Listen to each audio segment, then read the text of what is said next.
kind of already like set up my process enough to kind of like can do things like super duper fast. The one thing I don't like is that sometimes when you go to end it, and then you wait like the few seconds it takes for it to finish processing, and then you go to press it again, and then you go look at your VOD, and it's like, oh, it just reconnected to the same one. Yeah, I once think you kind that's of like got used to it, it's quite easy to control.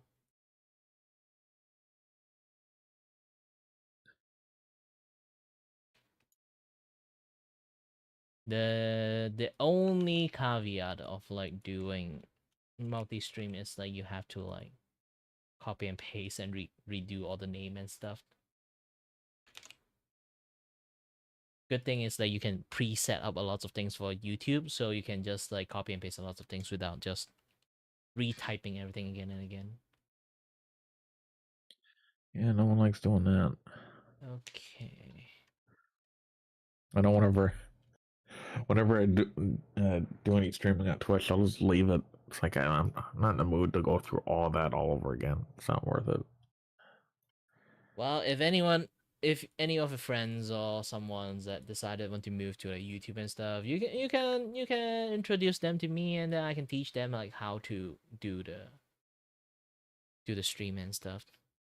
Hi there, good kings. Hi there, Toji.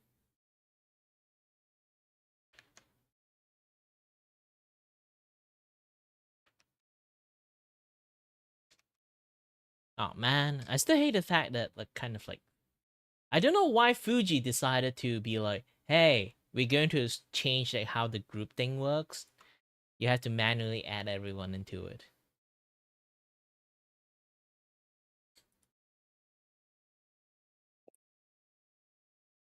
Manually add them into the the Discord or into like a Yeah, the Fuji reactive thing. I have to manually add all those guys together.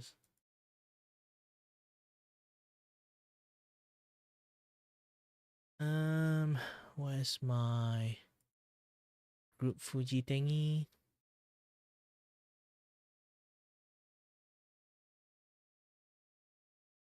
Okay, saved. Ta-da.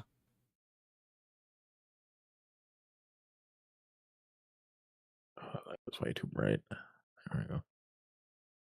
It's just tiny over here.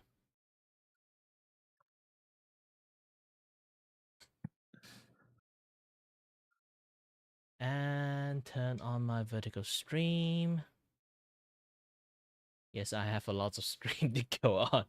When you have two computers, obviously I can be reckless on multi-stream.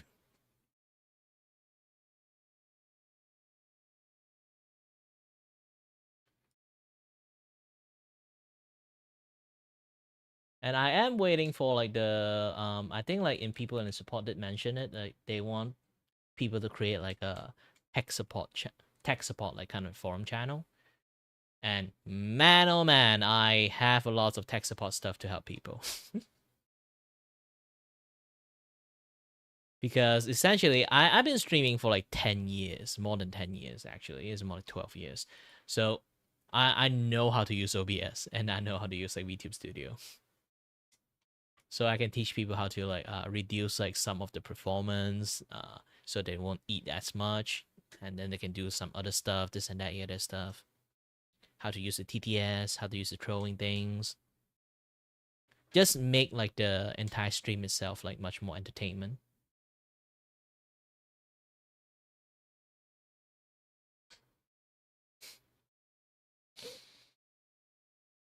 I already forgot what we're talking about.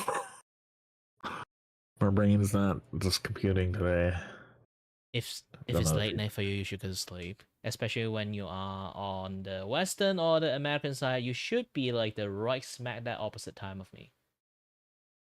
Like mine is like 1:40 p.m. For you, it should be a.m. Yeah, I think it's 12:44 a.m. here. Yeah, you should go I to took you a should go nap. to sleep. I took a nap earlier, and now I just haven't been able to go back to sleep. It's not the lights or anything. I just can't go back to sleep. Then turn off your light. You have to log off the internet. Stop staying on the internet. It's bad for the sleep cycle. Yeah, that's the thing. Like Yeah, I cannot get my sleep cycle messed up. The moment it messed up, I need like a long time to readjust back. the problem with mine is that I'll go to bed sometimes I'll go to bed at a decent time. Like I think yesterday I went to bed at like 7 o'clock, 8 o'clock last night, and I woke up at 4 a.m. And tonight my brain just, even if I turn everything off, it'll take me 2 hours to fall asleep or 2.5 hours to fall asleep. Yeah, for me So it's I don't like fall asleep. I always choose to sleep early rather than like stay late. It is always like if I have a jobs, I would work on the jobs and then come back. I eat. I would just immediately go to sleep. I will not be like most people, like okay, now I got my free time and then start doing stuff late night. For me, it's like I rather sleep early and wake up ridiculously early and do what I want because I have the energy to do what I want.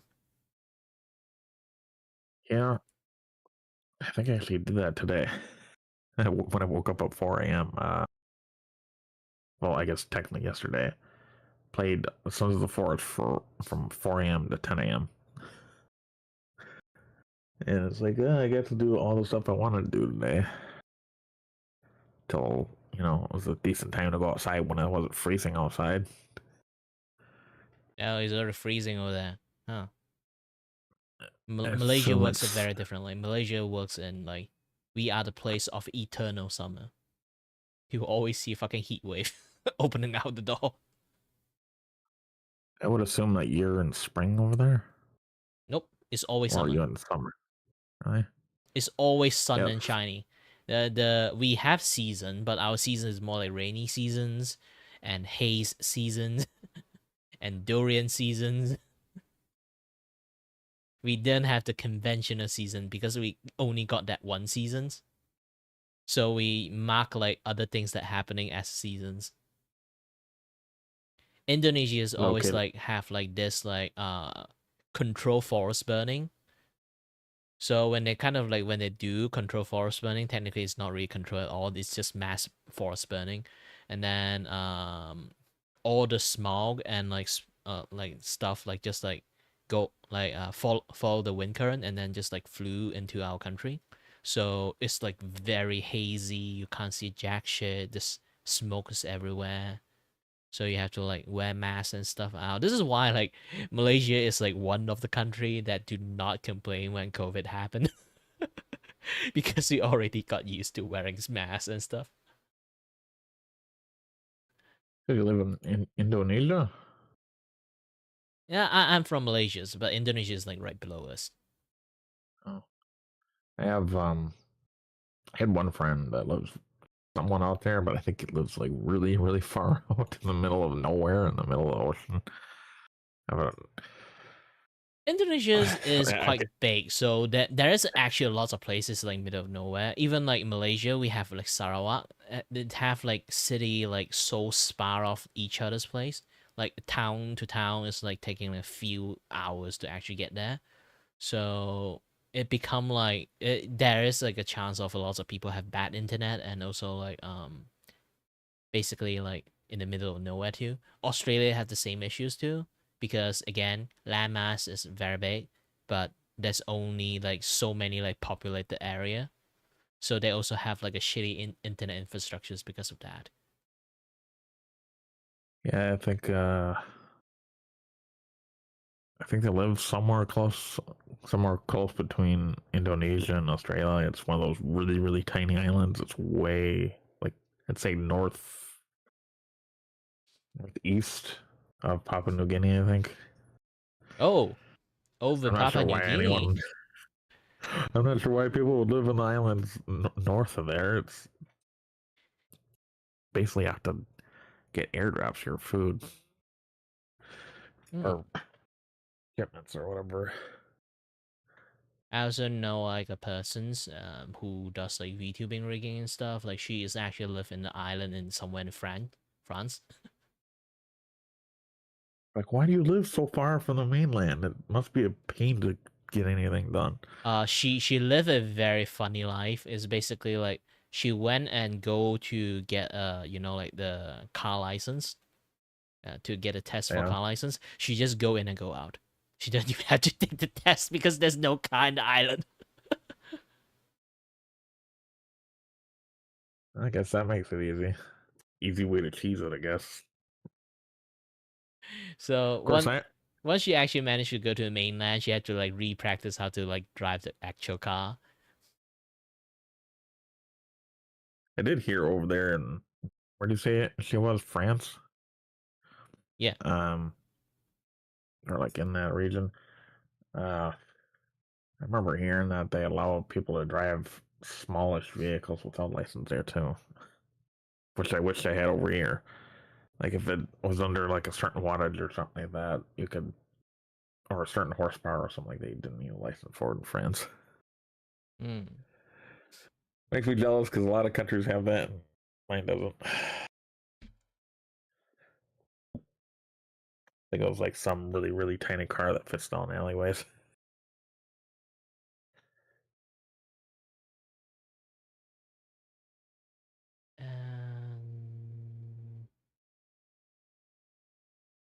Where is it? I wouldn't be surprised if we meet other VTubers in this Discord that are probably in the same thing. They probably live in an island in the middle of nowhere. Hmm. People in here, so And right now, start my commission work. there's an island called Bear Island. Today we are going to draw a living. Okay, nice jacket. I'm going to give her a anime treatment.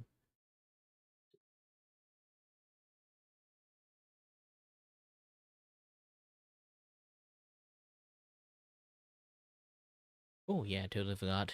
Turn on my Spotify. There's 2 silence here. Well, not for me, for my stream. Yeah.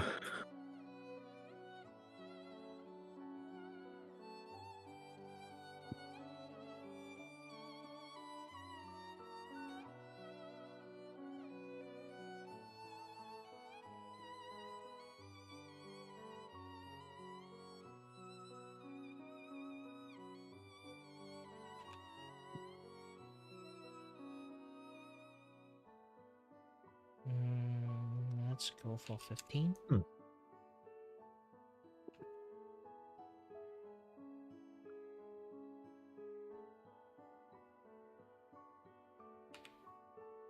actually noticed recently. I know YouTube has their YouTube Studio for non-copyright music. Twitch has something like it, sort of. Dashboard. I think it's like an add-on. And Twitch dashboard doesn't do jack shit.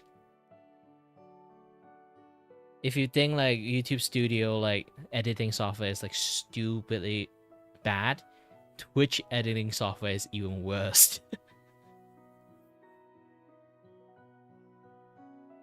I remember it being in the dashboard for Twitch. It was I don't know if it was like an add-on or something like that for like NCS or something like that, or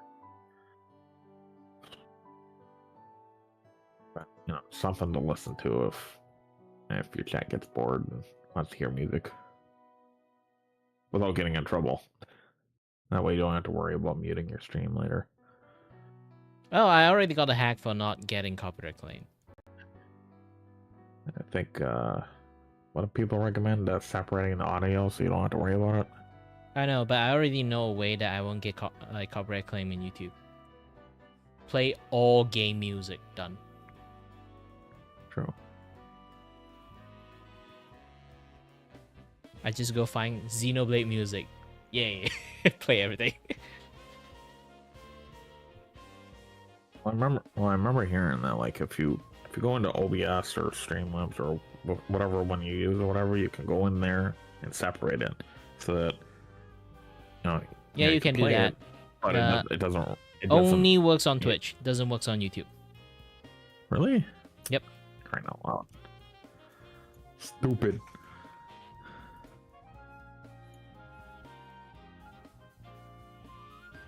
So for me, it's like, I like the game anyway, so I'm just going to play game music. It's fine. You won't get copyright claim by game using game music. If you do, you can't play the game in the first place.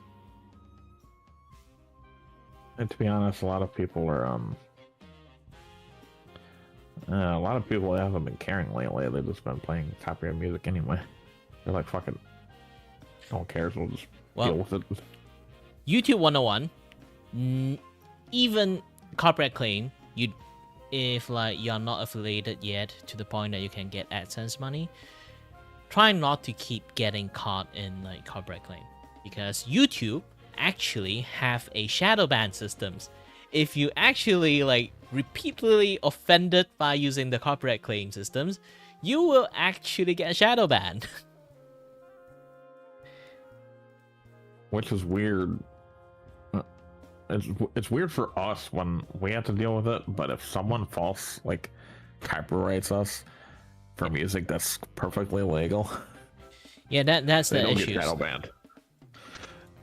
That's the issue. This is why, again, like I play, like I'm trying my best to play like copyright free music, and the most safest copyright free music is actually game music, because you won't actually get like copyright claim by some random smuck, because the game company themselves, especially AAA game stuff, they are trying their best not to let that happen. Because if people like manage to copyright claim like game like OST music, like means like people can't stream that game. If people can't stream their games or like do game content about like their game, it's a big like marketing dip for them. So they are trying to, like, because of that incentive, they are trying their best to protect you. Yeah, I heard there's some issues though. Still, people are dealing with was it classical music or whatever issues now? Oh, you can't. Like a lot of people think classical music is safe, but no, it's not safe. Some stupid opera, like there's like opera group. Not opera group, orchestra group. It's like the well-known copyright troll. They basically replay the entire like classical music and upload them, and then just copyright claim them. Doing that, using it that way. Yeah, they will just have like some slight segment is different on the entirety of like the classical music, but they will claim the part that's identical to the classical music. You know, like that sometimes that people can claim like 2 seconds or like 5 seconds about that that part of like the clip that you have. Yeah, they're doing that. Sounds like copyright fraud. Jesus. Yeah, those are called copyright troll. They are doing it as much as possible.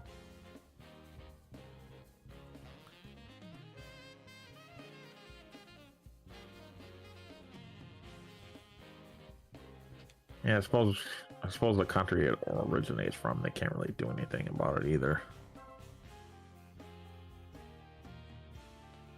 So every single time I complain about copyright stuff back in the days, like people keep saying like, "Hey, use the non-copyright music, non-copyrighted music." Yeah, the more you use, the more people will try to target you. Like Lo-Fi Girl, actually, all their music is not copyright music.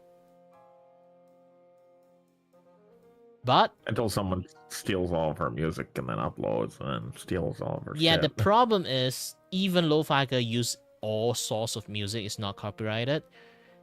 If you use Lo-Fi Girl music, you will just immediately get copyrighted by people.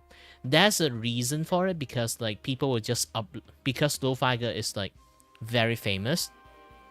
So there are lots of troll will go download the song they download and then upload it into Spotify. Yes, Spotify.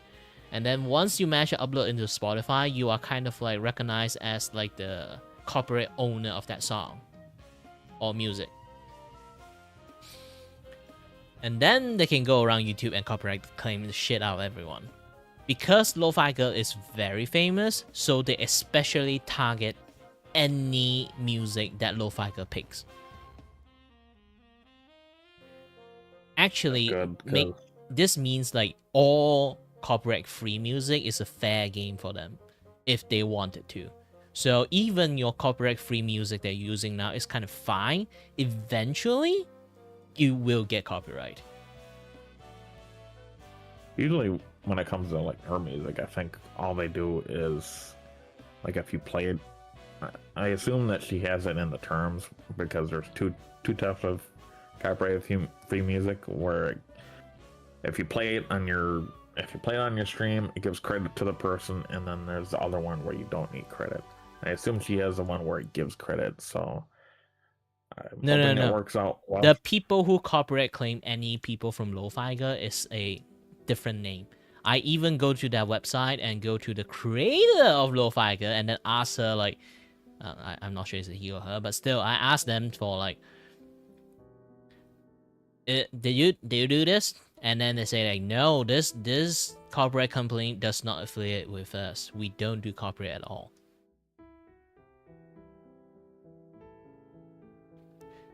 So it's a consistent that one like shitty company that keep like copyright claim you, but actually that is a copyright troll company. They especially targeted like there's like a few company that especially targeted like lo-fi music just to like do that shit. I've seen a few music artists produce, and they say they produce lo-fi music, but they're really just stealing her music and replaying it on theirs. It still can't, because like there was someone like copy a part of the music and then like upload half of it, and then they would just say like you copy like that part of the music. This is why a lot of people saying like YouTube copyright claim is a joke, because like they can just go like copyright claim half of the music, and then even you refute it, like you try to say that no, this is like even you make the music yourself, okay? Even you made the music yourself, you can just refute it, but they can just give you back a nah, and then you can, and then like the refute got cancelled because of that. Now you guys have to go to court if you really want to do it. That is the power of copyright troll. They can just nah you. Either you go to court or give up. Just that. Yeah. I think I remember it was probably like, and especially here's the thing. You have to go to court on the originate country of that company. So imagine like that company is in India, you have to fly to India and go to their court system and deal with them.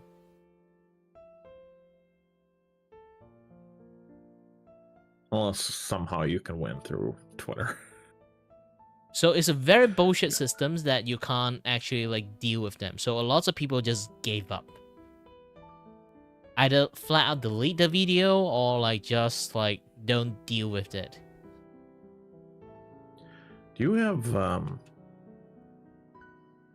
here for here in America, if someone has like a copyright issue, what they'll do is they'll start like an LLC, which is like a business that doesn't cost that much. Most people do that so that if someone does copyright you and they try to get your information, they won't get your information if you have your own small business through your channel or something like that. So if you I think like with the Iron Mouse thing or whatever, if she were to put it on there when someone copyrights her, then she can fight it without exposing her, like her all of her information. It'll be possible to fight back a little bit, but it's really hard. Yeah, like I say, when you have to mention Iron Mouse, you need someone this big to do this. So General Smuckle can't do that. It's like, yes, there's a defense system for it, but it's not for the normal people, okay? It's for the privileged few.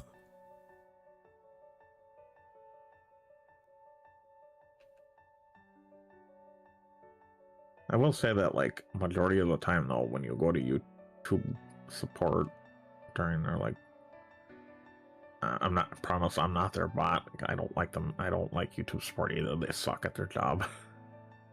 they're like their office hours, whatever, 9 to 5. If you tweet them about copyright issues, they'll sometimes reply, but mostly like 95% bot replies.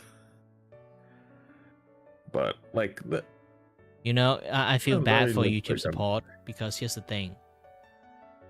If you don't know how the internal structure works right now, YouTube support is basically a group of skeleton crew. I'm not even kidding about it, because Google, those assholes, decided to let AI runs everything. They actually fired 90% of YouTube support stuff.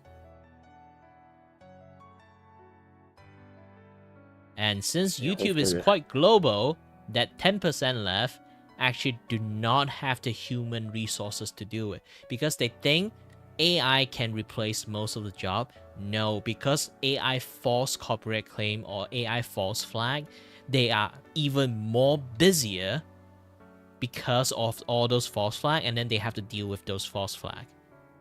So with that little amount of like manpower left, with the AI false claim and shit, it just make them even harder to work. You get that, right? Yeah. Yeah. They thought AI can help them. No, it just makes things worse. Yeah, I know they did that to the what do you call it? The trusted flaggers as well. They got rid of them too.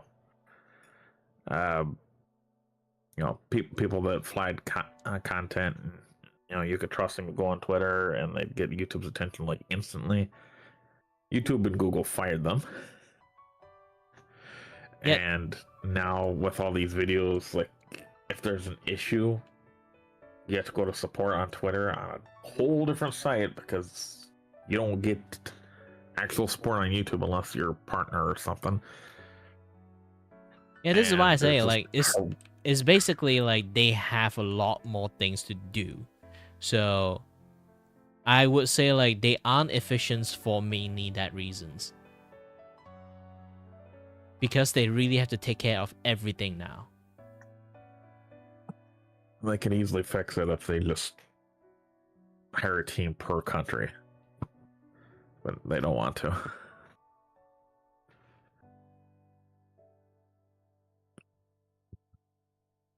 I think Facebook actually tried that and it did not work out well. They are not doing well. It's no one want to do it.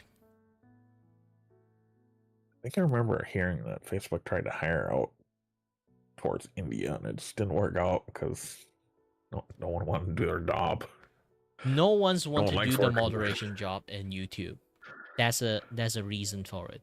Like back then, there's still lots of people doing it, but the problem is like they fire the people who want to do it, and now they want to rehire them back. Nobody wants to go to do it because there's so many, I would say, bad stuff keep uploading into YouTube, and they have to keep reviewing those stuff.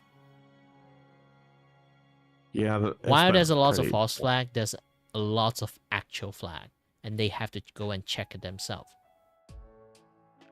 I'm sure you see a lot of it. I'm sure your viewers see a lot of it.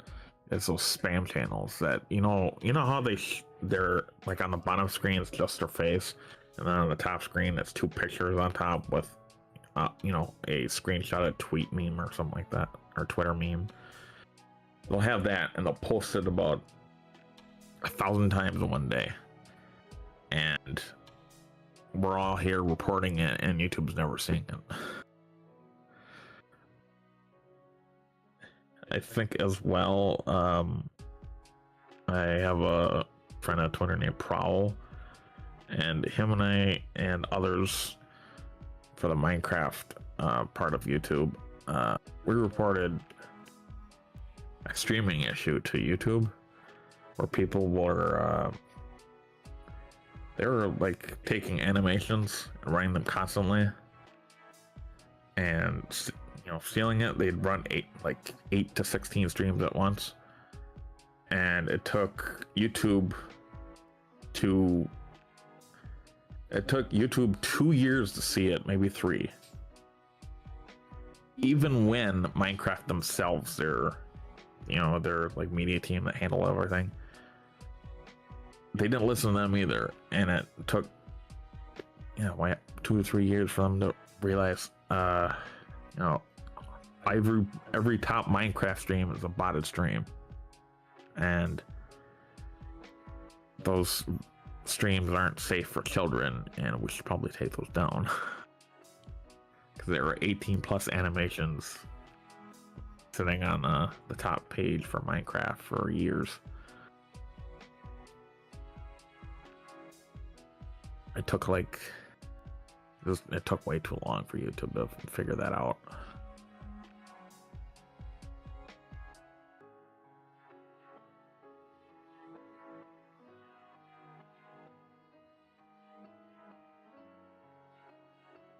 We need a CEO that like actually cares how everything's going and stuff. Hopefully the CEO actually cares and actually gets stuff done. Nah, impossible. They want monthly earning, not people who cares about the things. Yeah, I saw the someone showed like a video as well for you know how bad the YouTube videos or the YouTube ad system has been.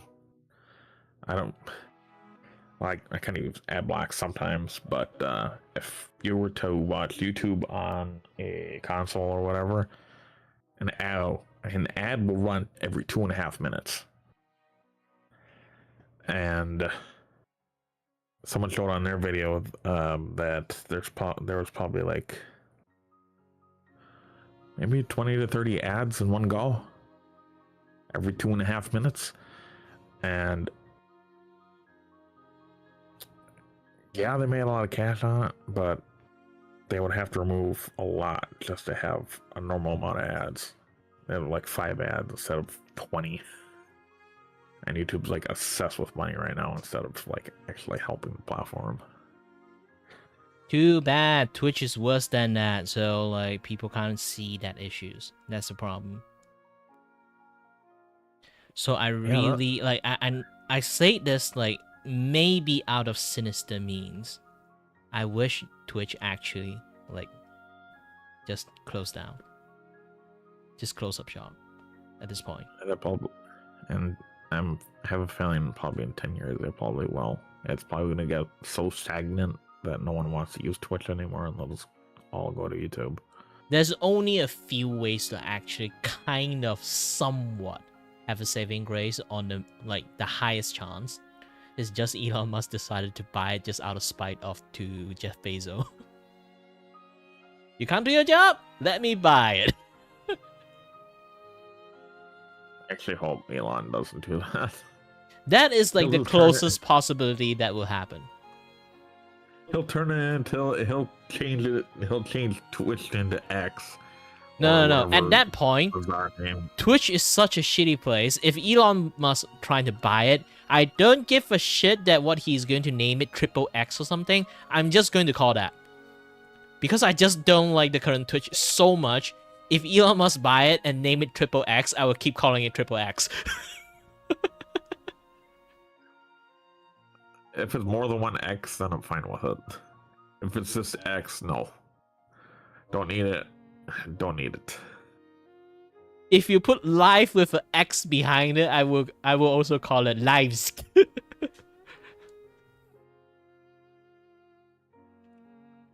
X live X, Livix.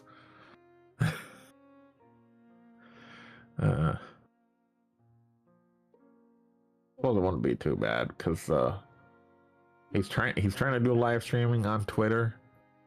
He's trying to put live streaming into Twitter. But that's the thing. He can buy an entire Twitch and then use that infrastructure as Twitter streaming. That's the thing. True. He just rebrand everything. Is done. I think he's still trying to revive Vine still, but yeah, that's stuck in permanent like hiatus until he could figure out how to get back. They he actually had a programmer to bring Vine back, so we had another social media platform, and I think it was right around when he was replacing the sign, he fired them. He along with everyone that he mass fired, he accidentally fired the person that was working on Vine. I was trying to revive the platform, and they didn't want to come back. Well, here's the thing. Sometimes they fire him for reasons. He did run the Vine into the ground.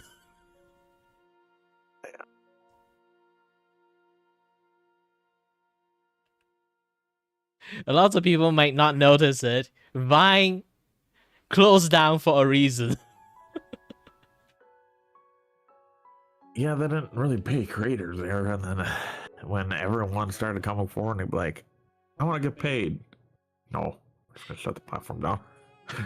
Yeah, usually it's because like the guy who made Vine have some issues in the first place. This is why he got fired. Yeah, they I think it was right before Elon actually bought it, I think. Twitter, yeah. I think I don't know if it was Twitter that asked about it or if it was someone else that asked about it. Maybe Elon asked about it before he bought it, about trying to bring it back, and they hired a brand new team for it. And then, the team got fired, so. Too many stuff happening in his life. It's a fat chance he's going to get anything anymore. Get I anything wish done. we could bring it back. Technically, if Like at the moment, he don't even have time to bother about Twitter. So fat chance he can bother about any other things.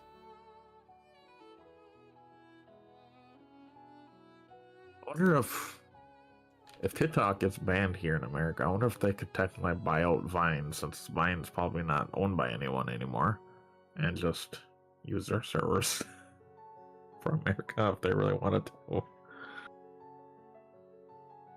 I guess buy it all right and then just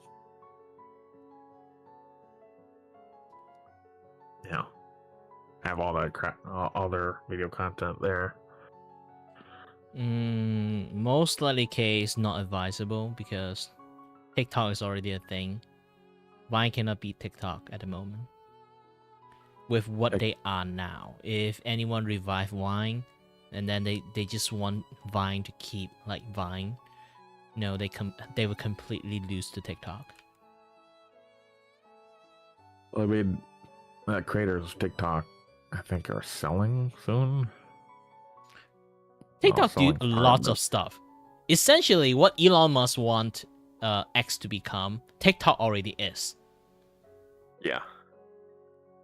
But now we have a new problem. I think TikTok's being half sold to some random ass company. Because US government want them to. That's the thing. Yeah.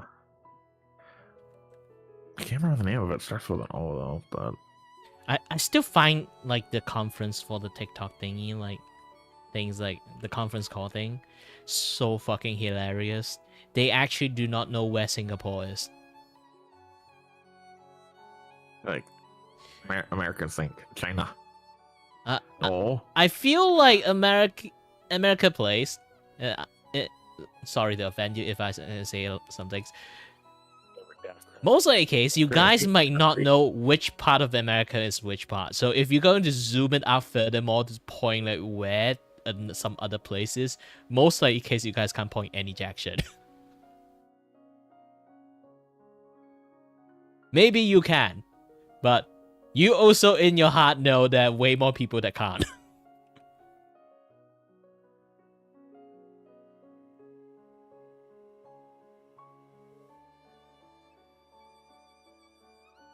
Yeah, a lot of people in America don't even know how many states there are or the locations of the states are.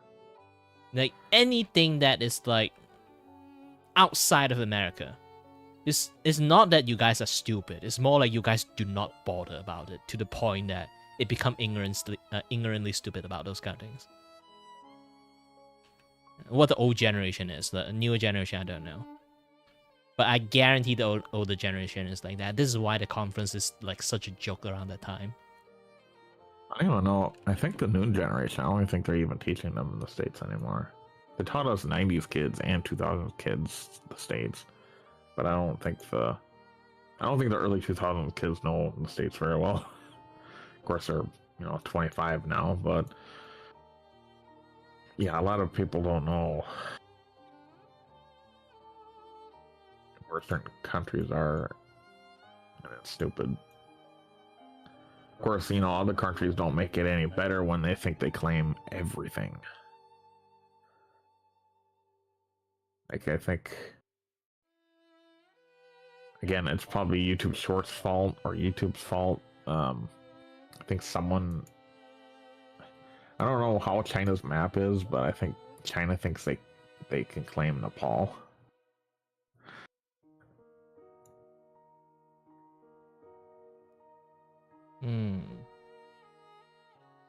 But still, I find it hilarious they can't distinguish like China and Singapore.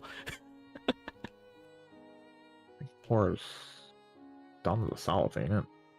Or if you say like you accidentally believe like Malaysia is part of like Singapore, then I won't say too much about it. I will still shit on them, just not as much. But they think like Singapore is like from China, then I'll be like, oh shit, how much geography did you guys study? Singapore used to be part of Malaysia's, and then they fucked off the moment they went independent. oh, there it is. Singapore is like a tiny country. It's a speck of dust. Like really tiny. It's like down. It's literally a corner of like Malaysia's. Like, oh, you go on past Cambodia and Bangkok, and then Georgetown, and there's Singapore in this tiny little city. You can literally just use your leg to walk most of the place in like Singapore.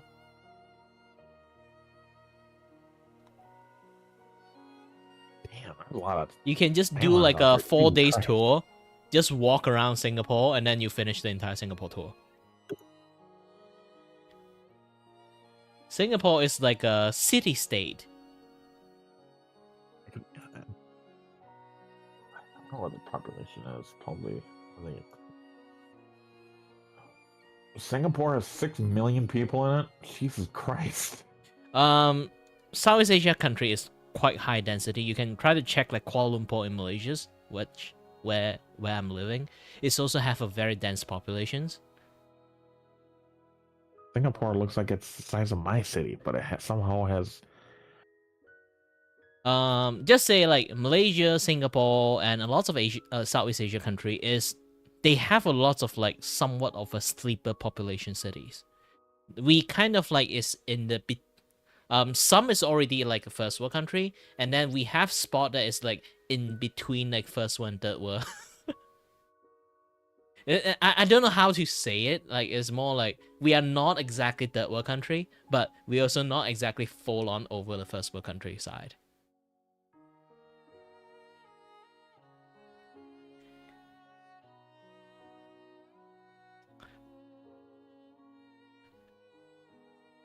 You guys are even.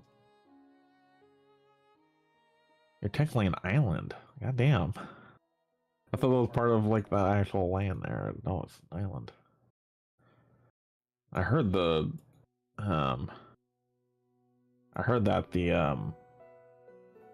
the boundaries for the ocean out here are a big pain in the ass too, aren't they? What? I was gonna say I heard that the ocean right here between I have to zoom out to see what. Okay, I guess this island doesn't have a name. Between Sarawak, Singapore, Vietnam, and China, I think they're all fighting over this huge chunk of sea. South China, yeah, it says South China Sea, like all the way down. Because they are doing like you know, like lots of like bullshit tactic, politic and stuff. It's really hard to like difficult things. Not going to talk about that too much because, you know, I don't want to get disappeared tomorrow.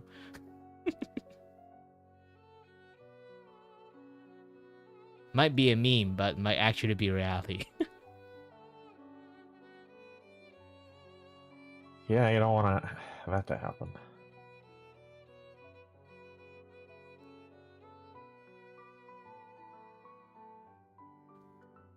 That like something like people are afraid of though. Like, are they afraid of talking about like other countries because they're afraid of like getting like kidnapped or something? Yeah, for me, I would want to like usually when it comes to this kind of things, I would want to stay as neutral as possible because I'm currently living in the situations. It's like if I don't do nothing, I can win. Because here's the thing, while I'm being a Malaysian, I'm a Malaysian quote unquote Malaysian Chinese. So, if anything happened, if I just stay shut up, I would be fine. Like, oh yeah, he you know what I'm missing? We have no idea what happened to him. I see you have Legoland over there. Yeah. I see you have a Legoland right outside of Singapore. Malaysia is actually a quite developed country, but lots of people know it. It's like in the corner of their mind.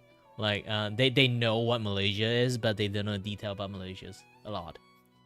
And Malaysian people is always trying their best to kind of like, you know, like give like publicity and do a lot, increase the visibility of Malaysia's, but often get ignored a lot. Almost to a point, it's like a magic at this point.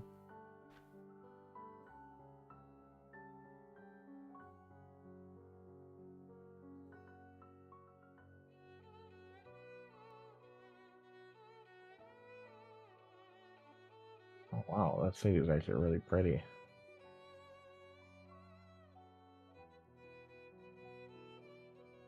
Bro, Singapore is goddamn beautiful compared to the cities we have in our country. Our cities are ugly. But I can tell you one thing: Singapore have. I don't want to complain too much. It's mostly like Singapore is a city. It's not a tourism area. It may seem beautiful, but if you're going there to enjoy life there, enjoy a tour, expect to like have like stuff to visit, this and that, and stuff, you don't have a lot.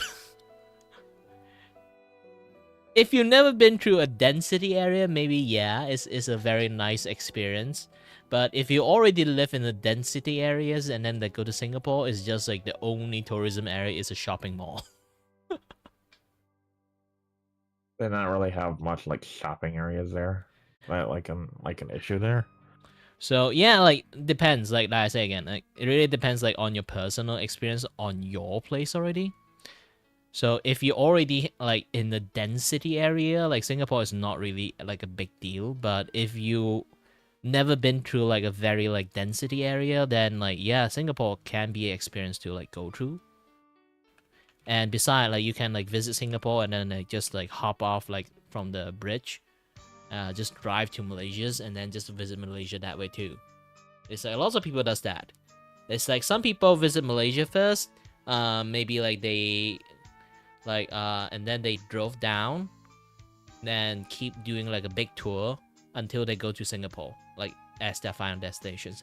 There's also people they start from Singapore first and then drove up to Malaysia and then visit Malaysia as a tourism area, and then they keep going straight up to Thailand. So they go to like Thailand, and then after that they would just like fly back.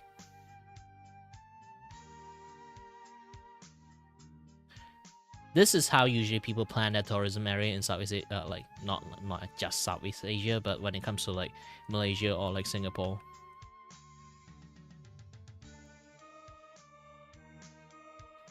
You're right about it being high density. Jesus Christ. It's only I'm looking through pictures and it's just a whole backdrop of like apartments. Definitely a lot more confusing compared to ours. It looks like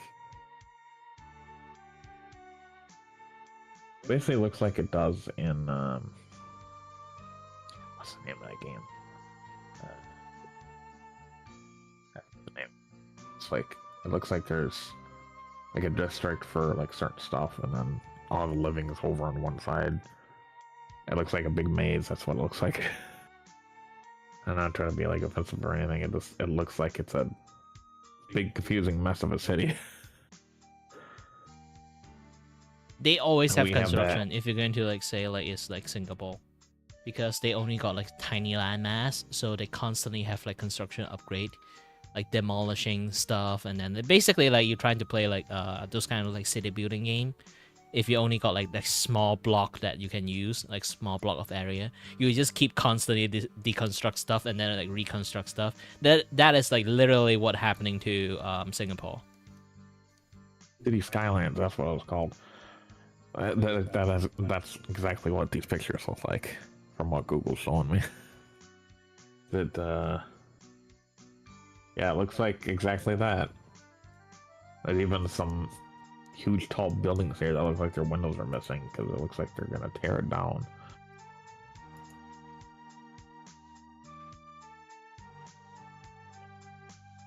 Very, very tall buildings. That's great. You guys have a soccer field on the water? That's pretty cool.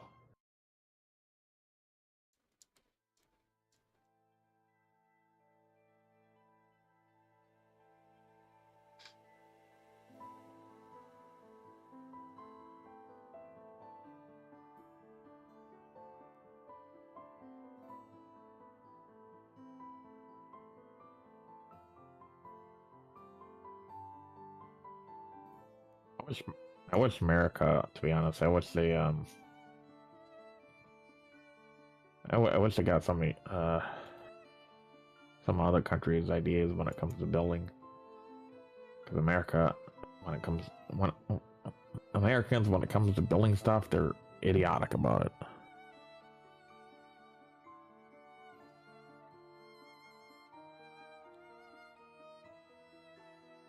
Well, it's a long history of like domino effect. It's not like you guys are stupid. It's more like you guys can choose to be stupid because you can. But as time passed, like the luxury of like the choice of like the easy choice and the hard choice, that people has been like using the easy choice too much, it kind of become like the permanent default, and then people start to become doing like a lot more idiotic decisions because of that. Because back in the days, it is a very strong country. You guys can choose a dumb decision just for the pure lol because you guys can. But as time passed, like those kind of things is going to bite back at you, and that is already biting back.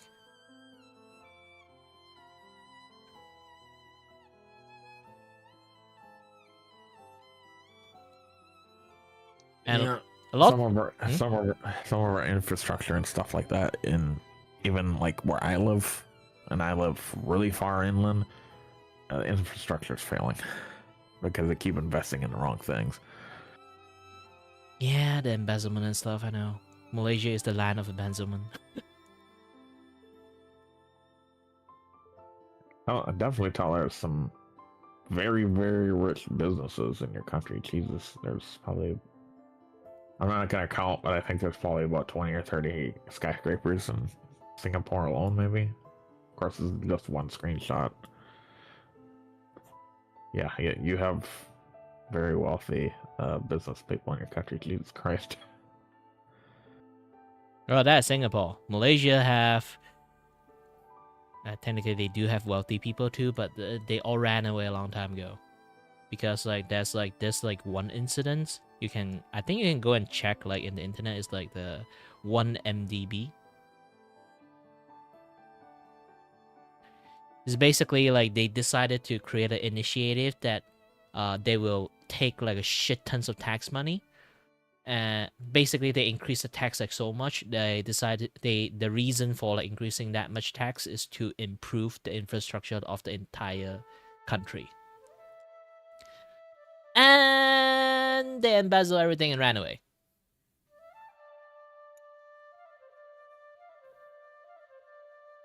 Those who then ran away, they live in like villa prisons.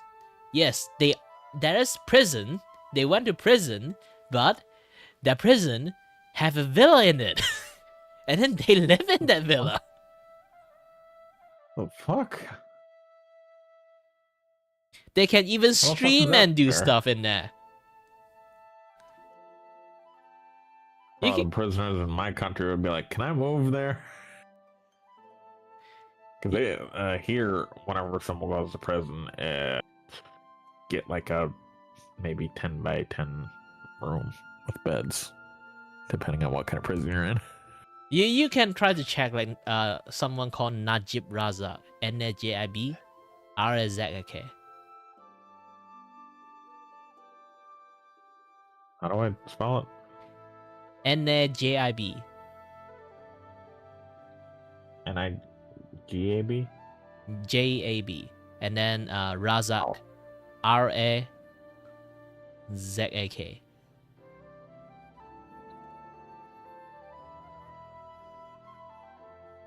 Najib Razak? Yes, all his scandal and stuff. A lot of people just claim that he is like a victim that got scammed, but he also embezzled quite a lot of money. He just embezzled so much money, he got scammed by a scammer.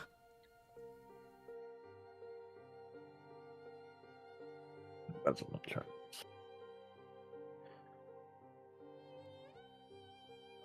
And then when he got his prison sentence, he lived in a villa. Sentenced to 10 years in prison in 2018 for embezzling money from fire victims. That's fucked up. We have companies that do that right now. But try to look at his prison. Check where is he living in the prison from. When he actually can like eat like snack and then eat like snack and streaming right in front of the camera too. And the chair he sit in is way more expensive than a car.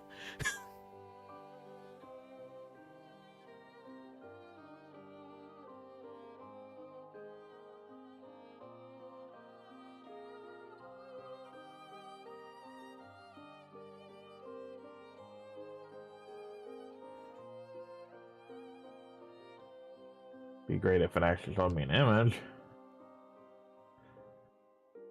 Access to a house. That's okay. I doubt that's gonna show me. Google, you suck sometimes, I swear. Yeah, every country have their own caveat. Like Malaysia is one of the safest country from disaster. Also because it's easy mode, there's way too many like people like trying to take advantage of like the easy mode so they can just like take away all the infrastructure's money, because they save a lot of money from just being in the safest like natural disaster place in the world. And yes, we will not get any natural disaster almost. We don't have tornado, we don't have earthquake. Most natural disaster we have is actually man-made. It's like flood, this and that, yeah, there's stuff.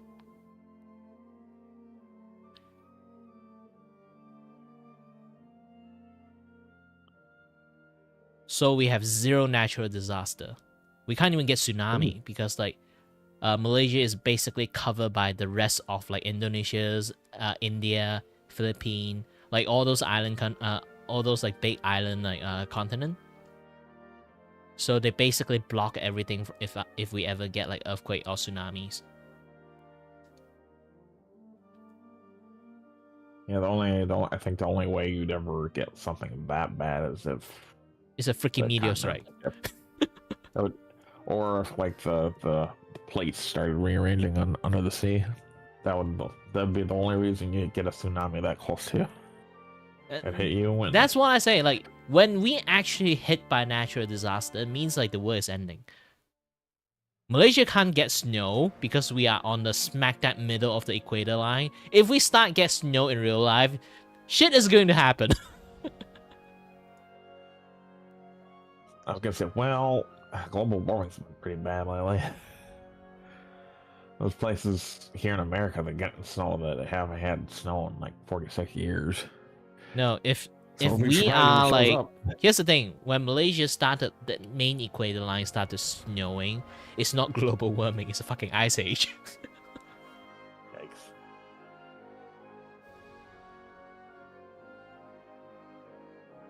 Look up the guy you're talking about. Says that he's at Kazan prison. But it just that guy that you're talking about says he's at Kajang or Kajang prison or something like that. Oh, Najir Razak. We call him Brother Jip because his scam is so much to the point that he's the richest person in Malaysia. And in the prisons, eating super rings. And then stream there, sit there like a boss. Yeah, I scam you, I'm in prisons. I'm still living a better life than you. Google's not doing such a great job at showing me where he's living. And then right now, there's a big controversy. Is like people want, like, the government is trying to drop his charge so he can be elected as prime minister again.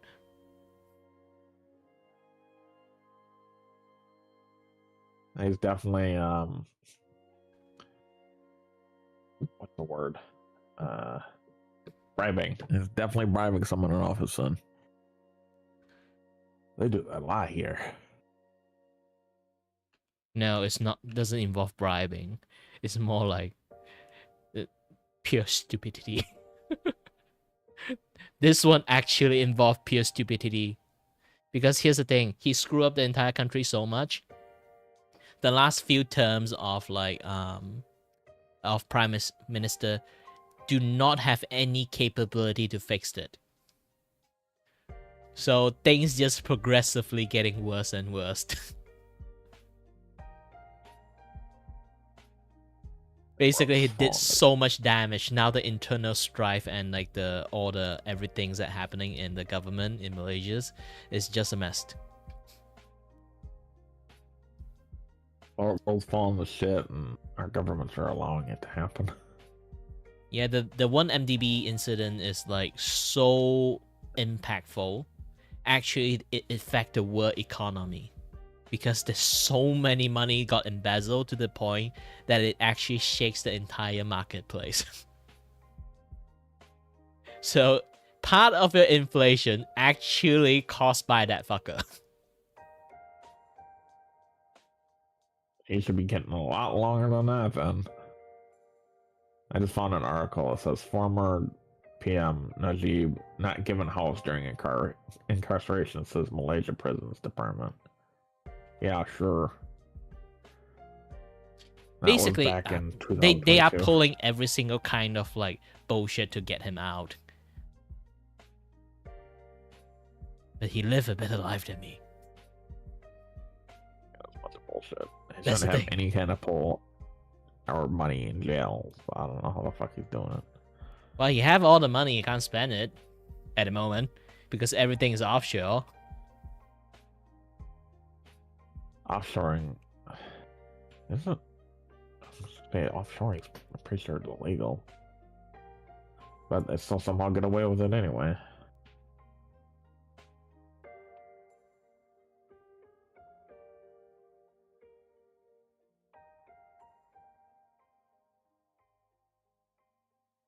And then his accomplice, which is the guy that scammed the rest of the money out. Like, here's the thing, he embezzled so much money to be almost the richest man in the Malaysias, and the guy that scammed him took 80% of the money. That guy is way more richer than him. He's not in jail. He's hiding out somewhere. Sure. That guy who ran away, I remember like he is like hiding in somewhere that he paid the government so well they can't rat him out. Probably South America. No, the only reason I say that is because they like to you could bribe anyone down there and they'll just listen. I'm not sure where is it. I just know like the entire country is protecting that fucker, that fat fuck. Yeah, I I'm was not sure telling to you hate him probably. or like impressed because he have so much money by scamming the entire country and still can walk around. Yeah, it would be. I wouldn't be shocked if he was down there, because I think there's someone else that's. I think the governor, or whoever, the president or the governor, whoever runs South America is doing the same shit. Like, I think they're cutting down the forest and telling every other country they're not. Like, we're not doing this. Like, yes, you are. You're definitely doing it illegally. Plus, if you go down to South America, you're never going to get seen ever again because of the massive forest. Hmm. And if I was on the run, I'd go to South America immediately. Just take a bunch of supplies and go disappear in the forest. Oh, don't worry. That guy is like living a lavish life. I say again, the government is protecting him. He have so much money. He basically have the worth of like some entire country GDP twice amount of it. Twice or three times amount of it. He is that rich right now. Damn. He took the entire funding of the country.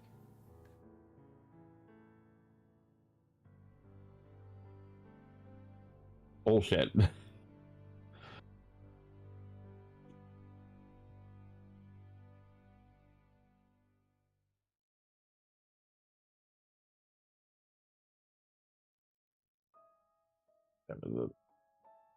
It's almost 2 a.m. already? Okay. I Yeah, think you I should go should to head sleep. out now. You should actually go to sleep at this point. Oh, we've been talking. How long have we been talking for? Oh, When's the last time I checked? I'm a I notorious think. yapper. You should spread the news to everyone that if you guys need a good conversations or just like have someone to chat with, just drop into my stream. I can yap infinitely. Yeah, I talk too much too. I think I get on people's nerves. Once you start to get to know me, it's like, oh well, I shouldn't have done that because now I won't shut up.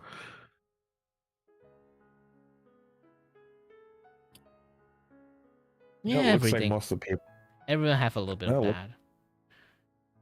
you could always, if you get bored in here alone, you could always head down to the gaming chat. I guess looks like half the people in there unmuted themselves. So Hmm. I'm a very chatty person, but when I actually that's the thing like about it. Like when I in a big group, I stay silent. I think. so I generally would like one more like just like 4 people or like a one-on-one chat is much more fun for me. Well, I think that's actually how many people are in there that are unmuted. There's only 4 people that have unmuted themselves. The other 4 have deafened themselves or muted themselves. Most of the case, some of them already fell asleep. Yeah. They probably fell asleep and they feel like they in the chat. Well, you have what time do you say it was where you live? Like 1 p.m. or like 2 p.m.? You have a nice afternoon then? Hmm. I assume it's afternoon where you live, right? I have Mm, no idea how far ahead you are in hours. But well, like I either say way, I again, hope mine is like 2:48 p.m. Yours is a.m. Mine yeah, is p.m. Just like completely opposite of the time. If you dig down, you might actually meet up with me. I think you're 12 hours ahead. Yeah. Hmm? You're about 12 hours ahead. Yep. You're 5 hours ahead. You have United Kingdom, England, and Germany is like 7 hours ahead of me. So you're 5 hours ahead of them. Unless you're somehow one day ahead as well. So you're Yeah, I live in the futures. But don't ask me anything from the future, so I don't pay attention to the news. You're 1 day and 12 hours ahead in the future, and you don't know the future? Come on.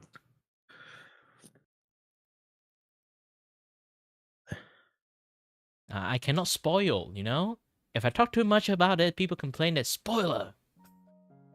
Gosh. I got too many spoiler complain. If someone ever says the world's ending tomorrow, you're proof. You're in tomorrow, so.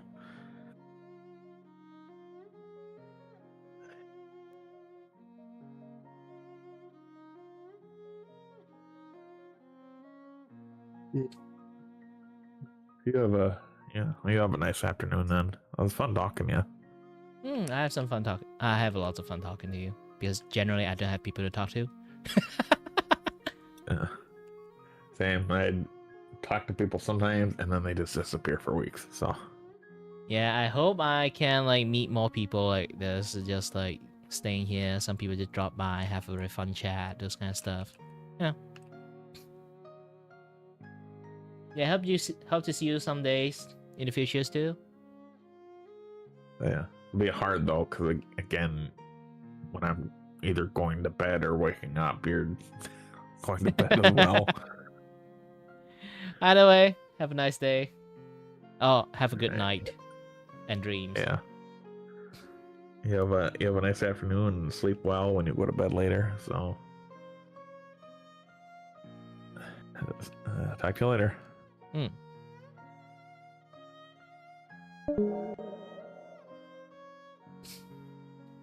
And we are back on track.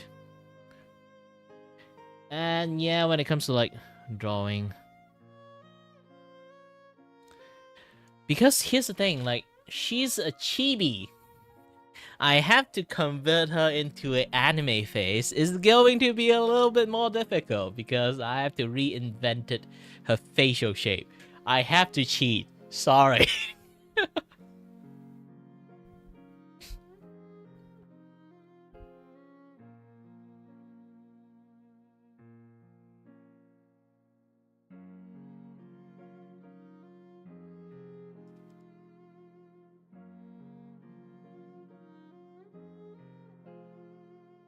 I have to cheat to give her a much more matured face.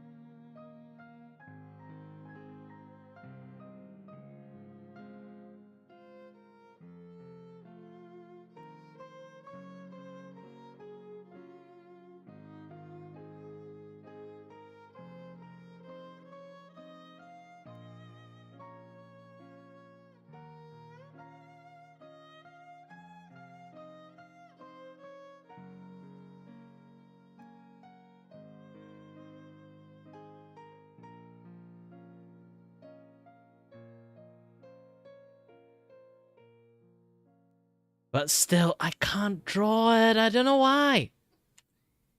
Maybe today is not in a drawing mood, which is a very rare thing to be in, to be honest.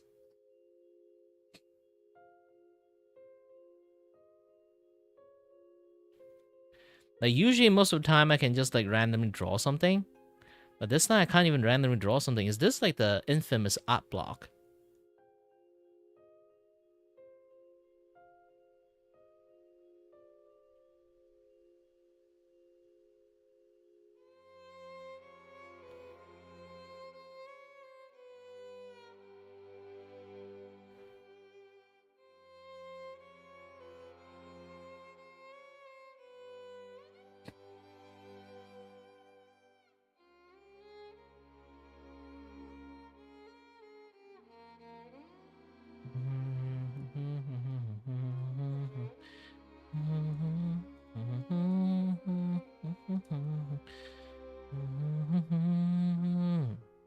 Maybe I have to listen to the Song of Lucky Star to actually like activate my anime genes.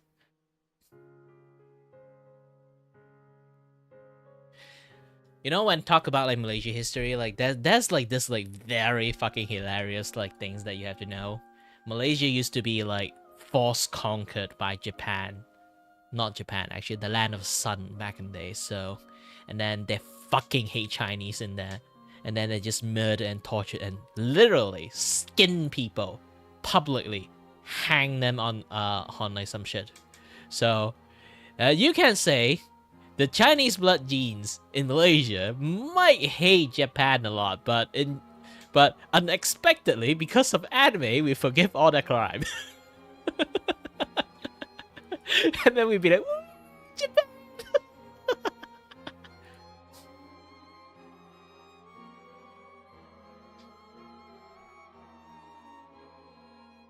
Sorry, suddenly went into like more than PG-18 here, but still, it's a thing.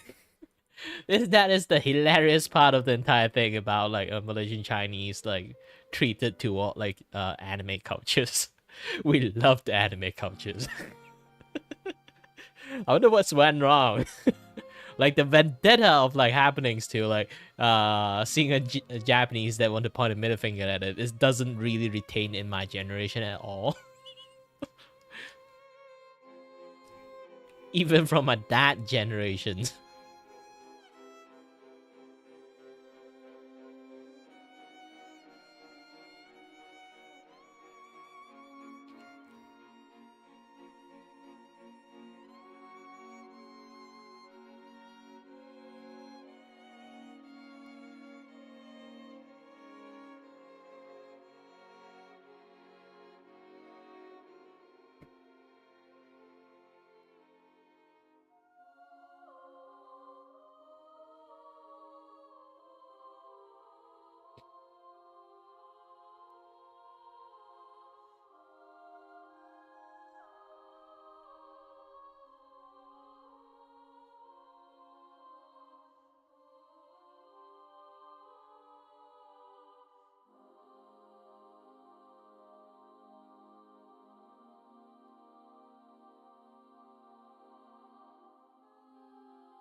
I don't know why, I just can't do it. Why?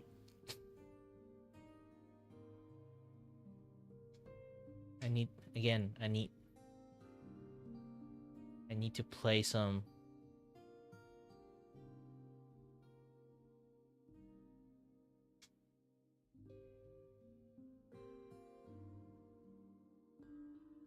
Lucky Star.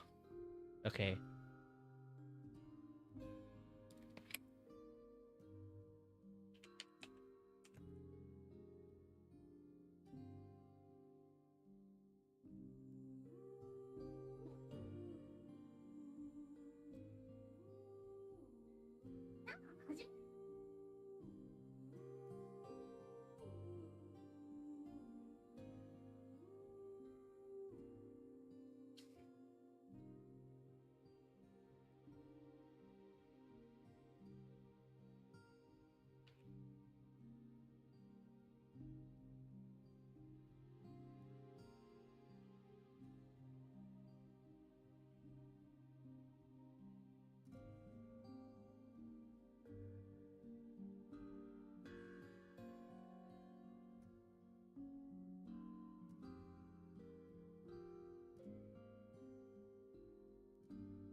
Yep, this gave me a lot of anime energy.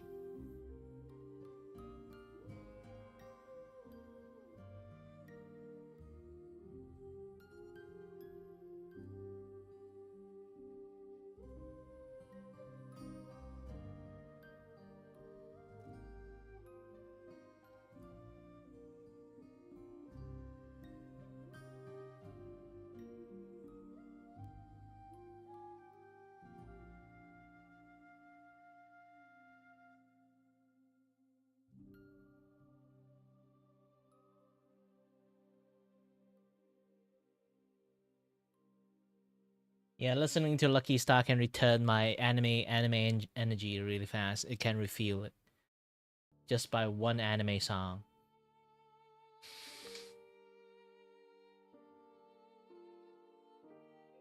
Let's watch a more anime song.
Finally. A proper post. I know it's a bunch of scribble, but I managed to do something. Only I can see.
Okay, I got a lot of inspiration right now.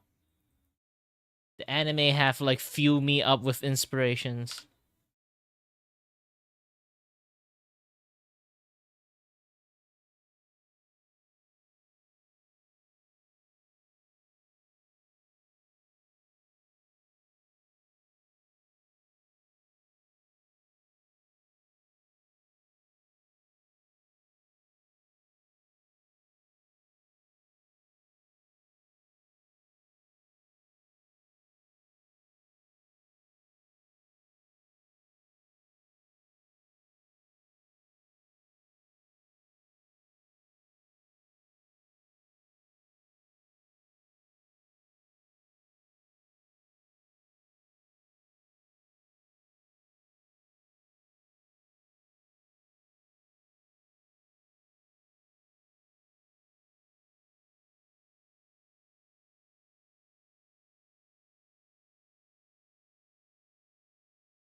Might need to use the model again.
She's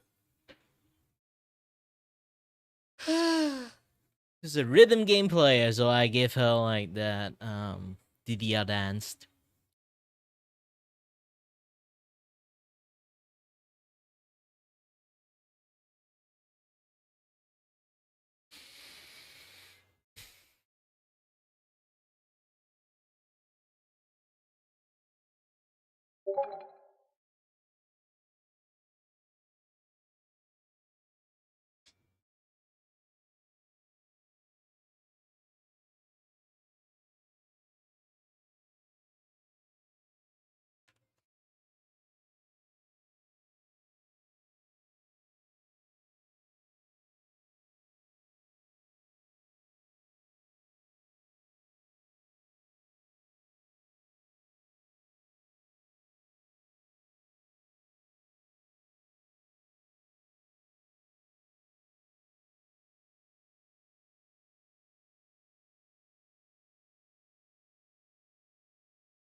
You guys ever want to collab or something? We can.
Oh, alright, shoot. Oh yeah, Spotify music gone. Sort. I'm usually not the kind that's use magic. I even start my drawing with drawing swords. Like pausing every single moment in Final Fantasy Advent Children's. You can find like the Cloud Sword from like Final Fantasy Advent Children's. You realize what I'm talking about when I say I'm pausing each moment to just draw the sword itself.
Gosh dang it, guys. Why didn't you guys tell me? It's like you guys looking at blank for so long. In my vertical stream, I haven't like changed my scene, so like people just seeing like a black void for ages. Man, I need to drink more waters.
All right, I'll be going to the toilet a little bit. Be back soon.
Whew.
Nope. Hello there. Ah. There's someone just joining it. Left. Ah, I'm hurt.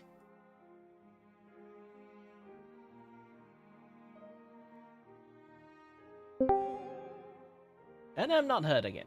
Hi there. Hi. Oh, don't tell me like Discord is doing it again.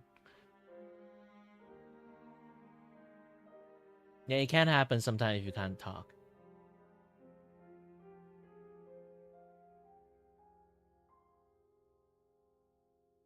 Discord been having some issues.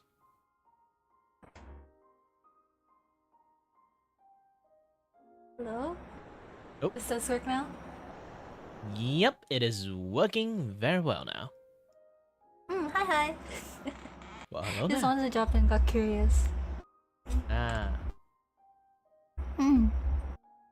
Also, What? nice drawing. This is like one of the commissions. I actually struggled the drawing a lot at the very beginning. I can show you like the time lapse. Okay, sure. Like, at first, I was like trying to. Here's the thing, like Oh, the head angles. yeah, not just a head angle. It's like it's the material I have. It's just chibi, and then I have to Oh. animate like the characters and then pose. So it takes some I see. time to reshape the entire body in my brain.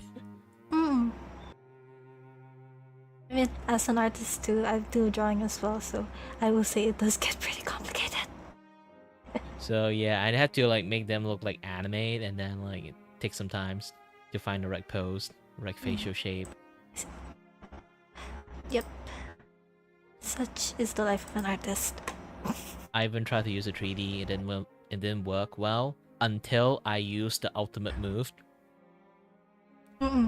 Play Lucky Star opening. get some anime. Yeah, sometimes music helps. Get the anime energy into me and then channel those energy out. Sometimes you just need the like, yeah. Yeah, you need You to just need listen music to to hype some you up anime sometimes. opening, and then like get the energy from it. Real. But I like what you did so far, though. I like how it ended up.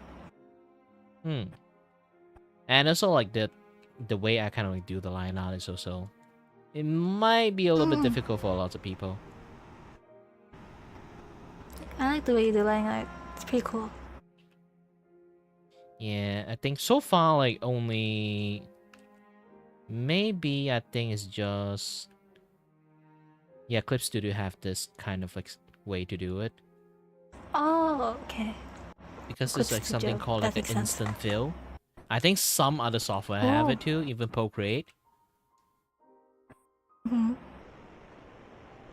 I wouldn't know. I'm a Medibang user.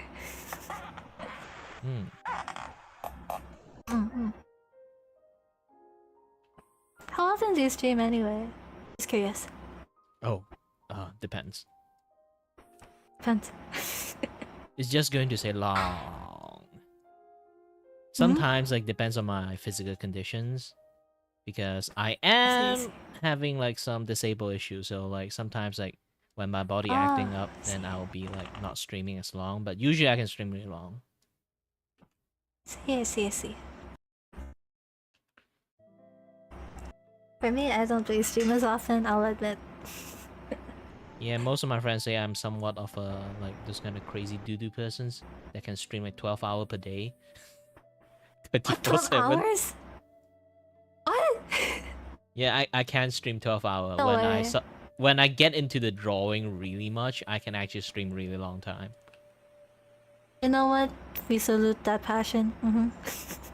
Yeah, in a general time, I just like enjoy drawing, and you know, I'm streaming too, so like there'll be time I just like stop drawing all over, just like chatting with the chat. I see. So the time does like pass like really fast.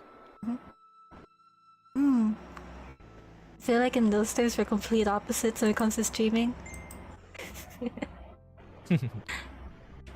In my case, I was like, I only stream twice a week and each stream is usually just 12. I mean, just 2 hours. Well, lots of people like that. Since So- like for most people, streaming is like a side thing for them. It's not like a main thing. For me, it's Yeah. like kind of my main job at this point. So You know, you gotta do what you gotta do. and Also, also I I like how have you're this like doing the habit hands. of like just when I do any art commissions or any art related stuff, I got a habit of just stream it out I see, I see. because I don't want those kind of situation people like claim like, "Hey, you stole my thing," and then I can just like present it in the stream. Just use that to slap them. Mm-mm. Because it did happen Also, to I me love in the how you're past. doing the hands. What do you mean it happened to you in the past? And back then when I was still studying in uni, the lectures like claimed that I can steal art. It's not even good art. He claimed that I'm a shitty thief then. Also like a shitty thief with bad taste. Thankfully I was like streaming the work so I could just show it to him. I mean, that is a good. I mean, that is a perk with like you're streaming your art, because like that's gonna be proof. Like, hey, I did this. You know. You Yeah. can't accuse me for AI if you like. Some people it's like, oh, but like AI can make speed paint. Does this look like a speed paint to you? This is 12 hours straight. Yeah, this is a 12-hour concentration. Pure concentration. I don't think AI can make 12 hours of pure concentration. So there's that. Yeah. Also like this is like part of my own personal like responsibility and stuff. It's like when it comes to doing art commissions, I will be the one that kind of like announce that I will do art commission, like start your commission now, and then the next day I finish it. Oh, I usually finish it in one cool. day. That's cool. That's really cool, actually. I love a passionate person. Yeah, like I do feel bad when I kind of like spend like more than one day sometimes.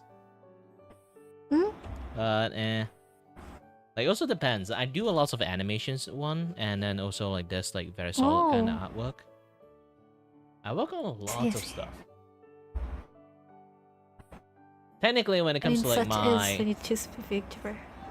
Go on. yeah, when it comes to like my art commission timing, the only thing that kind of like nerf my art time is actually the client haven't replied me yet. That's the thing. That's the only nerf I have. Oh. Relatable. So this is like all the freebie art I made back in the days. Actually, I was going to like make like a tiny competitions that I just like release all my line art, so people can do coloring on it. I like this one. It's Chibidoki. This is like a friend of Yeah. mine, Oh. Ryu. Oh. It's really cool. There's Oh, I Rina. like this one.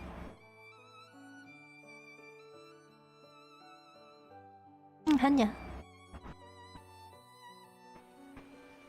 Oh, it is really nice. I like your style actually. It's very bright and in a good way. Maybe it's because both my eyes see different color. What, really? Yeah. That's so cool. What? I'm not sure one of my eyes is like seeing much more duller color, or my other eyes see like much more brighter Oh. colors. It's just like because when I open the two eyes, I actually see two images. It's actually cool though. So You can most of change the your time, saturation settings. yeah. So like Yes. my eyes, like I don't know. Maybe it's like vibrant for lots of people. Like the way I detect my eye. This is like back then I do like every day, like 1 day per artwork, like Whoa. practice. So this is like originally I'm just going to do something like really, really basic like this. Just a very random sketch. And then I escalated it. Whoa. Every single day Oh, the cool. art quality just keep on escalating, as you guys kind of like, as you already like kind of like see most of this. Just slowly escalations. And then I That's really did cool. this one. I did a VGen kind of verification challenge. I market like $5. Everyone can just go in and get like a $5 cheap artwork. And as time passed again, progressively, it does not look cheap. Whoa. What was that switch up? And then this one, they order one like the, okay, surprise me. Okay, I keep updating him that I'm making this like pixel art. And then when I hand in the artwork, I add this in. Surprise art. That's so fun though. Yeah, imagine like is this really is the fun. actual artwork I was going to intended to give him, but I spent like 5 hours on this one and then 30 minutes on this one. Still pretty cool though. And then this one, happy birthday Oh, emote. birthday. Look. And this one, the fried rice. I'm actually very bad at making fried rice. Don't worry. Drawing rice is a struggle anyway. No one wants to draw pellet by pellet. And then this one. Oh. I think 3 of them are graduates, so like someone actually like, you know, commissioned me to draw all of them. I'll be like, oh no. Like a tribute or something? I think it is. I just like decided to like compact everyone in like one tiny space. I have this like YCH is like putting a chibi on a stage, so like I did this thing. I like how you made the base look really shiny. Yeah, it's like a golden cupped, and then this one is like an emote. Oh, cute!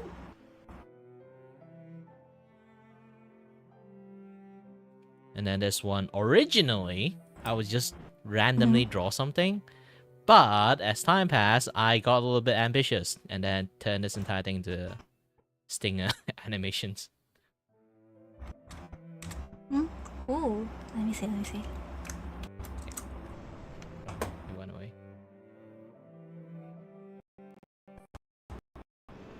I need to open up this one. So cute. More simple. Like a stinger for a stream. Oh, so cool. $5, by the way. $5. So cool. And then this one is my start of making like a lot of like animated like reactive. Oh, those look really good. I like the closed mouth, Yeah, the the mute muted one.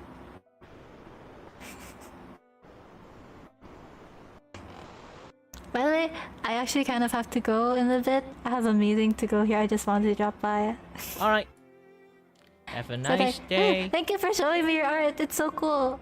Oh, I'm a very yapping person, thank so you. next time you see me, you're going to get locked. No, I like it. Don't worry, I'm all for it. Anyway, thank Alright you then. again. Thank you. Bye.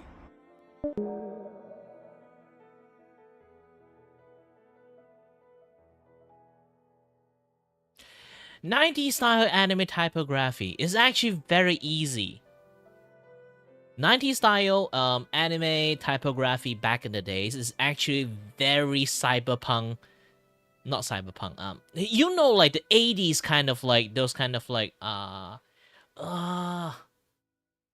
do you know like the Nintendo have that glove thing going on there? Like the Hacker Man style back in the days. Yeah, those are the typography like back then.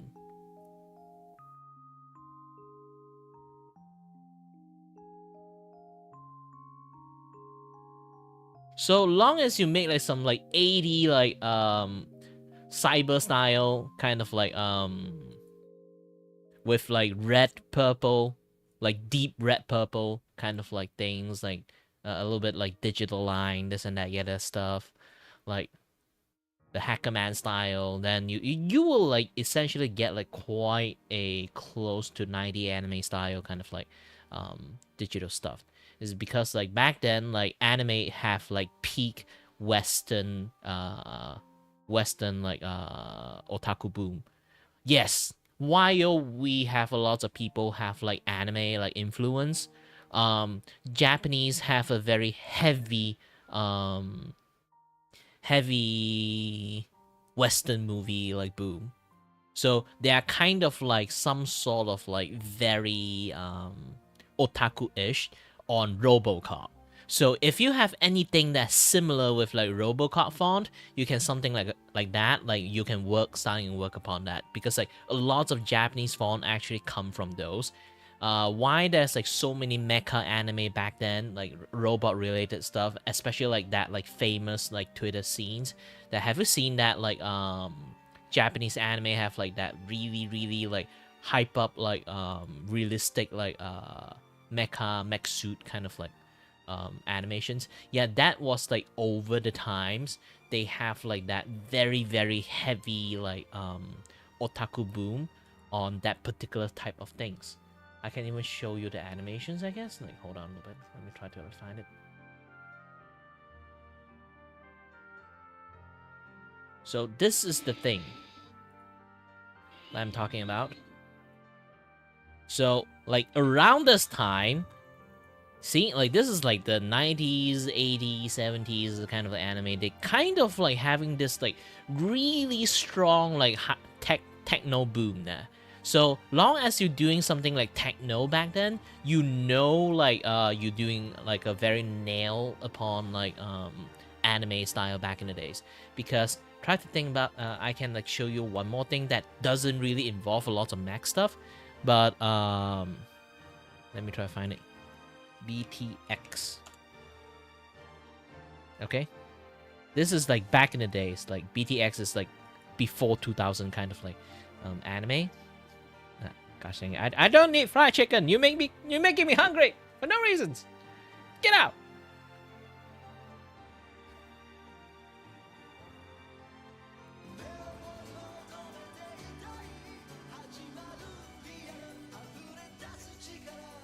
You can see like the way they kind of like the styling, like when it comes to like the title. Okay, I'm just showing the title.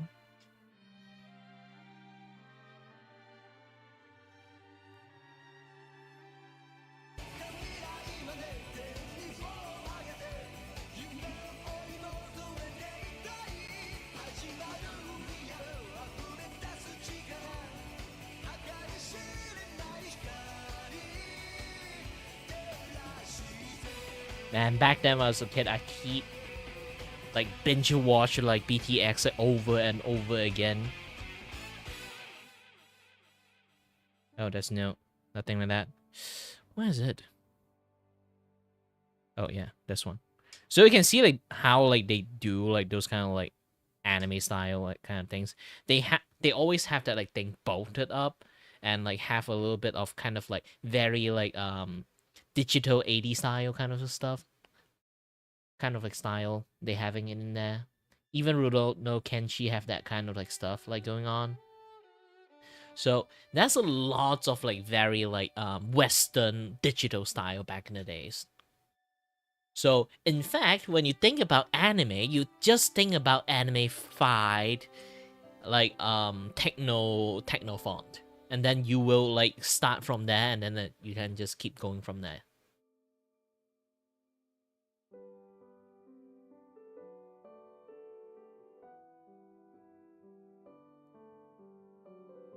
And also, I haven't turned on my thingy yet.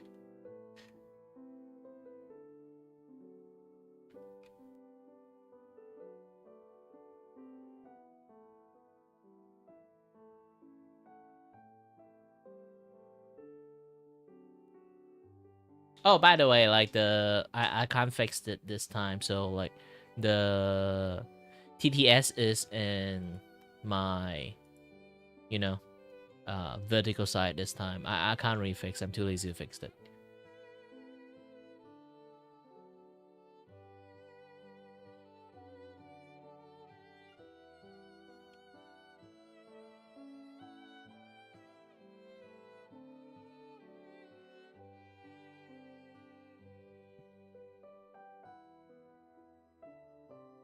Yeah, like I say again, the TTS is like currently activated in the vertical side of the stream, not the horizontal side. I'm too lazy to fix it.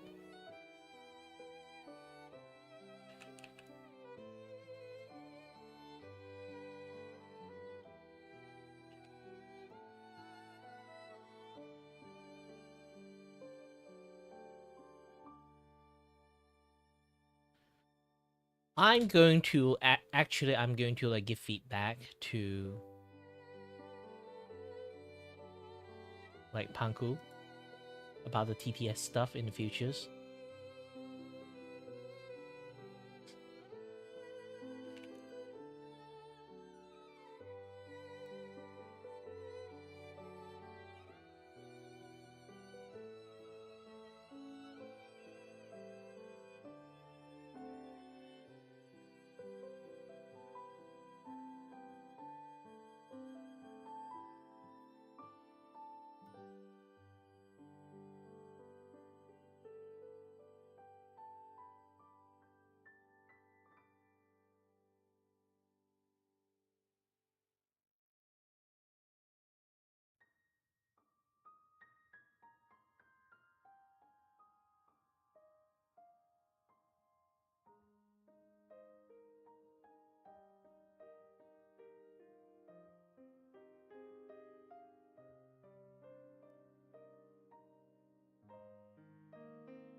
Ooh, I'm very hungry right now seeing that gosh dang like fried chicken.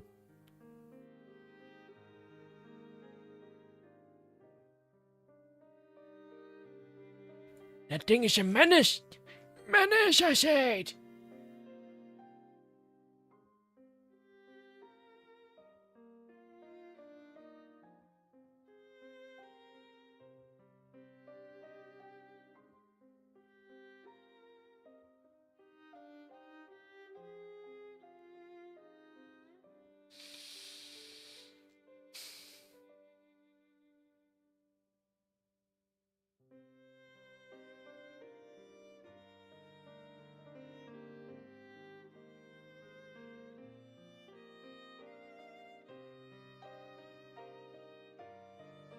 Okay, I need to find some snack to eat. I am like starving. Either that or I have to just wait for a little bit. I can go for dinner. Yeah, that's the thing. I ate dinner at 5. I'm monsters. Yes. This is why I'm fat in the first place.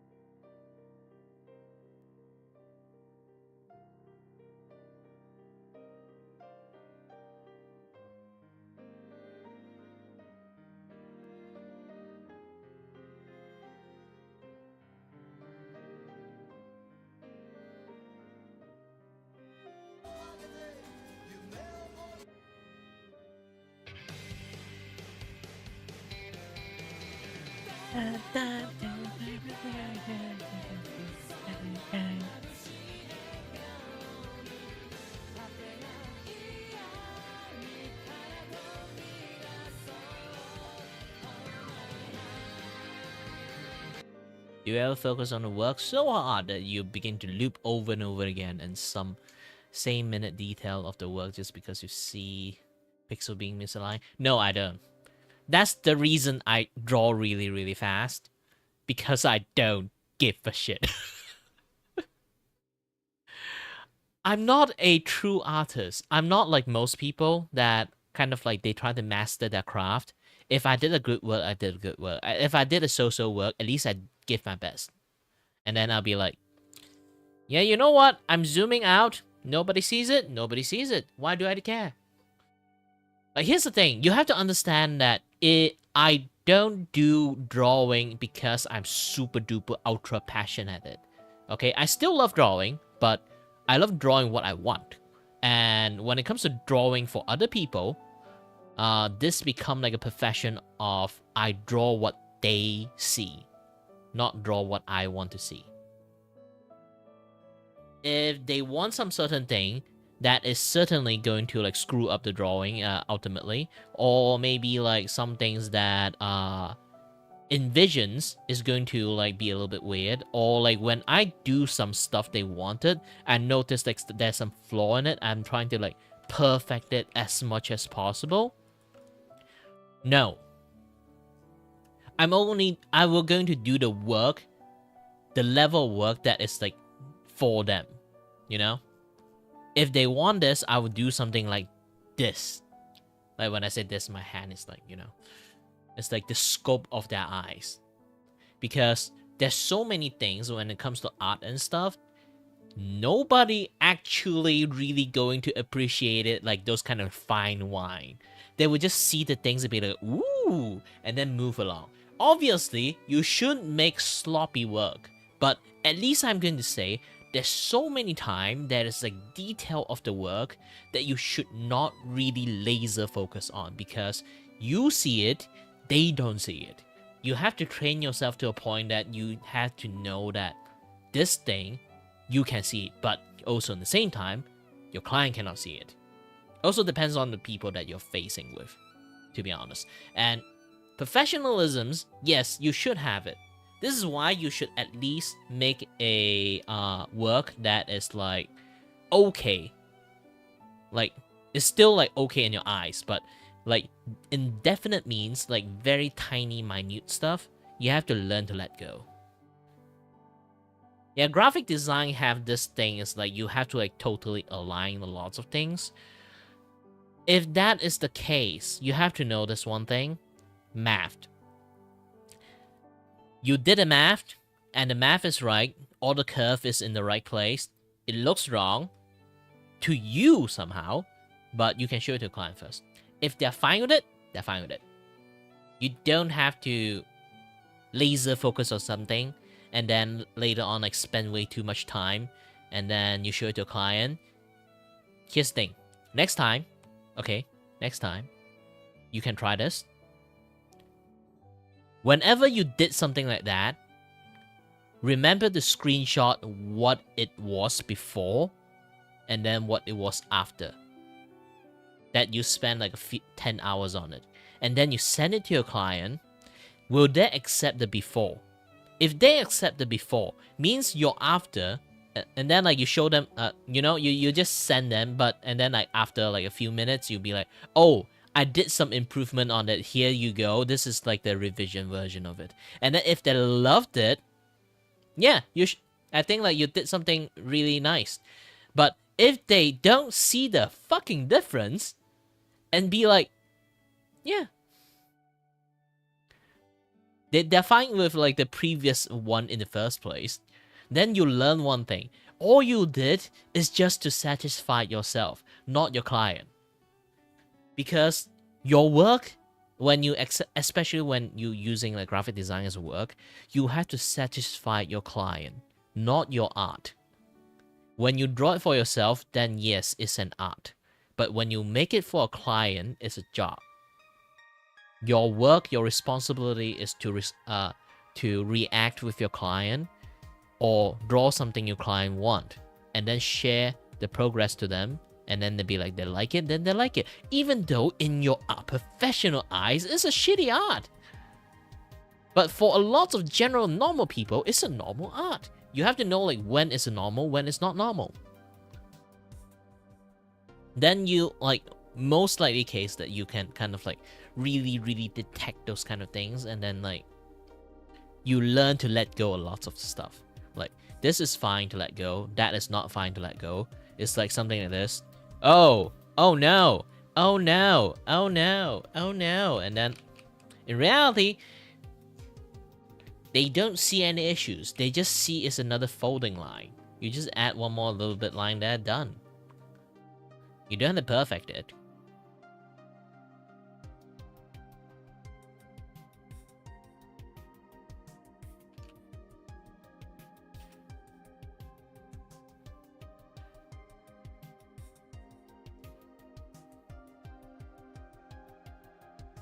See?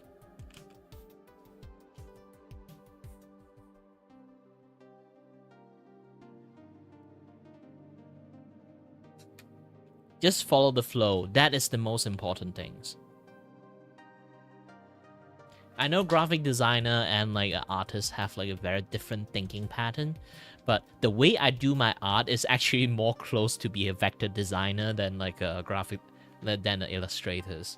So I kind of like in between both side of things. I can't understand when shape is not pointy enough, when the angle is a little bit wrong, you feel like something is wrong.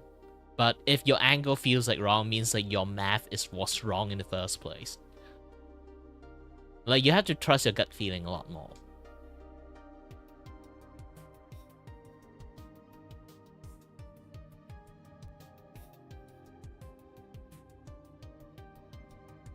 Yes, the reason you have that because you made the artwork, you know every single pixel of it. But in reality, if you actually go ahead and look at something like this, okay? Look at something like this. For lots of people may see like Toriyama make like this like perfect artwork, okay? Okay? But in reality, if you decided to be an asshole to Toriyama and nitpick the shit out of it, you can nitpick a lot of things. Even he will nitpick his own thing sometimes. He knows something he did is wrong. You can see, oh, you see this one pixel popping out. Like, we would do that to ourselves. We won't do that to other people. Especially for non-artists, they will 100% not do that shit. Unless they are some ignorant asshole. You get what I'm saying?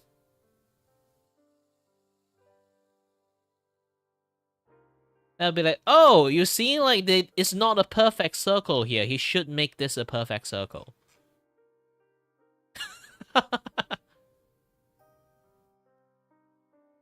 This is why I say you have to learn that part. You have to train yourself. Like, here's the thing, okay? This is my personal training back in the days, so I don't need to do this anymore. You have to try your best to complete one thing within an hour. You don't need to master perfect the work. You have to just finish the work. Finish a work, just good enough. Good enough, share it to people, they're fine with it. You can do this for your friends and be like, you know what, you have a YouTube channel, I made a logo for you, I slap it in 1 hour, give it to you. Maybe like even 30 minutes, since like sometimes like logo is actually quite easy to make. Like depends on what kind of time you think is like suitable for it. Do not make it over 1 hour. Try to just limit yourself in a very short time frame. Make it nice enough. You don't have to make a masterpiece. Just make it nice enough. Give it free for your friends so it doesn't have any monetized any value into it first. So give it to them. If they say, good, hey, nice work you have there, means you actually did nice work for normal people. You're not trying to make like some very godlike work there, okay? Just good enough, then it's fine. Or like you just go to like a random VTuber and be like, hey, I'm going to make like a VTuber title for you. And then like just like do it like very fast, then done.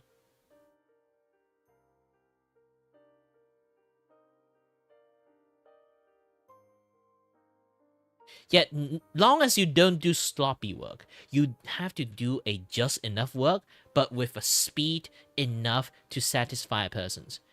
Because if you have a speed limit, you will try to make it kind of okay enough, and basically your brain will slowly kind of like rewire itself to optimize it in the most optimizing way that it still look good enough. It doesn't look sloppy, it doesn't look like shit, But still at the end, it's like if you give any one of it, they would be like, good.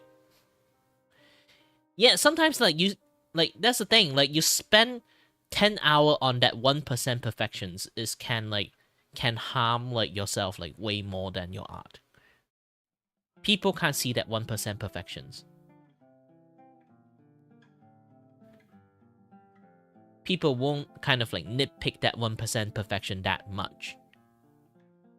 Heck, even someone nitpick it, you can go it, tune it just a tiny little bit from their feedback. It's way better than you spend 10 hours, don't know what you actually need to perfect. Maybe the only thing that you need to perfect is like way more minuscule than your client think about it. You give it to them first. If they have issues, then you tune it out. Only tune the part they have issues with. Don't need to tune the part you have issues with. That is the most important things.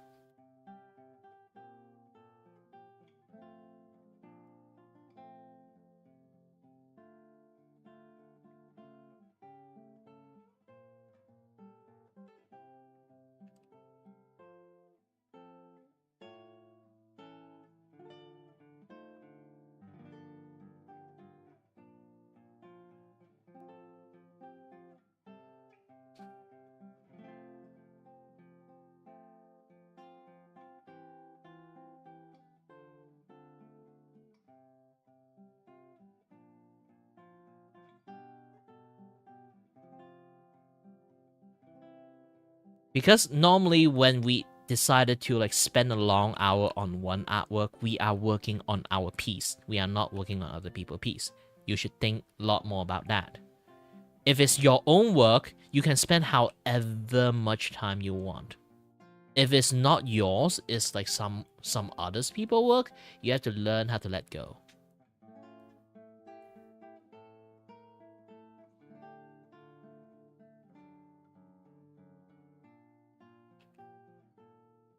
I also have like another habit when it comes to drawing.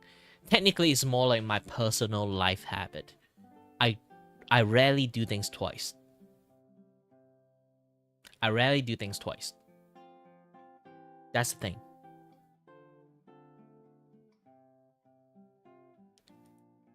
So when it comes to drawing technique too, like I won't use the same as drawing technique twice too.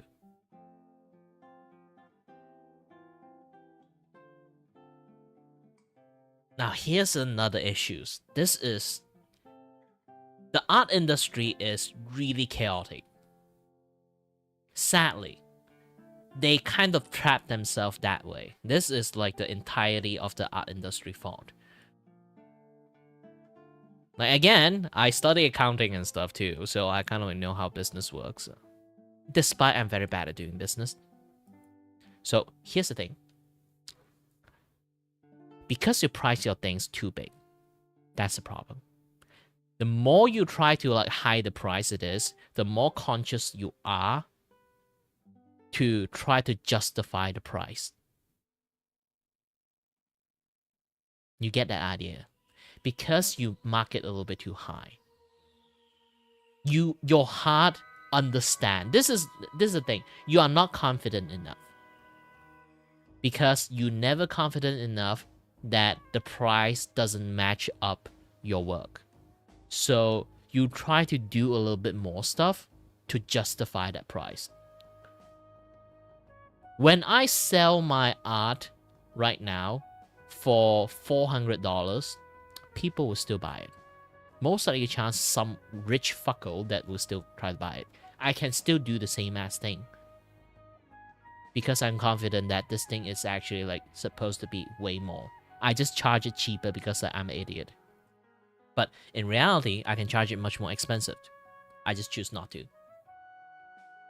I just choose like the lower denominator price. But you have to have that confidence for yourself. When you charge that price, your art is worth that price. If you don't think your art is worth that price, then that hour you spend, the extra hour you spend is like for naught.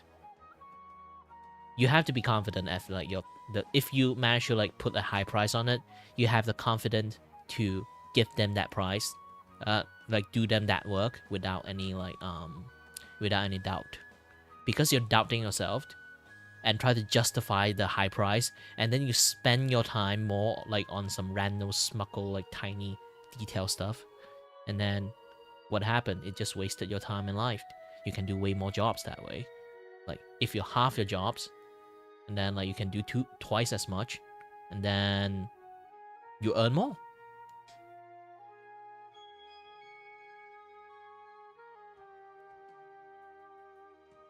I understand what you're talking about. Back then, it happens to me too.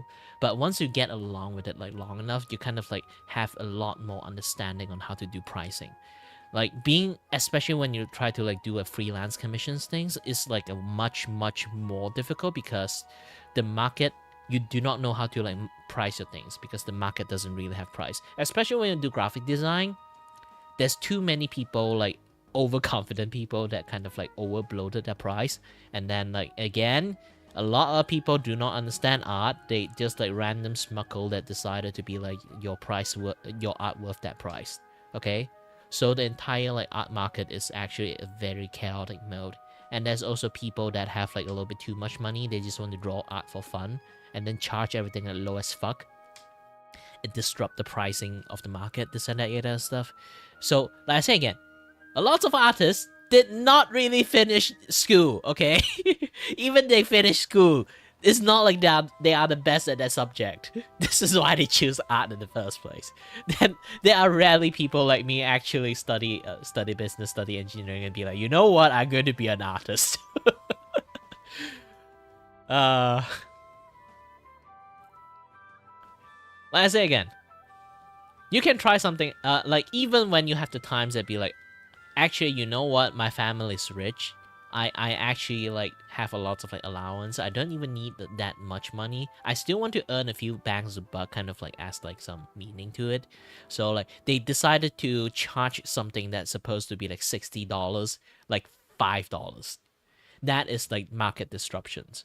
So it's better that you charge $60 and discount it to $5. Not just flat out just say this thing costs $5. It would cause a lot of misconceptions.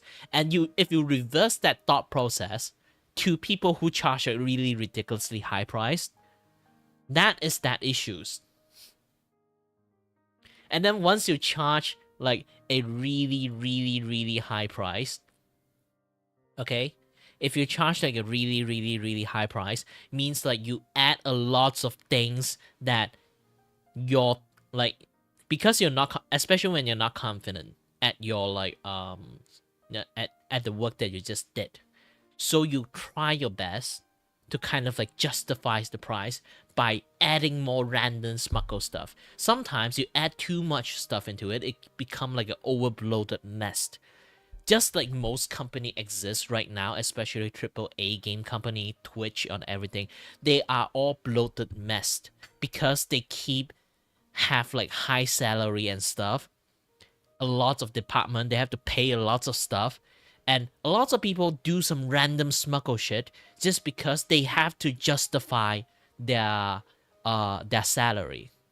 So they start to do some random unrelated stuff and mess shit up.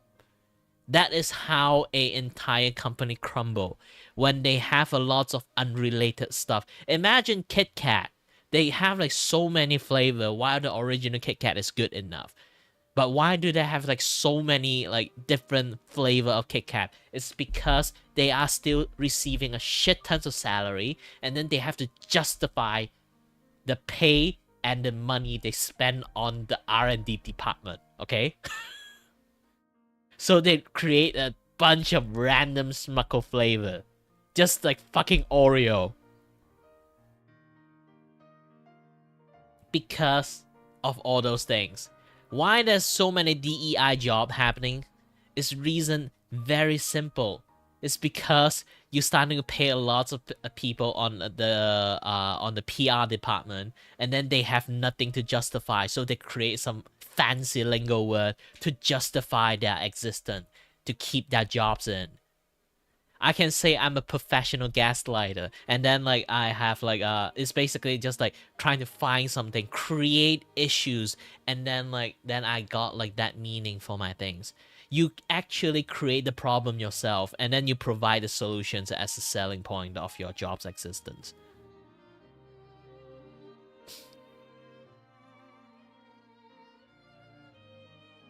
This is why you should not complicate things. Like I say again, the technology's wise back in the days is not really that high. All you need to do is just match the theme. Done. Don't need to overcomplicate it. You just have to do one thing, okay? One thing. Slap a label on it. When I say slap a label on it, have like one word represent the entire thing that you want to do. This I decided to do them on dancing. Why? Because I noticed this thing when I take a double look into the commission stuff. Okay, let me show it. Okay, this is what she wrote: a bad rhythm gamer and Isaac encyclopedia. I see rhythm gamer. I see rhythm game, immediately pop up to me in my brain is what? DDR. Those kind of dance revolutions kind of like things. So I made her dance on like dance revolutions. Done. You don't have to go so far. Just go for the theme. Shoot for a rhythm game theme. Done. Have a label in there. Create something one time. You don't have to change it a lot. Just go for that. You say 90s. What things are popular in 90s in anime? Mecha. Just go for a mecha font. Done.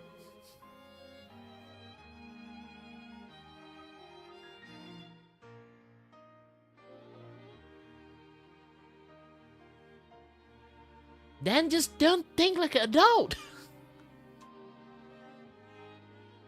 Be an idiot. You charge price for it, you don't have to think too much about it, just do it. People like your work anyway, just do it.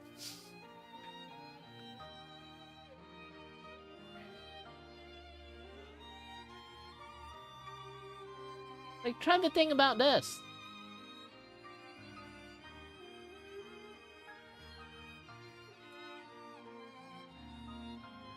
You see fancy lighting. This is everything I did is like looking good. But in reality, the eyes is oversized.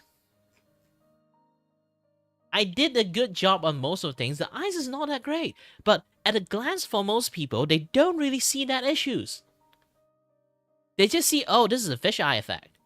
No, I oversized the eye.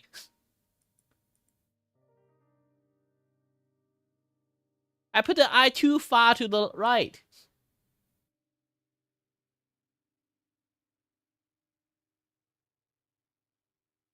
Nobody would know if I didn't say it.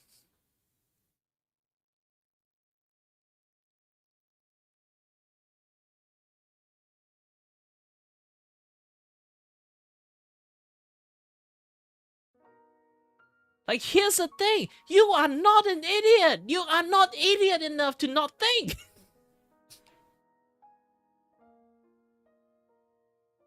You have to be more idiotic. Turn your brain into Patrick Star.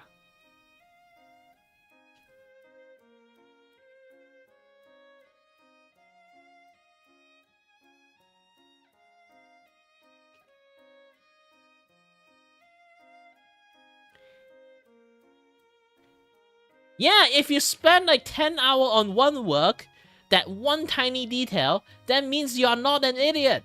You think too much. Stop thinking.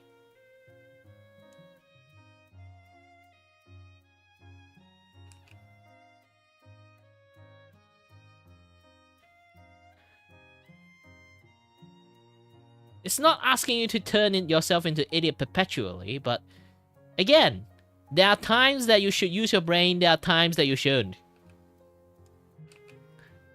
Once you grab those timing, you can do God's work, okay?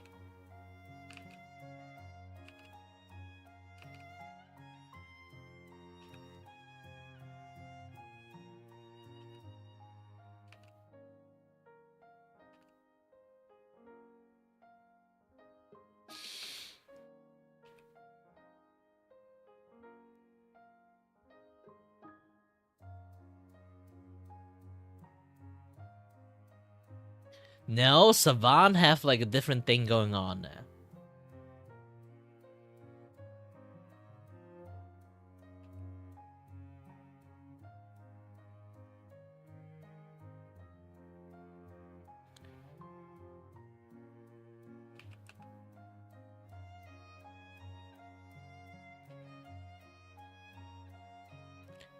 You'll get it like once you like work enough into the industry. At first, like you just don't understand, but once you work a lot of work and then being like really fucking tired at the hole that you dig, you learn to cut corner. And the moment you learn to cut corner, you realize that when you cut the fucking corners, actually people just still take your shit. Okay? And then you realize that you wasted all your life on that one fucking 1% detailing.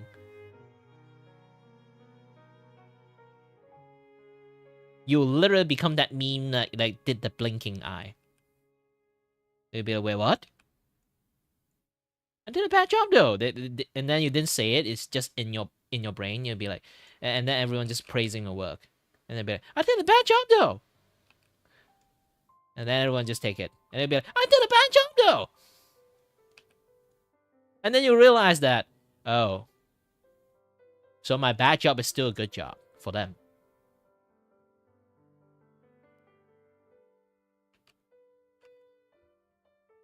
And then that was the moment you unlock that you finally realize your worth.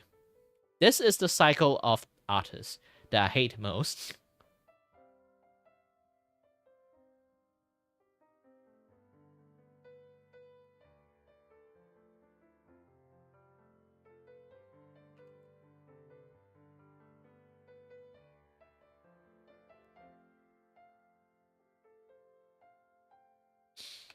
Sometimes your definition of bad is not the definition of others.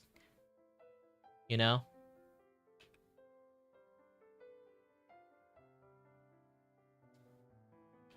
It's a very different things. You may say bad, some people might say good. So you really have to understand the definition of your bad and the definition of other people say when it's bad. Once you realize that, you can cut corners so much that the bad maybe it's for you, but for your client, no, it's not bad at all. In fact, you work it so fast, I'm impressed.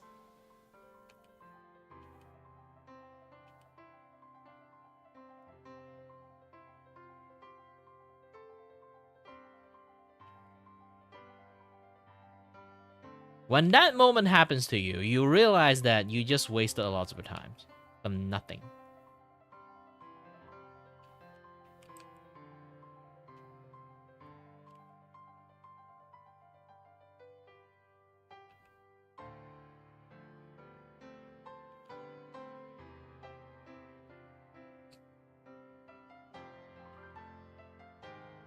Especially when it comes to art and creations. You're not working in some like massive corporate entity, okay? You don't have to like give that 110% to get a promotions.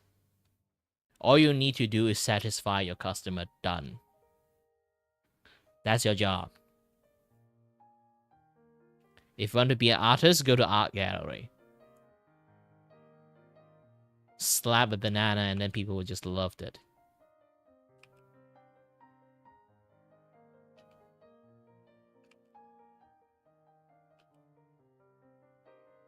True art is for yourself. But when you use your art as a work, don't treat it like you are making art for yourself. You are making art for people. You realize, and then you have to think about what is people. People are the one that love the banana slap on a wall, and then they pay shit tons of money off it.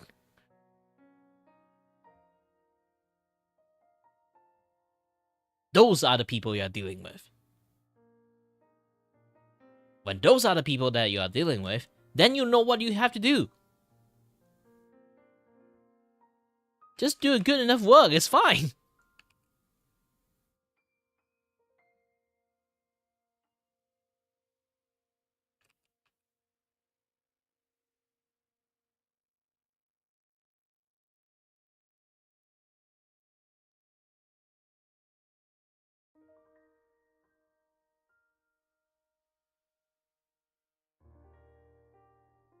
Like, that's the things. Some people really have to get the sense slapped into them, okay? Currently, if you are still delving like in that 1 pixel, then you should get slapped. There are people times that they need to get slapped. There are people that just refuse to face the reality of the situations. Too young, too naive.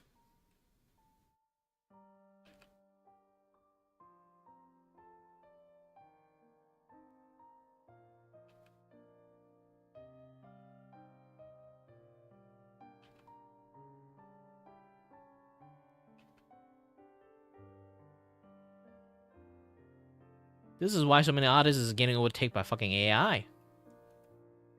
Too young, too naive.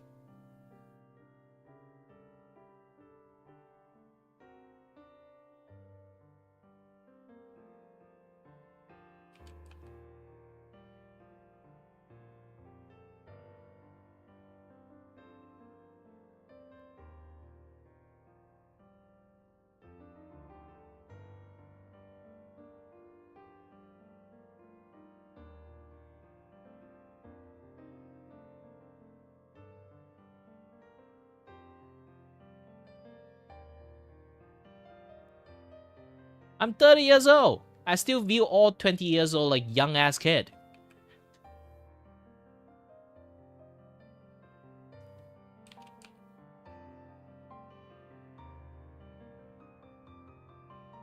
You can be young in your career, you know. This is why we call people who just started a career rookie. Rookie mistake. Too young, too naive.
Alright, man. I have to go to eat my dinner. I'm very hungry. It's like 5:10 something. I'll be having a dinner break. Be back soon.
Alright, I'm back.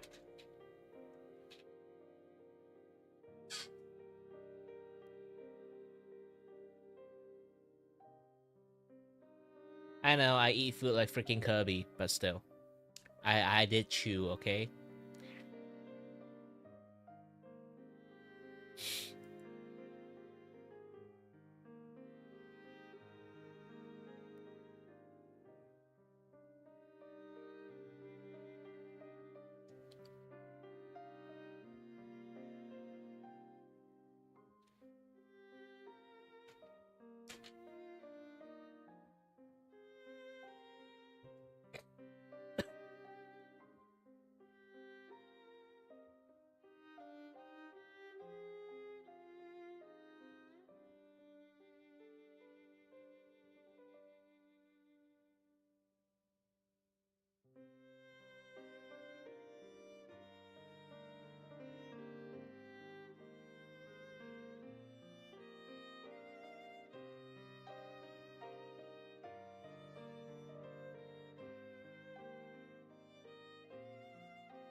Ooh.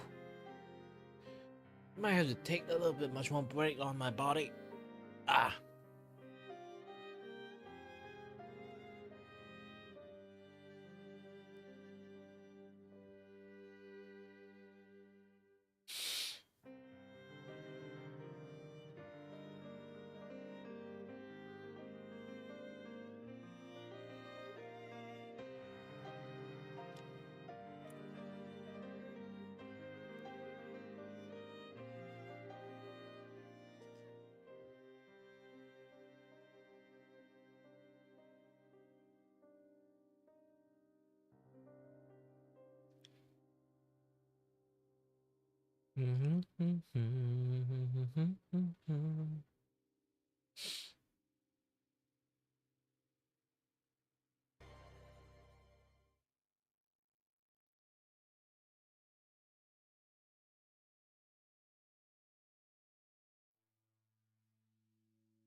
Ooh, tummy ache.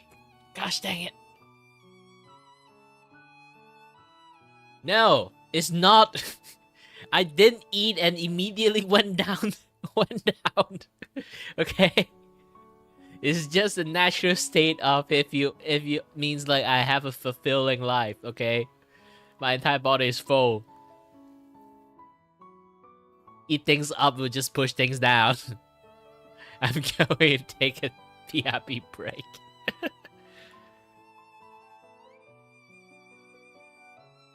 I'm too lazy to change the name. Just gonna keep it like that.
And I'm actually back this time, I guess.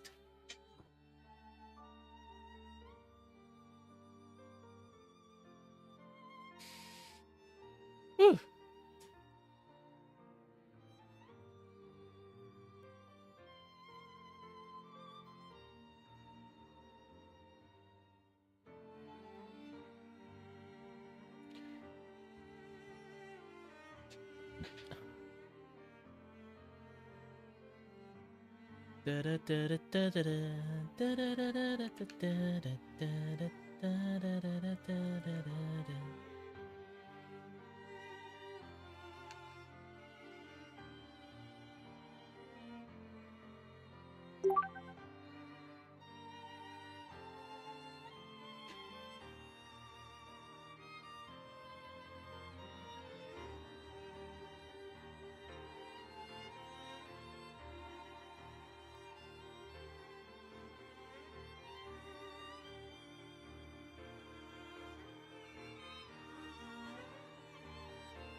I'm back and there's no one.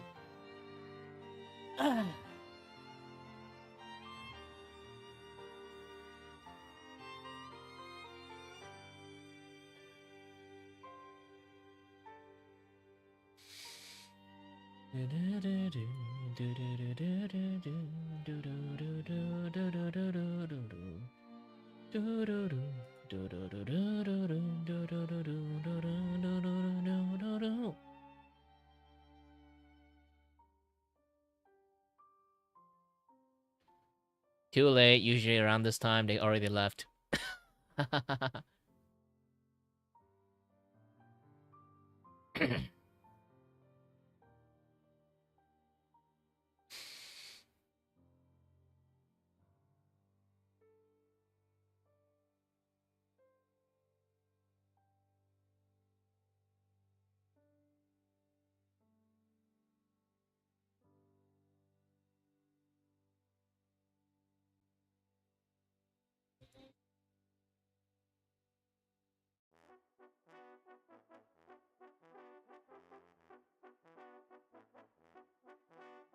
I'm listening to dun dun da da da da da da da da.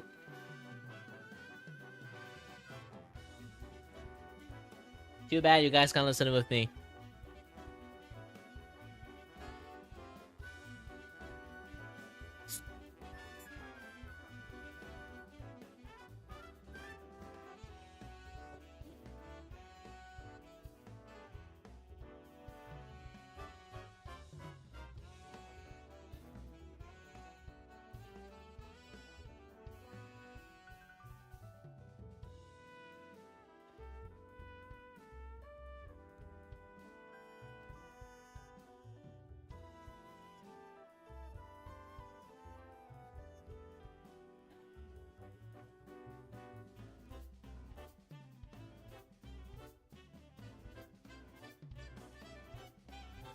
Checking out stuffed.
Oh, Black Lagoon. I was like, what song is this one?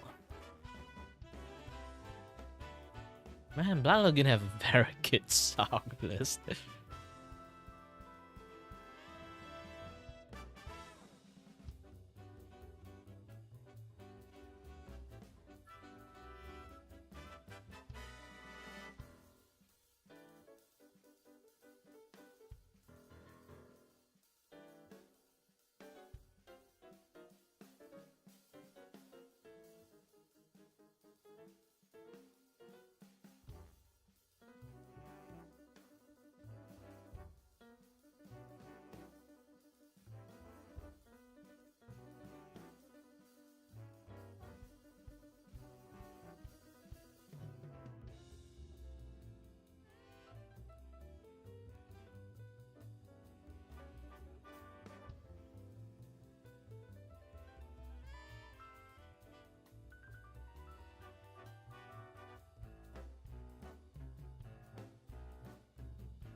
But you're trying to go for like the D&D shots that like, too bad he can't.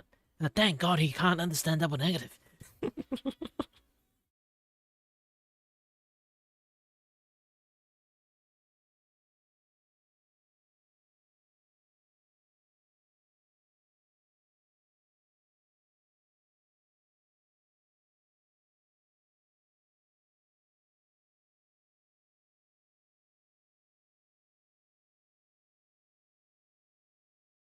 Man, when it comes to like this kind of style,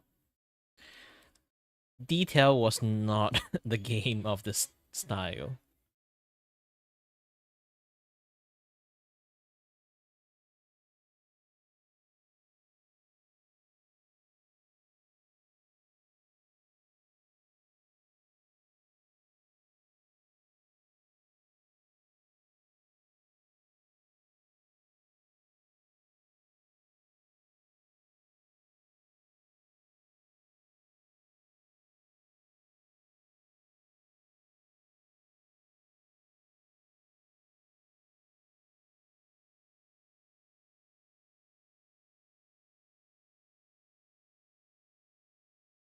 I will subscribe you.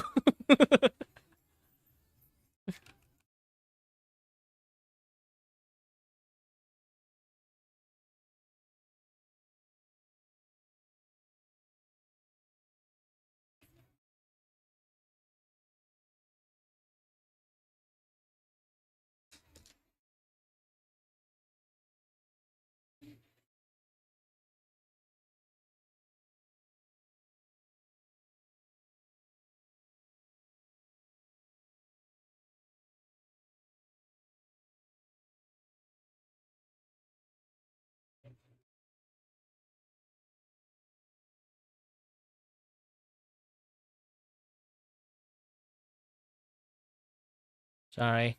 At the moment, I'm kind of like really concentrated at this thing because again, like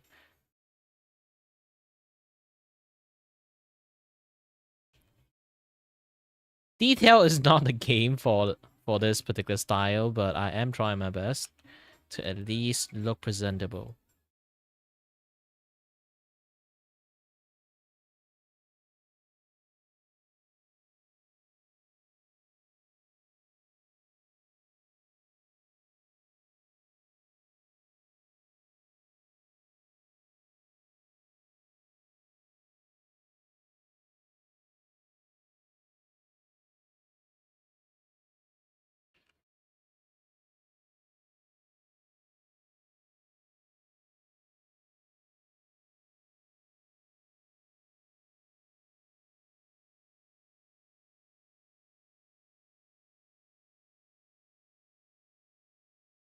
Listening to some like very old anime song at the moment.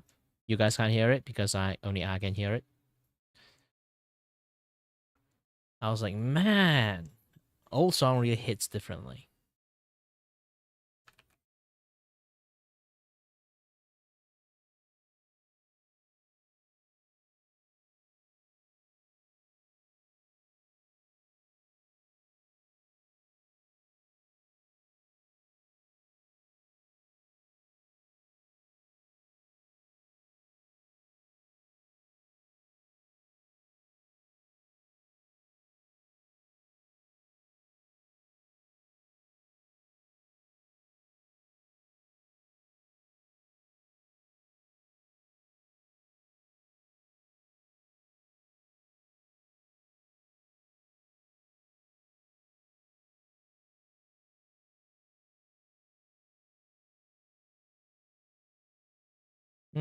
A art commissions,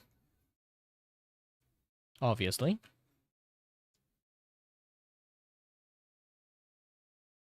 Hold on a little bit. I need to finish a few more lines before I can zoom it out.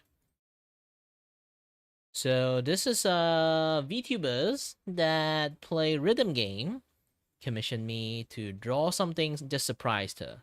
And then I'll be like, you know what? If you play rhythm game, I'm going to make you draw Dance Revolutions. So this is like she's Dance Revolutions. Her model is chibi, so it took me some time to actually like unchibify like her model. So yeah.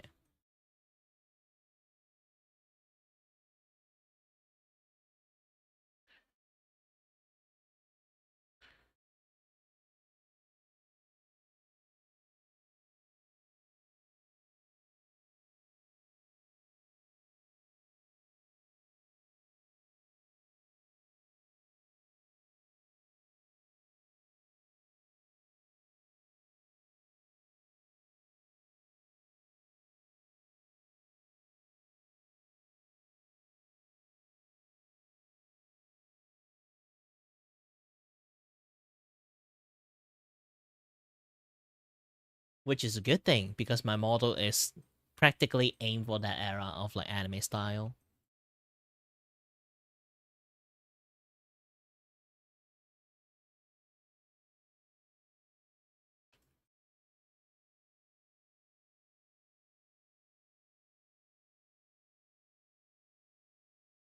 My general art style, it is trying to like aim for those things too. I feel like it's a lost art at this point for some reasons. I feel very old saying this, but here's the thing. Okay? Okay? Kirito has been poisoning the mind of all male VTuber for freaking for a freaking decade. Do you know when SAO actually come out? SAO come out around like the end of like 2010. Okay? The moment SAO came out, for some reason, it have overwritten everyone's memory about anything like anime like from the 2000 era. I have no idea how they did that. Like, did they put some fucking curse into it? I have no idea. But after that, every single male like characters, okay, when it comes to anime, everyone have a lingering image of Kirito face. This is why like there's like a period amount of times that after SAO came out, every single characters just look like a freaking Kirito clone.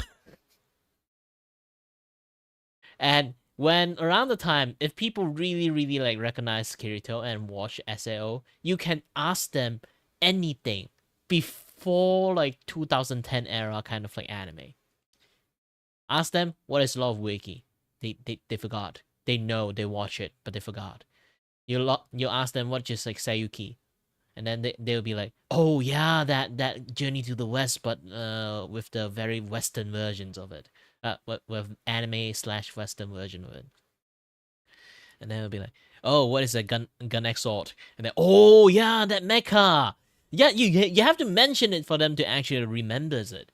If you just flat out ask them what anime was that time, they can't recall it.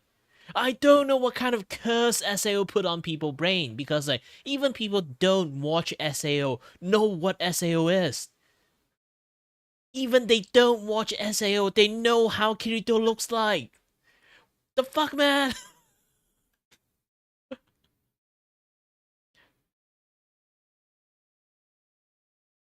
Hi there, T-Leafy.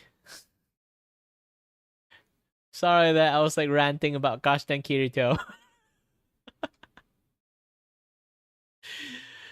uh, I'm fine with the first season of SAO, and then after that, it's just like no.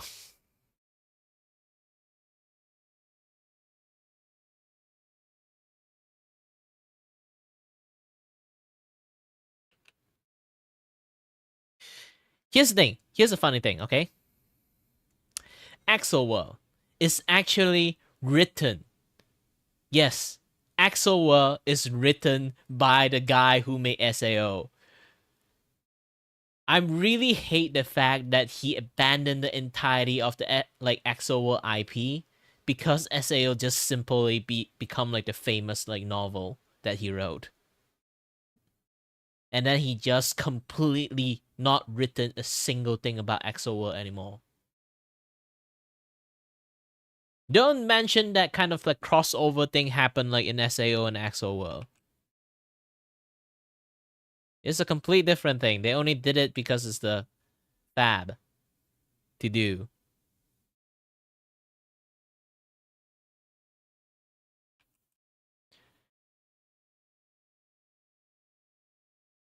To be honest, if like we're building like system on like the internet world, things like that, like I think Axel will have like a much more interesting thing going on there. But no, Kirito is too like SAO is too like famous for the girls, all simping for Kirito. It's all male fantasy. Having a mecha body is not a male fantasy anymore. It's just harem everywhere. Ah, man, I still feel really sad. Yes, I still feel really sad that he abandoned the entirety of Axel World. And to be honest, there's too many like people just started to watch anime. They have zero idea what anime is. To be honest, if they are like some sort of teenagers, I would say like if you really have to understand the entirety of anime cultures, okay? The entirety of anime cultures is captured within one anime called Gintama. Just watch Gintama. You'll understand why we behave like how we are. Keroro, Gintama, Glu Glu. Technically, I can say like like Dragon Ball Z and like those kind of things. But yeah, there's lots of things that define us, people who watch anime.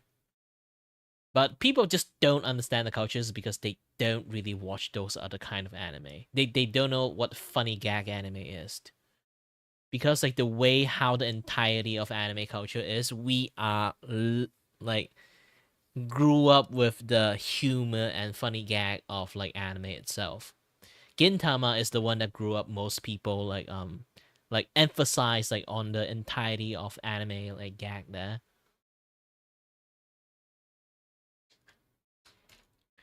And like that one like with the mermaid wife thing. Not the isekai one, okay? The different one, the rom-com comedy. With the Terminator dad and everything.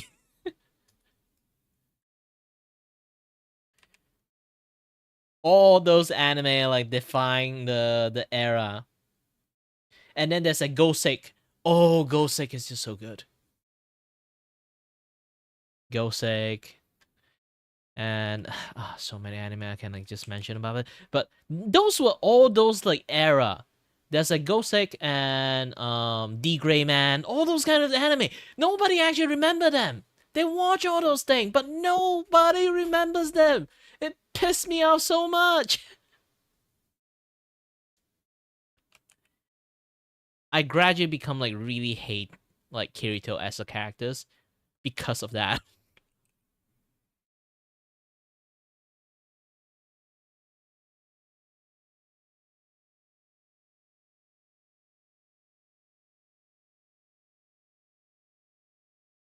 If you guys don't know what Gosek is, let me double check. Did I name the anime name? Yeah, Gosek is basically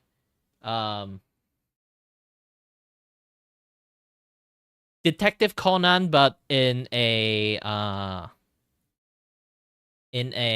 gothic era, like Victorian era, like Detective Conan.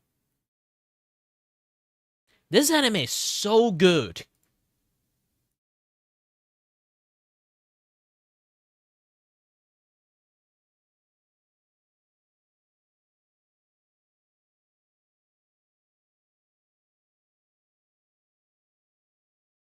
Lots of things really like define lots of like anime stuff. Oh, Dash Belt.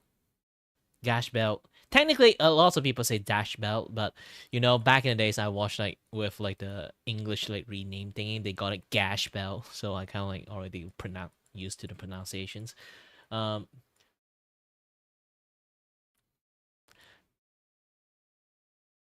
but yeah, there's so many good anime.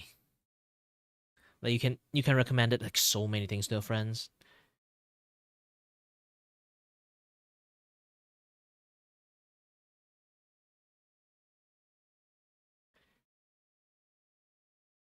But again, gosh dang SAO, delete people memory about those things. It's like they really have to dig hard to actually think about it. So if we just ask a random people like watch lots of anime, like, hey, what anime I should watch? And then the first thing pop in their brain, gosh dang SAO, I said, get out! I have to train myself a lot to actually do undo that thing. And then my friends also having the same issues. We don't know what kind of poison like SAO use. It's working really well.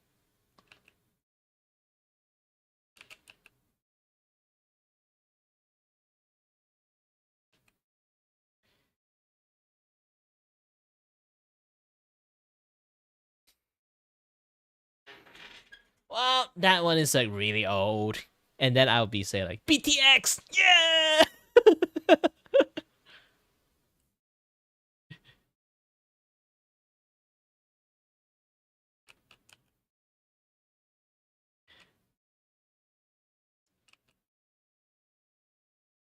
And then BTX, Vampire D. If you want to go like old anime, I can versus you with that, okay? BTX, there's like the VG what again? VG Sega? Not VG Sega. VG Ga.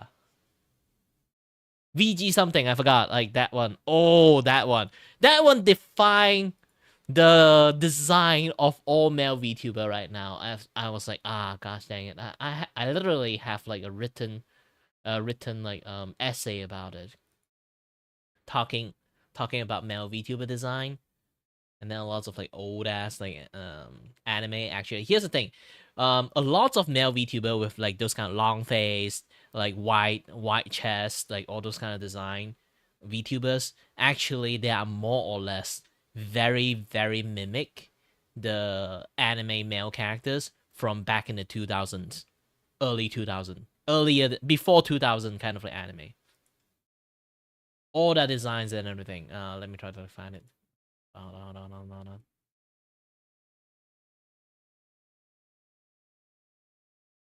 Um,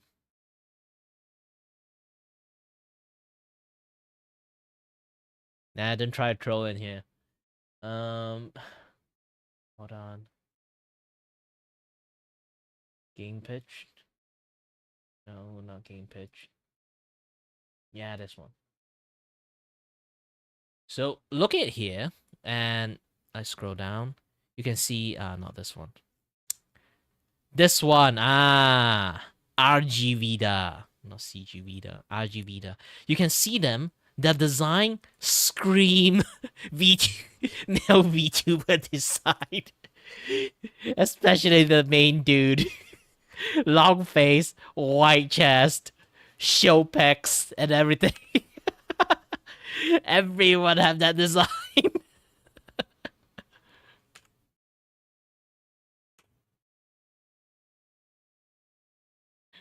uh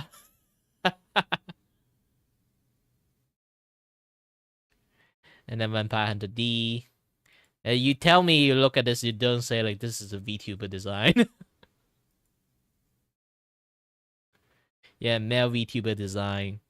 Male VTuber design, male VTuber design, male VTuber design. This is like all like kind of like early like this is like the before 2000 era kind of like anime and like manga media kind of like how they design dude.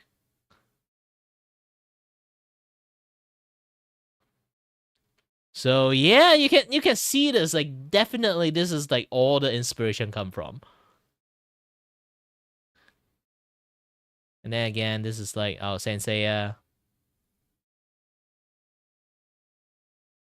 This is BTX. Yeah, BTX. I love this anime. Back then as a kid, I watched a lot.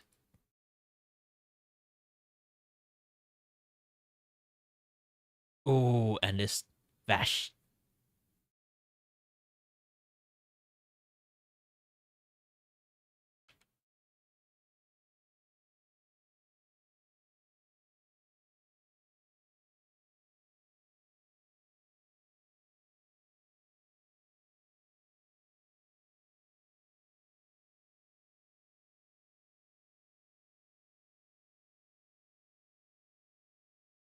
Oh, by the way, I have to like delete like that berserk thingy, like good for kids one. Um, the reason I have to is because sadly, um, I have a lot of kids watching me. I don't know why. There's a lot of kids watching me, so best not to recommend such as things to kids.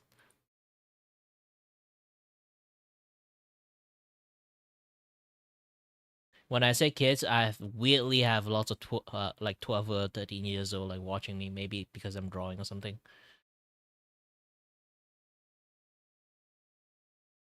Yeah, try not to throw too much.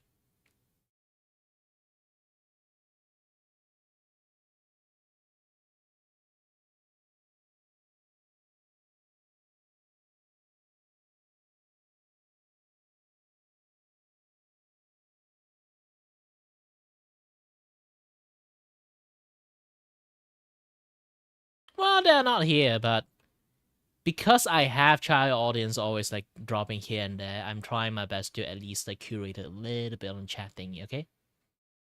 I do have a farm out those. I do wish they don't come into my stream, but um, you know, parent refuse to parenting, use iPad as like their parenting tool. You can't really stop them.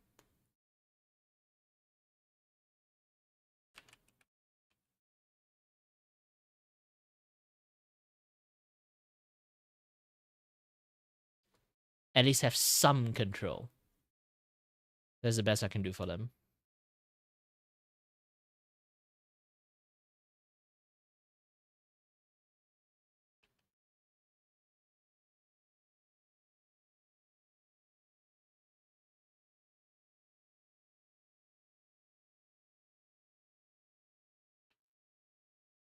Oh, speaking about spaceship, back in the days, there's a lot of spaceship anime. I'm not even kidding. There's actually have a lot of anime that is revolving around spaceship.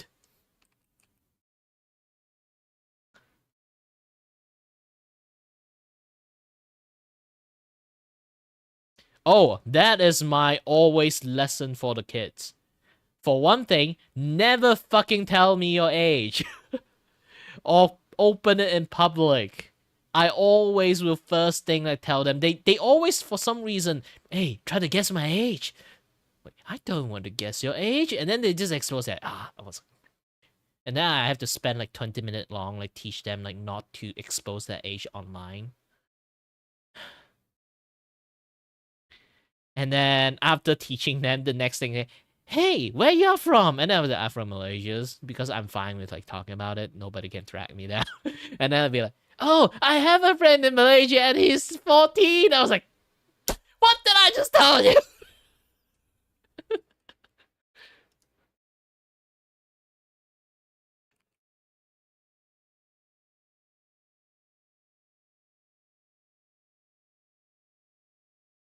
Well, kids being kids. Like that. Like I will spend more extra time to like be a teacher or some things. But if I don't have time, then I don't have time. But I will at least generally give them like the basic 101 of like the internet stuff. Because apparently a lot of parents don't teach kids about internet 101. I try my best for it. That's all I can do. Thank God they aren't like going into like some weird uncle streaming site.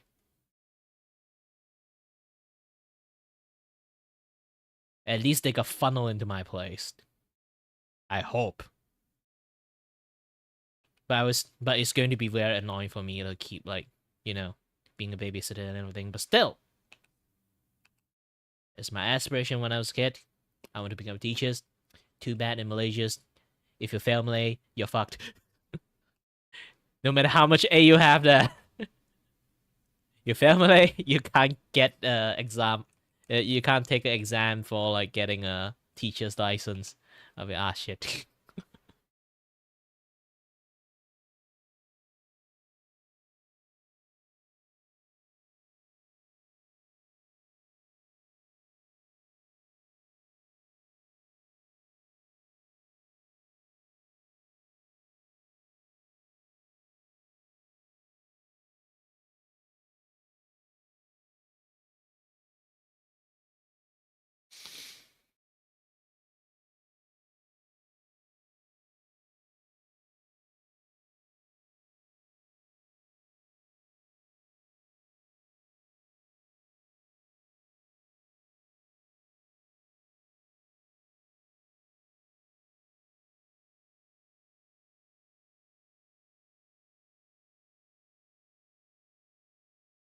So that I'm a little bit concentrate on this one. I feel like something is wrong here in the angle for like the clothes and stuff.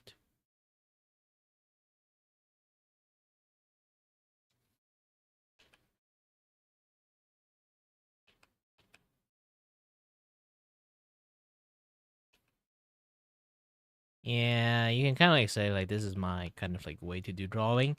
Um, there's a period amount of time I actually really pissed off that I spent almost my entire life to develop this kind of like art style. I mean, like the way I draw. It's like I'm trying my best to kind of like blend in like comic style and then like I mean like Western comic style and um manga style. Manga style, not anime style. Anime is the dumbed down, is a watered down version of manga. Okay, so I'm trying to like do a manga style and kind of like anime style blend together into one thing. And when I finally achieve such a level, and then the first thing people see those art things, they'll be like, "Oh, it's Persona art." Makes me throw my pen down.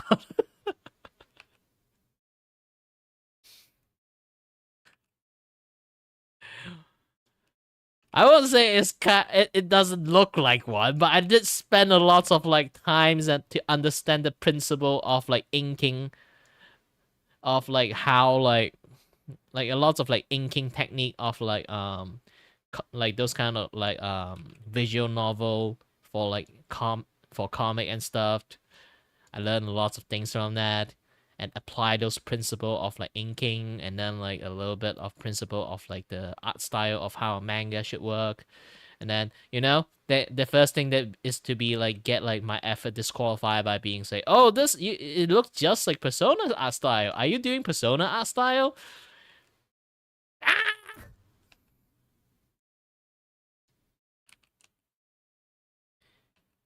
I applied technique. I didn't try to copy any style.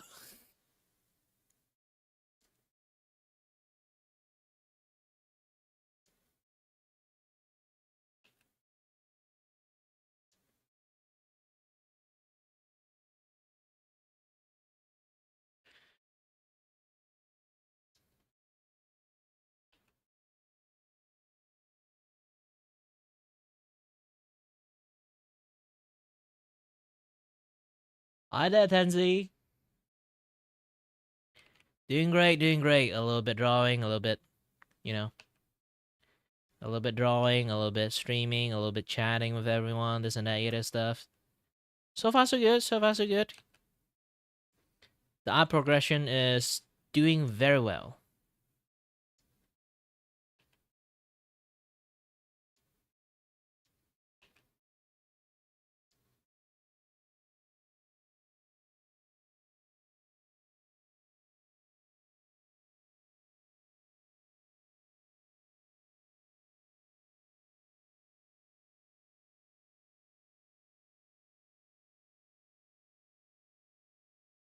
Huh. Well, for me, I just like become VTuber out of nowhere. I'm more of a hybrid streamer. Actually, I don't just like stream with VTubers. Sometimes stream my face together with my VTubers, those kind of things.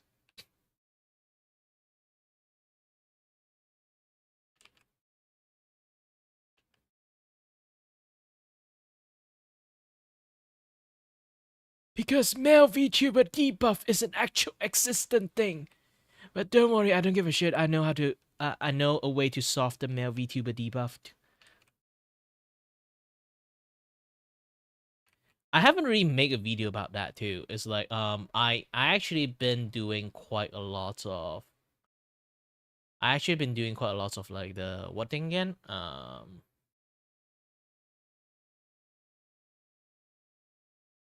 Mm, what do you call it again? Ah, shit, my brain. What was I talking about again? Sorry, my head just got hit by vertigo. It's a little bit hard for me to think. Um, sorry about that. What was I talking about again? Oh, gosh dang it.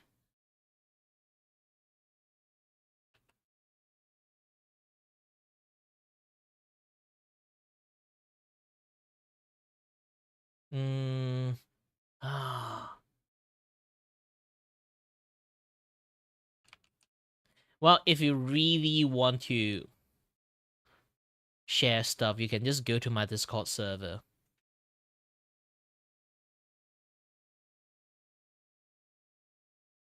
And I don't need to make my art. My business is art already.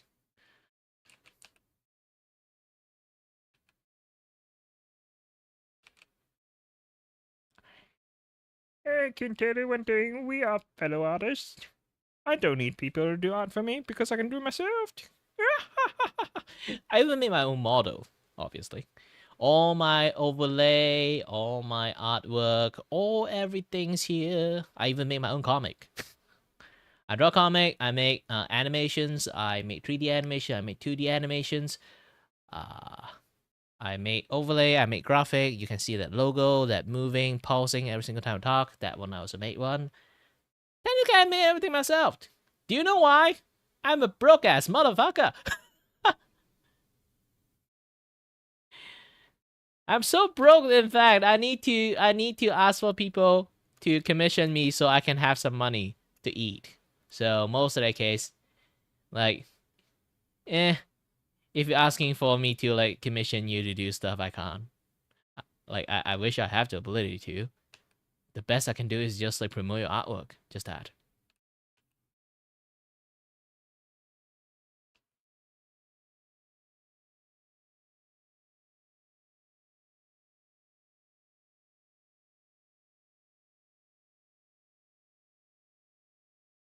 Speaking about promote my artwork, actually, I have a VGen. Everyone can drop by into my VGen and have a look at it. If you guys are interested in the art that I'm doing right now, there's no offer for it at the moment, but still, I do have a particular section like the surprise me artwork thingy. That is what I call it. What again? Yeah, the gift back to community, like the skept. So it's basically I charge people cheap, so like people can actually like kind of like, you know, order a skept from me, and then I'll just surprise them with a surprise artwork like this one. This one actually is a surprise artwork I'm making for my client because I have like some leftover slot left for my verification campaign. So I kind of like keep those slot letting people like order like cheap art from me. But here's the thing about like my surprise surprise art stuff. Okay. The thing about like my surprise art is basically you guys basically have no saying to it. I just do whatever I want. Like this one is also I'm doing whatever I want. If I feel like it, I will turn it into animations just out of nowhere. But nowadays I kind of like change the rule a little bit.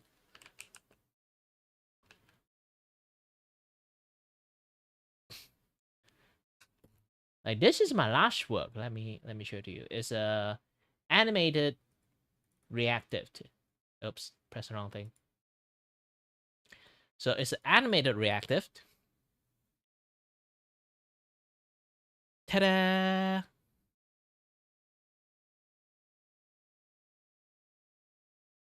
This is a low budget animations. Basically, I just do like a very minimum amount of frame and then animate them.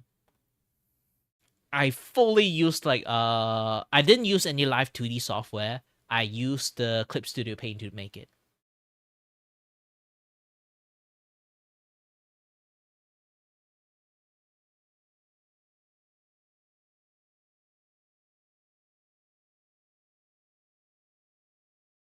Ooh, doll painting.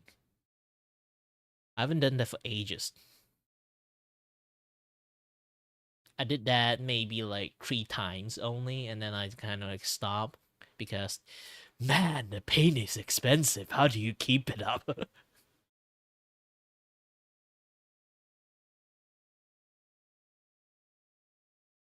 As for traditional artwork, I did come out from that department. Funny thing is, my left hand can draw traditional artwork, my right hand can do digital artwork, but the either hand can't do either work.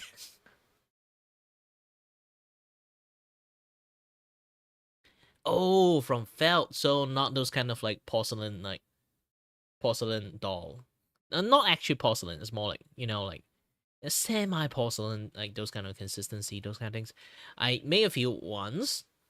Man, it's difficult to make them, like the joint and stuff. You have to pull the string and stuff. Making doll from felt is pretty nice too. Especially when you have cats in your house. Free felt. uh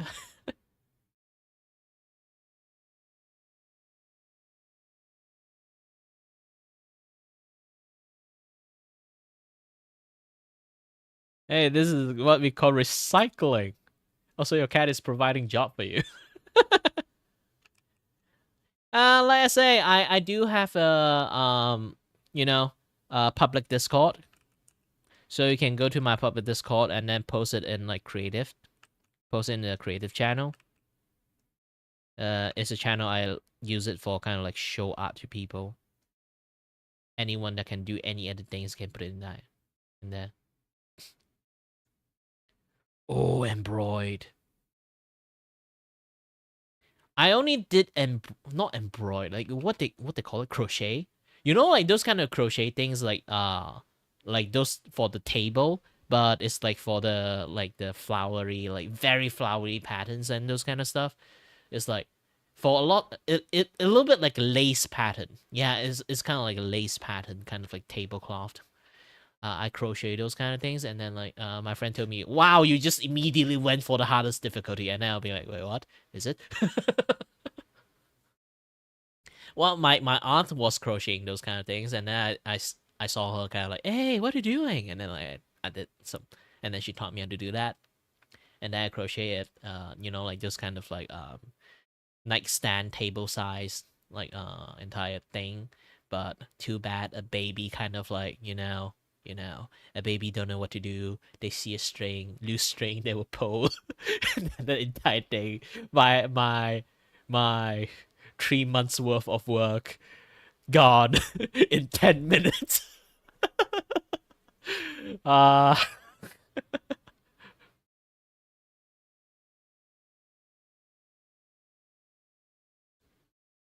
toddler do what a toddler does.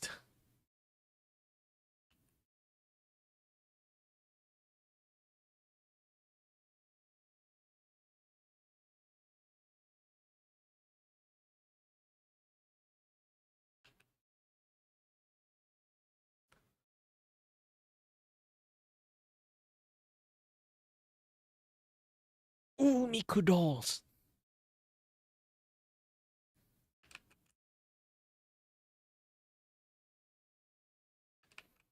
You would be very popular being able to make Miku dolls.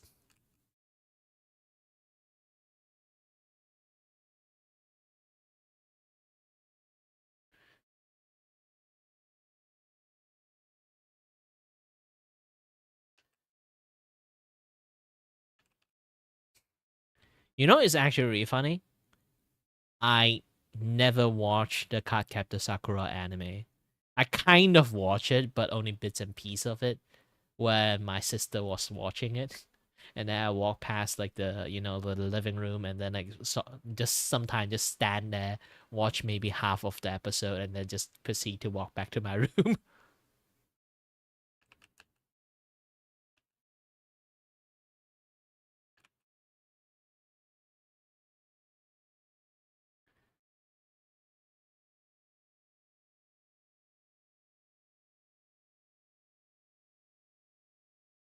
I can't say like it's because it's not a dude things I didn't watch, because I'm the guy who watched at Oran High School Host Club.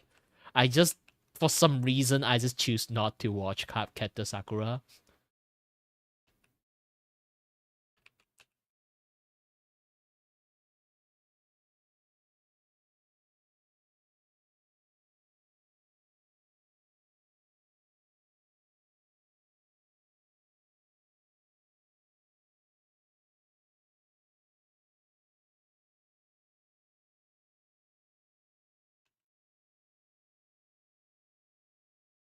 Nah, you'll definitely find communities, especially when you're making doll and stuff. AI can't really like replace the material stuff at the moment. Sooner or later we'll be able to, but if you always do it with that attitude, you will never actually get out from like the tiny space you always think it is.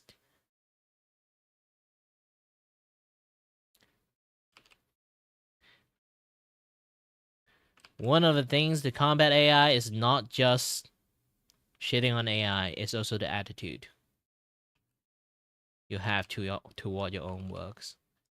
You have to believe.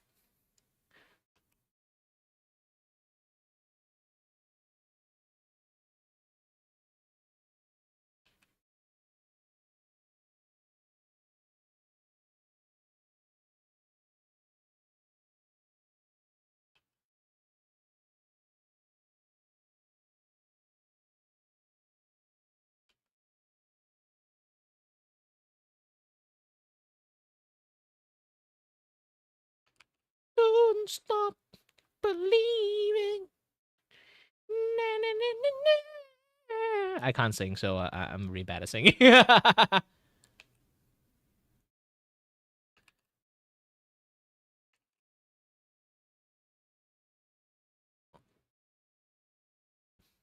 Well, another sad tactic about like how to improve your popularity, not like popularity, it's more like people noticing your work, is just to do someone famous. There's so many VTubers, you can just like choose like one famous VTuber and then make one freebie for them, just post it in their communities, and then you will be like at least famous for like a day.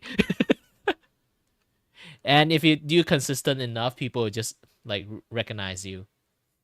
I'm kind of like the guy that somehow keep doing a lot of like not very famous but very notable Zentrea art. But generally it's either I did it for fun or I did it like because someone commissioned me to do it. Yes, a lot of people from Zentrea kind of like art communities that commission me for like making like Zentrea artwork too. Just because I kind of like sometimes do it for fun and then post it in there, fan art stuff. I can show it to you like the latest one I made. And the oldest and the first one I ever made kind of like get a lot of attractions. Where's it? Yeah, this one. Oops. Open the wrong things, but still. I still can display it using that. Ta-da! And then let me show you the first art that I made for Zentrea back then. I only did it for fun around that time, so like I didn't even like try to do like as good as possible. I do like an exercise back in the days. Like one day, I would spend like 1 hour draw like a artwork as fast as possible, but also the goal is to make it as presentable as possible within 1 hour. So I won't spend so I can provide like cheap artwork for people that do a just okay work. Because I only spend an hour on it. Like this is it. I get recognized by this thing a lot. Sometimes I show people this artwork, they'll be like, "Oh, you were that person that drew this!" And I'll be like, "Yeah, I'm that person that drew this." Yeah. A lot of people still remember this artwork to this day. Sometimes I show it to them, they'll be like, "Oh, wait a minute, you're the one, you're the guy." I'll be like, "Oh yeah, I'm the guy."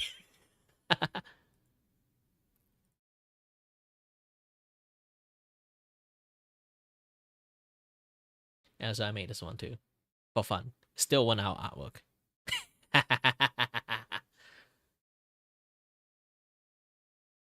That is like for the Bishoujo drama.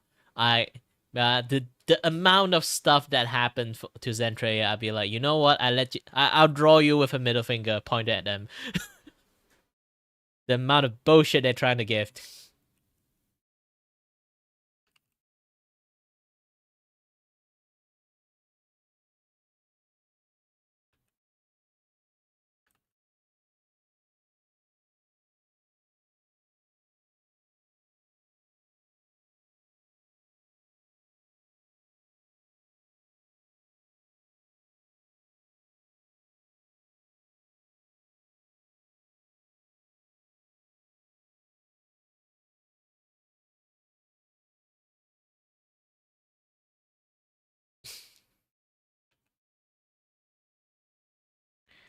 And personally, I know this one thing is like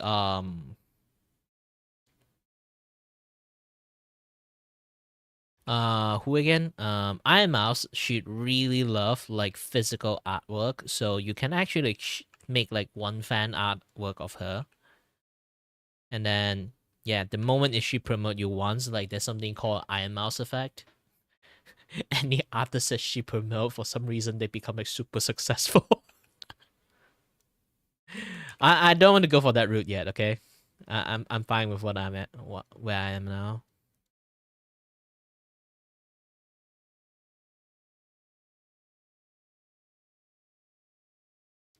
But it is a way of many other ways.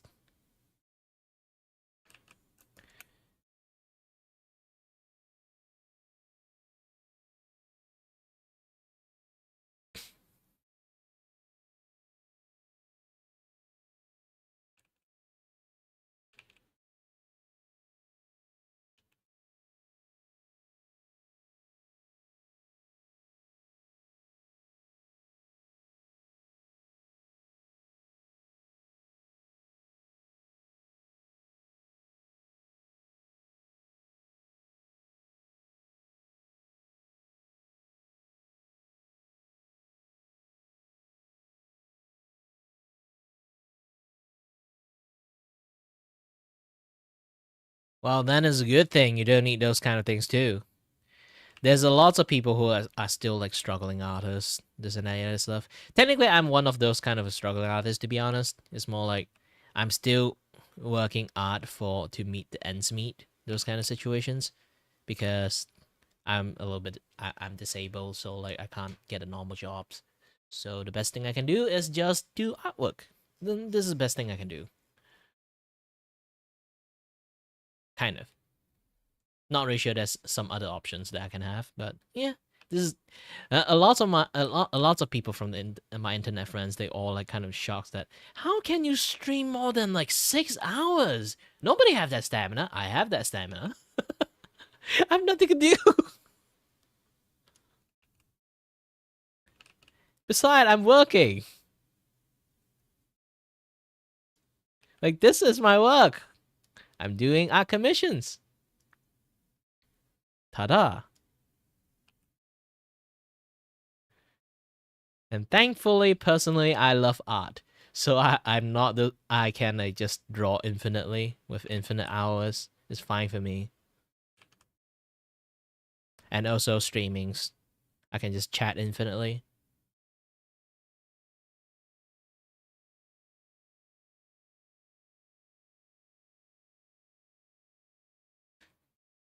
Magical girl, Bob Ross. Yeah, be careful, Nintendo is actually so happy. It's very so happy. Oh, I also want to send you, not send you, like let you see this one too. Meow. Freedom V. Where's Freedom V? Not Freedom V. Yes, Freedom V. I have like a few more card work I haven't done yet, but this is one of them. I also make card too. Card design. I still got a few of them I haven't like really finished yet. Because let me go and try to seek the things out, okay?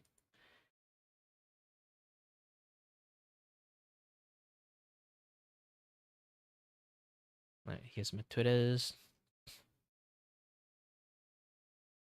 Media, let me scroll down, see what I did.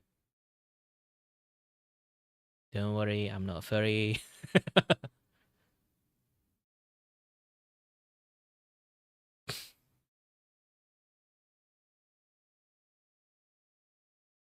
Man, Freedom Week is going to like take a long time to actually see it.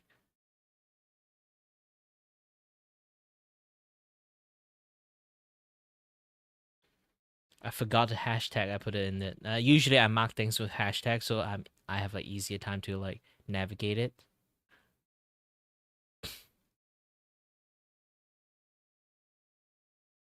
LED boob. Actually, that is a taser boobs. taser bra. So yeah, be careful.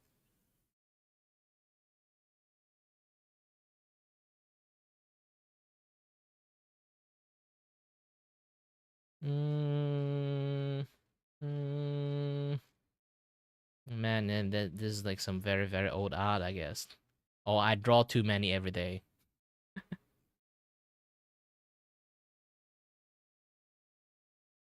Yeah, I draw too many. Hold on a little bit. It took me some times. It's taking me a lot of time to scroll down. I draw way too many things. I have way too much power. Ah, yes, this one. Freedom VTubers.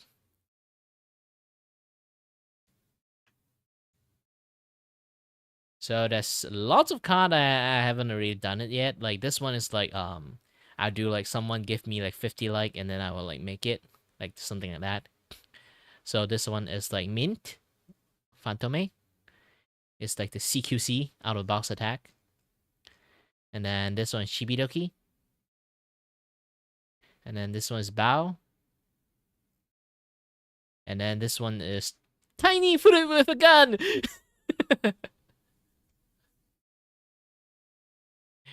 Yeah, and then this is Henya.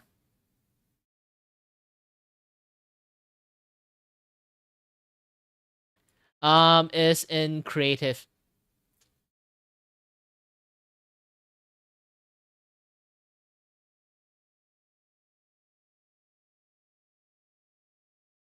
You scroll down. Have to go quite down. I have like too many stuff. And then you go to see the media share, like fan art, art tips, those kind of things. If you see that, there's like one called creative stuff. So you just put the creative stuff there. Basically any creation you guys can just like post it in there. Handcraft, hand draw, traditional, digital, all those kind of art. Sometimes I post a little bit too much. Because my channel is very dead. All I can do is just keep posting my stuff.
Hold on a little bit.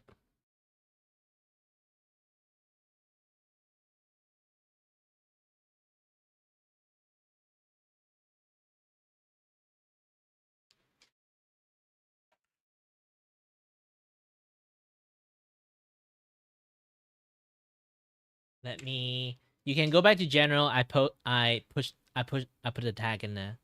Oh yeah, I haven't actually added you in yet. I kind of like. I haven't have like the automated system and a lot of stuff, so you can't see it. Let me add you into unpaid intern. Yes, I have to do everything manually at the moment. I totally forgot about that.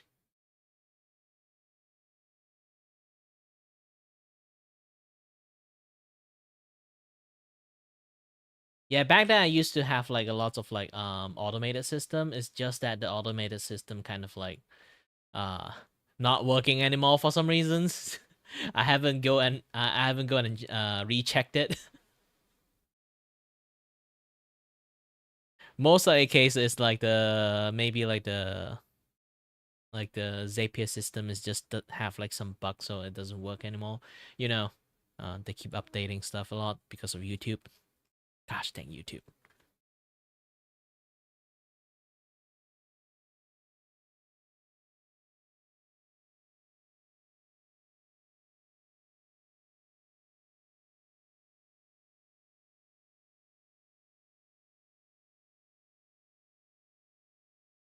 So it's in the category of in stuff we share.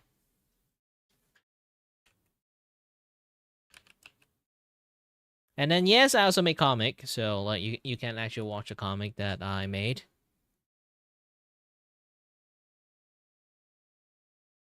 If you do notice that particular channel. Or did I actually like turn the channel to payroll channel? Huh. I forgot. I was like renovating it halfway, but I ran out of money, so I become like really pushing onto the you know, commission thingy. So I kind of like forgot to do a lot of things.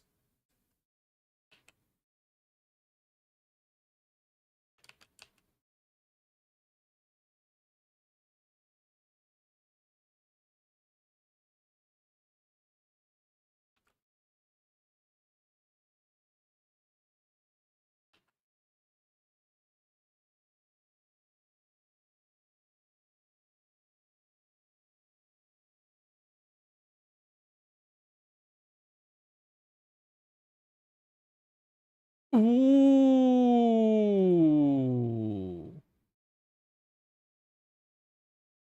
Very nice. Especially the blue eyes. I'm surprised that you can actually paint the hair that well too. Is that an accidental Mickey Mouse?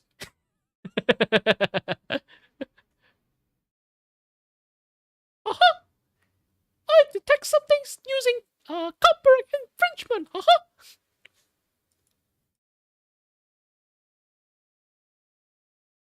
You dare to use my Mickey Mouse appearance.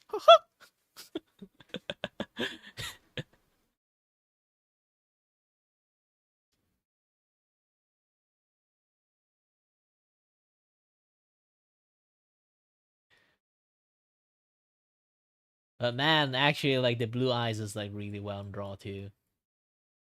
Like both Bob Ross and Blue Eyes. The anatomy is like spot on too.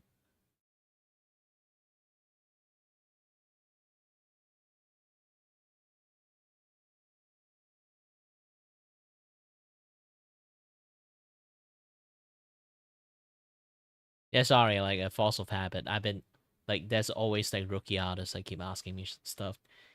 To be honest, I'm not really a good artist. But at that moment, I'm actually the good artist in their eye, so like I have no choice to at least like help them up as much as possible.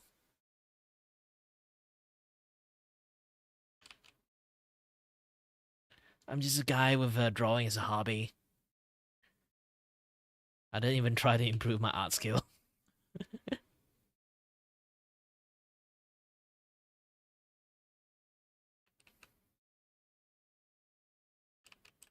Yeah, like that's the thing. Like lots of people that don't know art, they don't know that fact that a lot of artists they just didn't really like go full serious or like try to make a masterpiece and stuff like that. I can see that, and then personally, every time like all the artwork you see is my 102%. So I know that the thing that you are seeing now is my limit. I can't do more. Even I will improve, I will just improve gradually in as time passed. So every single time I say like, I know one thing for sure is like, yeah, this is my limit. I can't do better. and so, and people can misunderstand me that I'm shitting myself. I'd be like, no, I'm not shitting myself. I know my limit. I've seen good work before. You guys may not seen the even better work than my work, but I seen better work than my work before. I know definitely. There are people doing way better job than me.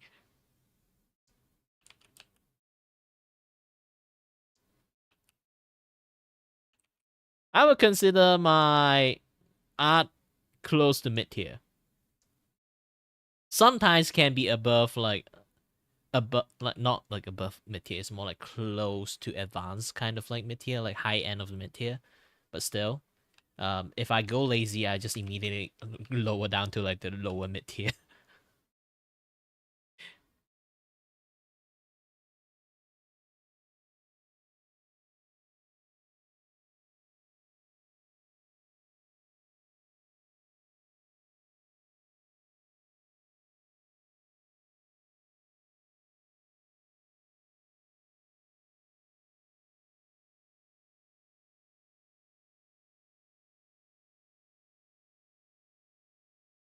Yeah, that's the funniest shit. Is like, hey, you have improved your artwork. I'd be like, you look at my chibi artwork and then look at my look at my carving art style right now, and then you say I improved my artwork. It's the same. I never drop my skill or upgrade my skill. It's a totally different style.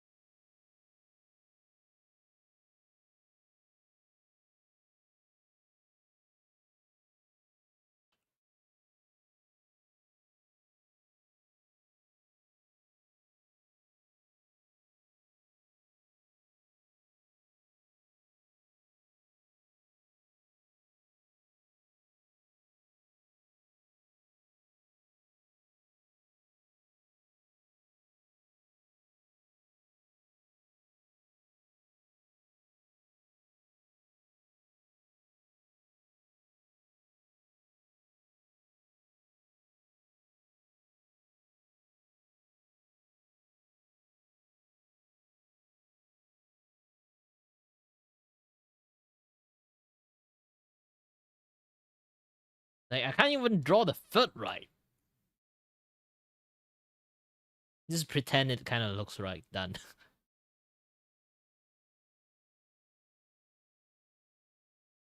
Yeah, that's a dilemma of artists. Like, I learned to don't give a shit anymore. Is be like, if people like my artwork, just like my artwork. Because in all reality, art is my hobby, but it's not something that I want to master or be professional at. To be honest, in all reality, I'm not an artist. I'm just a guy that enjoy drawing. So if my art improve or not, it's the same for me. And that's all. That's all. There's nothing more to it. To be honest, there's really nothing more to it. For me, my art become like my right now I'm doing like a lot of art commissions. It's not because I want to be like a professional artist. It's not because I am artist or something like that. It's just that out of necessity, I somehow just become art. I become a commission artist. If I can live my life with just being a streamer, I would be happy to. Just not draw anymore. Not like not draw anymore. It's more like just draw sometimes for free, like for people, just for fun, or like just just have fun for myself. Just draw something for myself. Just that. If I have the money, I would just do that in a heartbeat. Because really, personally, I'm not an artist. I'm just a guy who knows how to draw. That's all.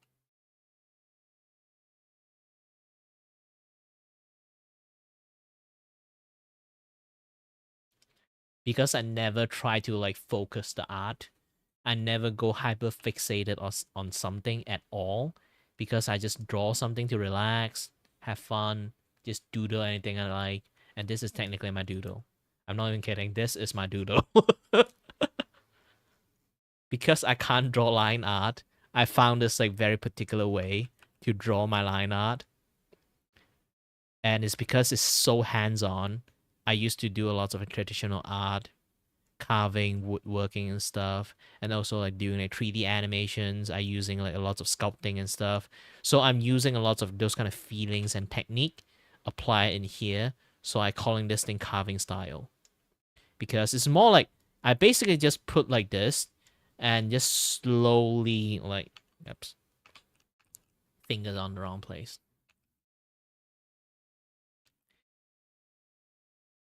Slowly, like you see, I kind of like chip things into shape.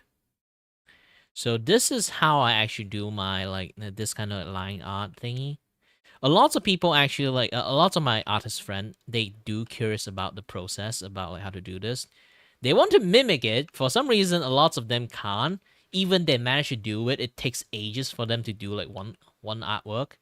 So they're just kind of like, nah, it's your thing.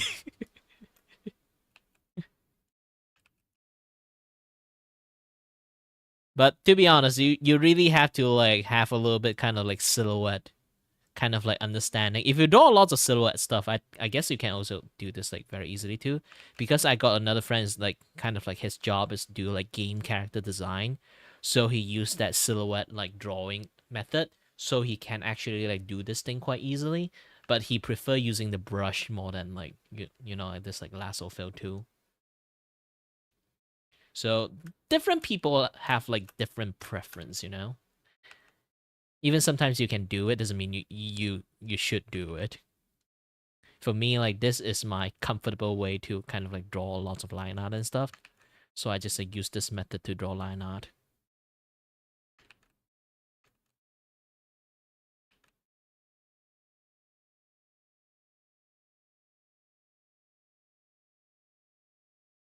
Besides, I have more control of like the, you know, the line width. It's much more easier for it. Because my ears have like some issues. This is my disabled part of me. So like my ears have some issues, so my balance is out of whack. Having a fine like hand-eye control is not an easy thing for me to achieve. So this way is much more easy for me to kind of do my things.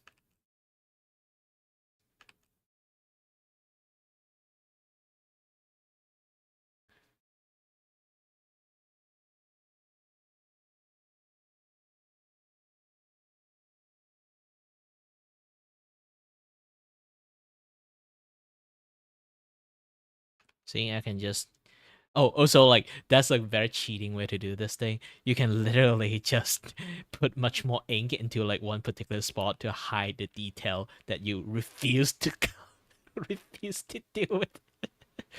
Sometimes if you're just lazy, just like oh, just ink the entire thing. Fine, nobody will see it. Nobody knows. Nobody will do. It does have like a very good effect. I have like this like thing I can show. Hold on a little bit. Because I draw them like this, it's a very good coloring page. So I did spend quite a lot of time to try to like create like coloring page out for people to use, like this particular one too. But I can show you a much more better one. Hold on a little bit. A better example of how I use the inking to like hide a lot of detail is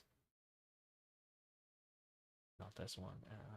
Was it? Was it? Was it? Was it? Oh, I scroll up. Scroll up. Yeah, coloring project.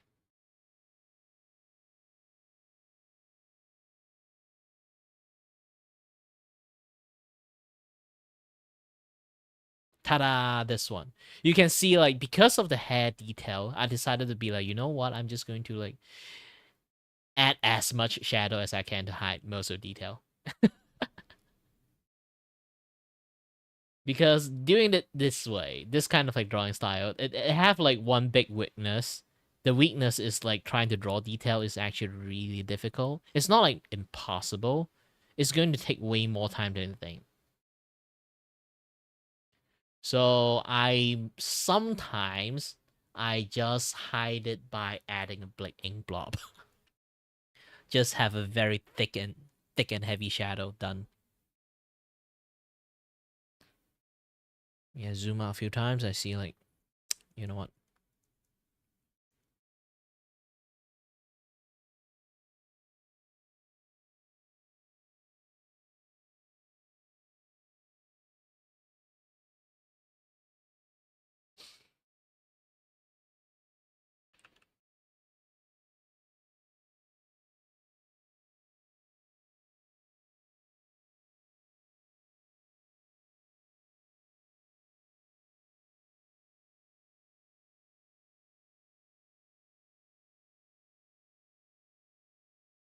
Yeah. Hold on a bit. Oh, wait. My Spotify doesn't have sound anymore. Ah, gosh dang it. I don't know why the music keeps stopping for no reasons. It just keep doing that.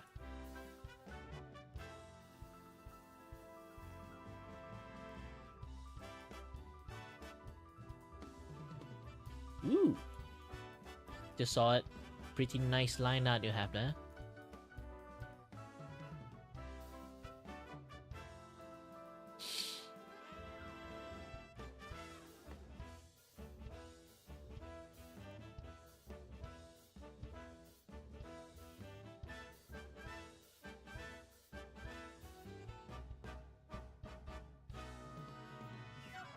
I'm actually cheating on this one because like it's really hard to draw like some of the movements, so I just decided to do something in this. Yeah.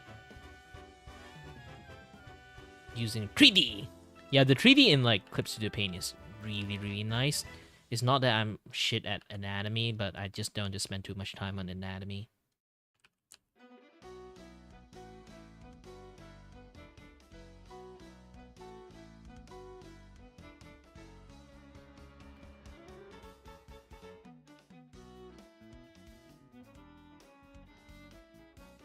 Guess my skill is not within drawing, it's more like doing this kind of rendering.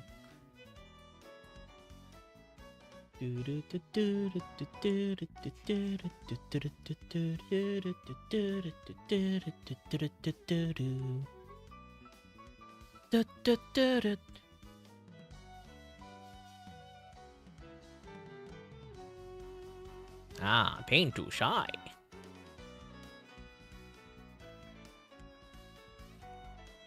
Yeah, lots of people actually use Paint to Sign. One is free. I wonder Paint to Sign now is like paid or free right now. Is this still free? Or like they suddenly have a lot of like pay features now? Because it's been ages. Like talking about Paint to Sign is like, wow, it was like back then when I was still like studying form something like form 4. Yeah, I was like studying form 4 when I used like Paint to Sign. I'm 30 years old now, by the way. So, like, my Form 4 is like... Man, it's more than 15 years ago.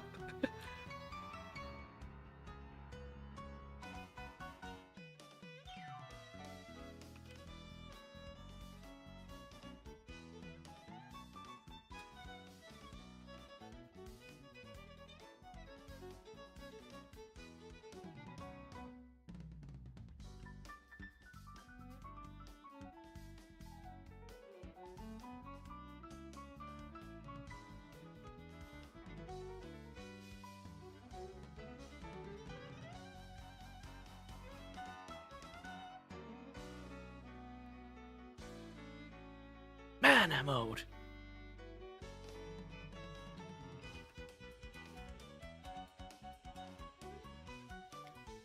Oh, it's not free anymore.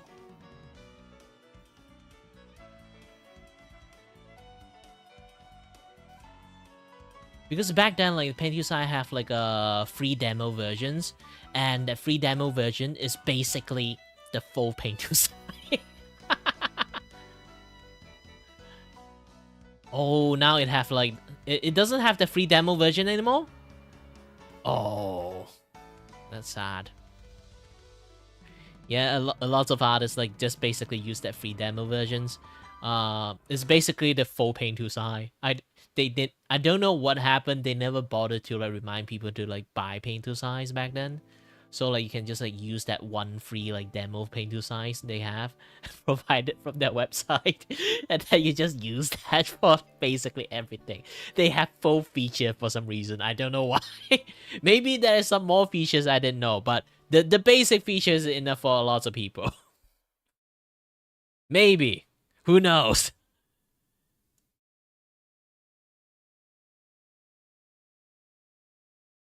But yeah, like I also got like Clip Studio Paint it from like the one-time purchase like this. Back then when it's still one-time purchase. So well, it really depends on people's circumstances. I was a kid back then, so I don't really have lots of money. So like I go to internet and find some advice like where I can get like a proper like official like those kind of thing. You know like it's fine to pirate Adobe. Those kind of like advice, but I still feel like nah. Let's find a better alternative. And they say like use Paint to Side. The demo have everything, and then I was be like, oh, wait, what really? And then I got the demo. Well, isn't I'm not pirating it. They giving everything for us. That's the reason. That's the problem. It's a Canva. Canva back then is like really open up for a lot of people. Figma too. Now they have a lot of like I don't think Figma actually like changed a lot. Figma is still Figma. If you really want to design a website, you can just like go to Figma. You can do quite lots of stuff with it.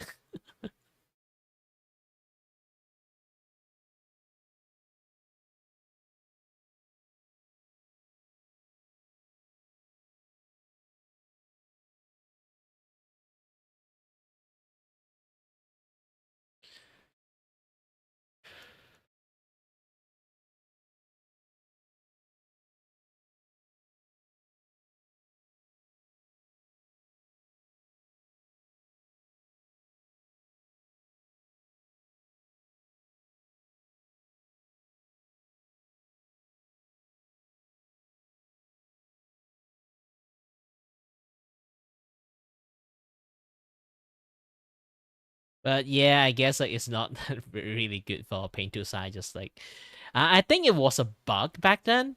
So like the demo, the thingy, like it's either like it was a bug or something, because like maybe like it's some bug version they released, the demo that have everything unlocked, and then even though they deleted, like the people who download it still have it.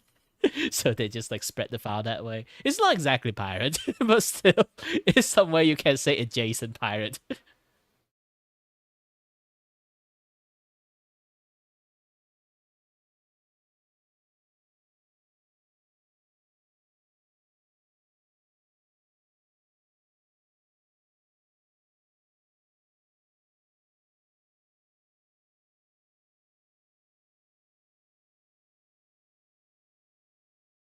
And then there's like this one thing like infinite canvas and stuff. Oh, just remember that. Too bad like the software kind of closed down. Back in the days, like there's like this infinite canvas that I use is also free. It have like free versions that you can do quite a lot of stuff to. They basically have everything unlocked for you. It's just that you can't have too much layer. That's the only caveat you have there. The infinite canvas thingy is so good for like practicing like digital drawing. Or you can have it like if you really want to try to use it now, all you can do is just download the pirate versions, because like the official company closed down. The brush they have is really good. And then also infinite canvas, so anyone who want to like learn and practice like drawing, that is like the best one to use. At that point it's not really pirate anymore, because like the company kind of like doesn't exist anymore.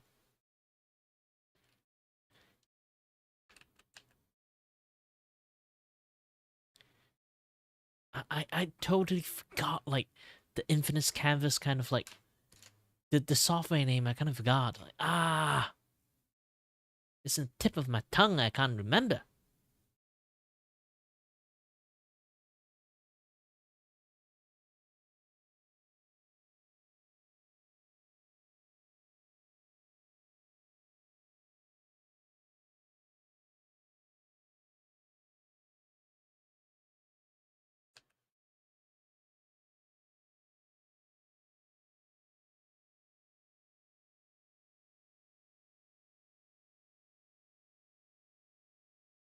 It's also start with a C. I don't know what it's called. It was years ago. Man, I haven't used that thing for ages. I haven't forgot the name. I basically learned that kind of like software existence from watching Sakura Yashin back then. I learned like 95% of my art skill is actually learned from Sakura Yashin. So if anyone learned the art from Sakura Yashin at the moment, let's have a high five. Yeah.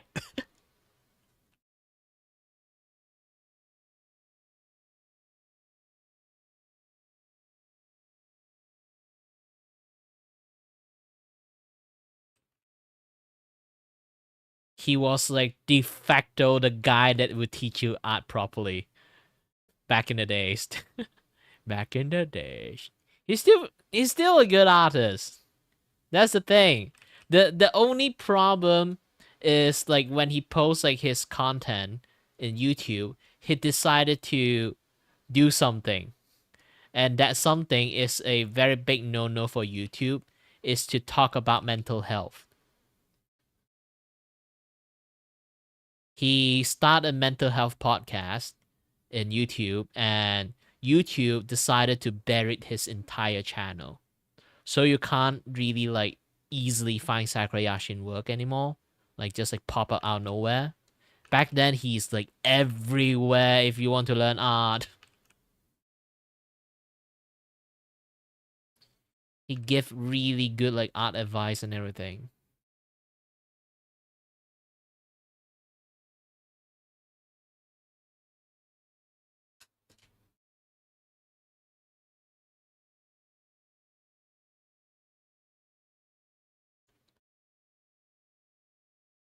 And also like his friends bought me back. I also learned a lot of things just from watching him drawing. That guy is a savant at those kind of things that he draw.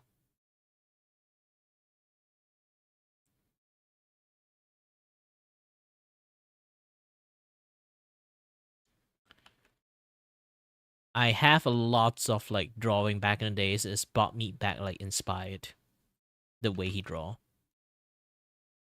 He loved to draw fucked up stuff.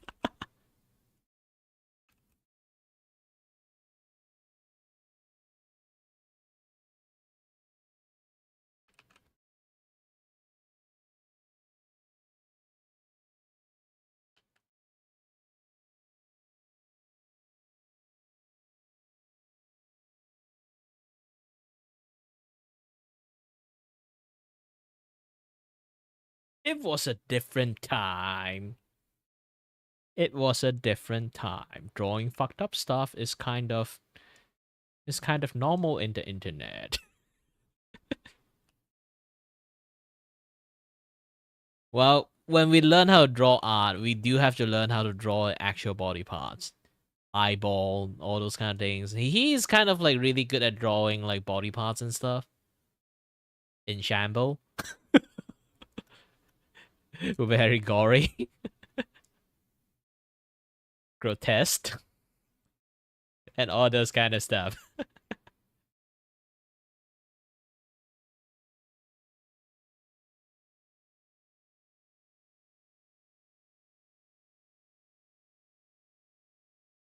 Oh, gosh dang it, the music stopped again.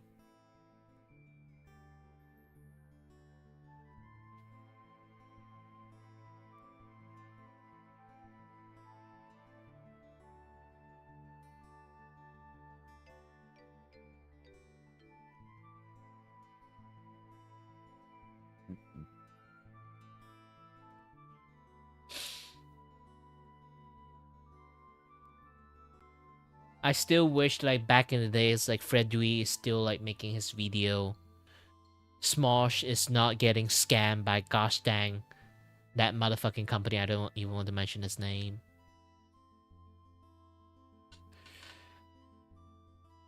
And there's still a channel able to call Nigahiga.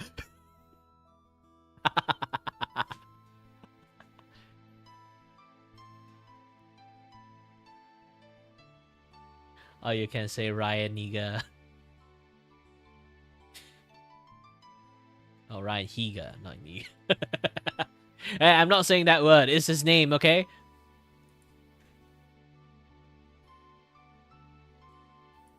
Ooh, but on her a little bit squished down. Not squished down, squished up.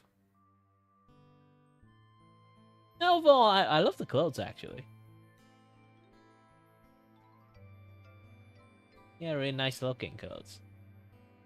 The eyes too. Ooh, I just noticed all the lighting and stuff there.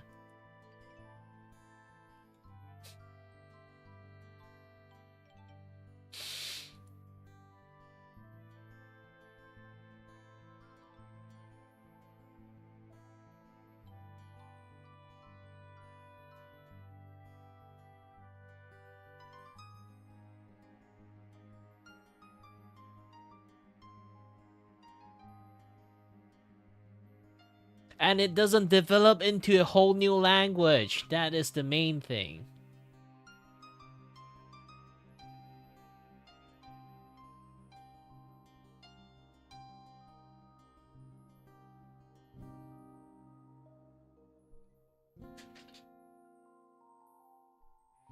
Man, gosh, I still remember internet back in the days. When Yahoo is a thing, when you click into the website, it will be Yahoo!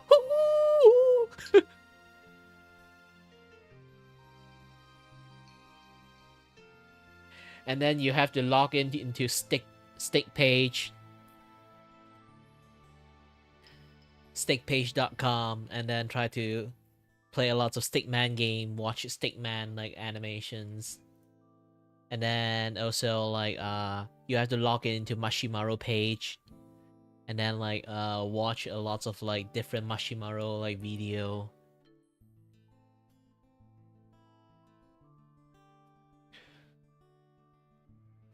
Watch the toilet humors. Also play box head with your friends. Before there was Roblox, there is box head. All those Java game inside the internet. Technically, Roblox already exists around that time, just not really popular. Do you guys know, fun fact, actually Roblox is older than Minecraft. Roblox exists first, and then after like a few years, like Terraria exists, and then after a few years, Minecraft exists. So, Roblox is fucking old! Not just normal old!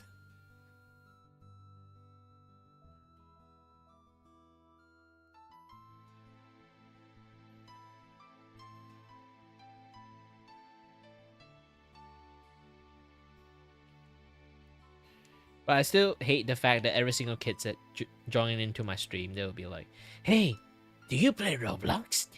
No, I don't play Roblox. I may be an uncle, but I'm not into kid.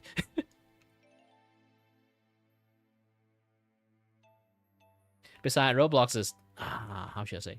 I don't even play Minecraft anymore. It's not because like the dynamic of just a lot of kids watch it. It's more like I played Minecraft back then. It was existing. It just existing. People still like trying to find Hero Brian and stuff. So I've been playing Minecraft for a very long time when I was a kid. So I end up kind of like got Minecraft fatigue very early on the peak of Minecraft. Even now, I still have Minecraft fatigue. Like the only Minecraft that kind of like sparks some interest in me is RL Minecraft.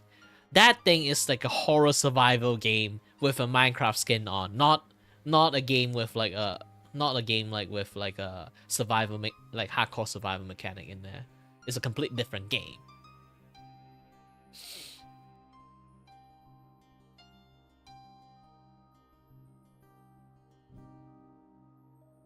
Nah, it's fine. You don't need to make a doll for me.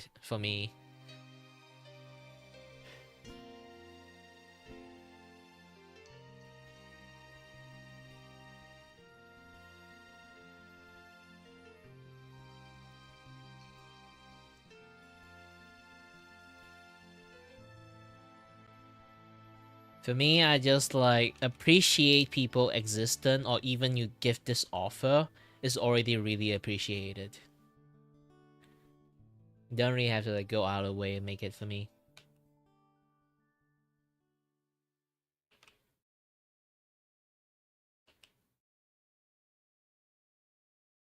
Because if I want, I would actually buy it from you. I'm not those kind of people who ask freebies. But I don't really have the money to buy from people. Right now, I'm still trying to save up 400 ringgit just to pay like rent to my house. I still have I still have like how many money I have right now? I have to check my bank. I just got a $30, so like 80 ring, like around like 80 ringgit, like in my PayPal at the moment. So I know you don't need money. I mean, like if I have to get this, I will pay you. That's the thing. But for now, I don't need a doll at the moment in my house. My house is a mess, and most likely I don't even have a house later on. I might go homeless. So having a doll doesn't really help. Sadly.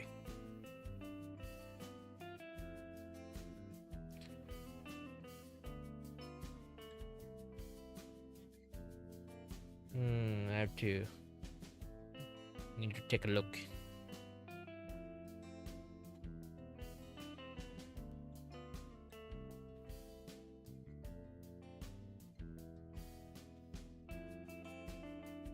This is what happens when you have a very bad circumstances that you're not exactly disabled, but also same time you aren't exactly able. Because here's the thing. The doctor can't help me because I have something called a AICA vestibular loop. Aside from that, I have so many other things that stack up into each other's. Originally, it doesn't really affect me, or anyone who have it doesn't really affect them. But I'm seems to be like some sort of like Pokemon master. They're trying to catch them all, like all those kind of like minor inconvenience. Imagine like you have 24/7 back pain, and then for me, I have 24/7 back pain with many other different things that can cause pain. Like individually, if applied to anyone, individually, like having one each, it doesn't do that much. It's just minor inconvenience. For me, it's like I have something like not for pain, for dizziness. So it's causing me a lot of things that cause me dizzy, cause me having vertigo, cause me having this and that yet and stuff. I don't really have a sense of balance because the blood vessel in my ears like basically tangle up with my nervous systems. So that thing, it kind of like affect me so much, I can't function properly most of the time. Basically, I have to be very zen. I can't stress. My heart cannot pulse like too much because it's just going to affect me like the nervous system thingy. And it actually governs your balance, so it kind of like makes my balance out of whack. My eyeball got really stressed because like I keep having vertigo. So right now, even though I'm 30 years old, I went to have an eye check. They say like the inside of my eyes is like the eyeball of an 80 years old. So like all the issues I have right now with my eyes is not because my eye having issues. It's more like the wear and tear happening in my eyes. All the issues I have is old people issues. Like they can't really fix that thing unless like I transfer my soul into a new body. And then my heart seems to have arrhythmic heartbeat. They have no idea what causing it because I'm really healthy. Most of the cases because my vertigo kind of like make my entire body out of whack a little bit. So like even my heartbeat is a little bit weird. And I have a very bad nose allergy. So I actually breathe a little bit of air only. This is why sometimes you can hear me doing this. Like sometimes I like take a deep breath in and out, sniffling, because like I can't breathe. Thankfully right now I can breathe quite well, so you don't hear me sniffle that much. And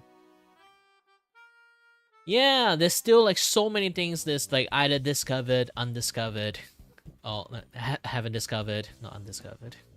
You know, like all those kind of things. And the doctor just gave up because he already told me this thing.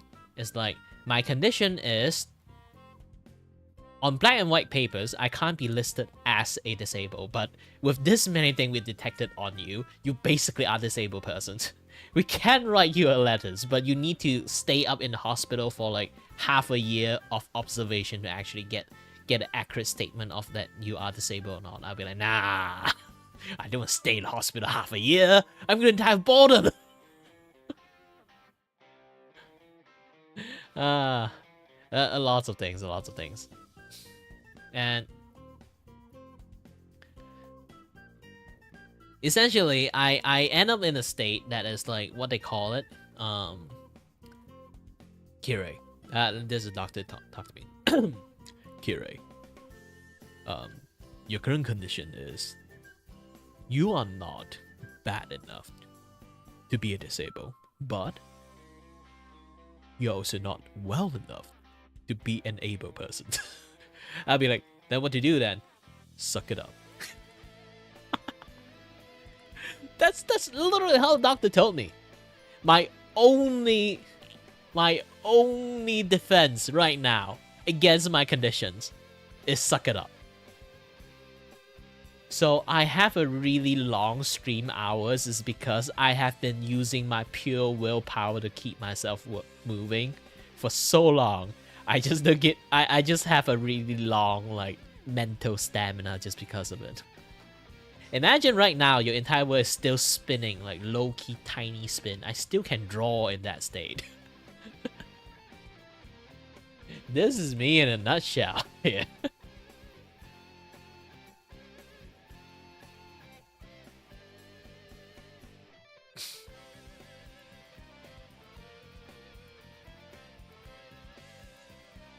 I thought I finished and then I realized, oh yeah, there's a side ponytail here.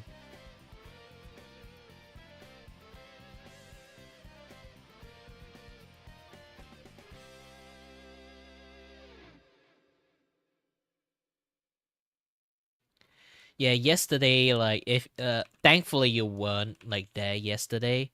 Yesterday, I was actually, like, being affected by my vertigo stuff really much that I can't behave normally for quite a while.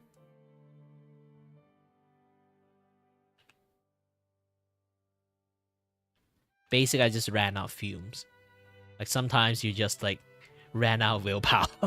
Not, like, willpower to live. I mean, like, willpower to, like, hold off my conditions. Like, those kind of things. not the other kind of willpower. I always have willpower for that.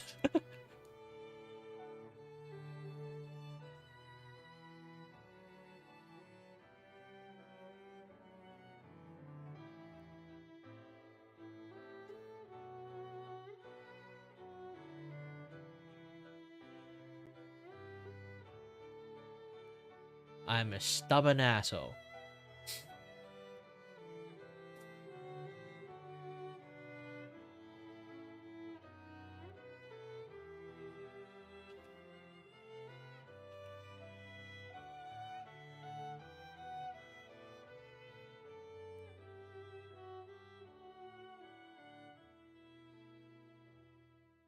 Woohoo!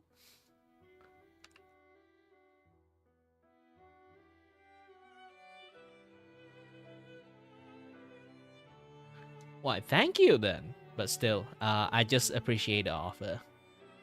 Because I spent a long time kind of like, you know, you don't have to mail me stuff. You can even sell it if you want. If you ever like have like some time to make it, just make it if you really want to do it for fun. But you don't have to mail me anything. You can just give it to people or like use it to brag to people that you made this. Besides, my hair is like really difficult to make, you know. If you really want, I have to like post something for you to actually like see it.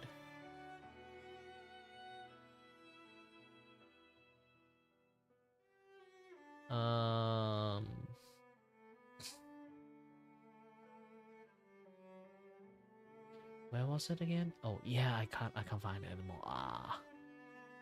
Where did I download this thing? Hold on. Is it in gallery? I think it's in gallery.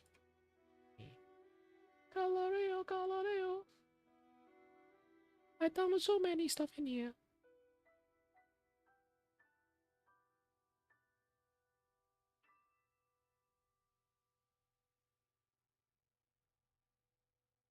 No, it's not in here.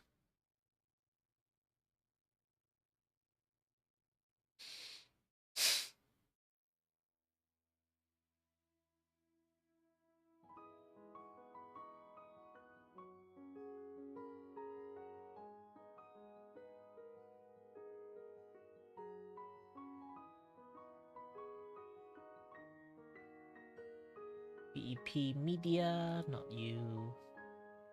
Cancel, not you.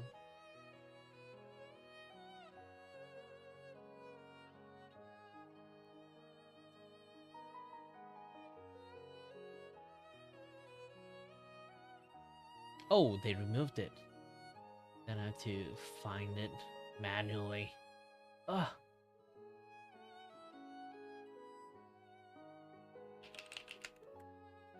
Google Drive. I hate this. my computer's like went kaput. Like one of the drive went kaput like last time, so I kind of lost quite a lot of stuff.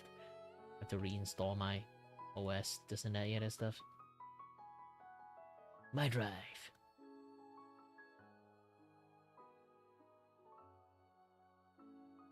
Yeah, streamer kit. Cactus sheets.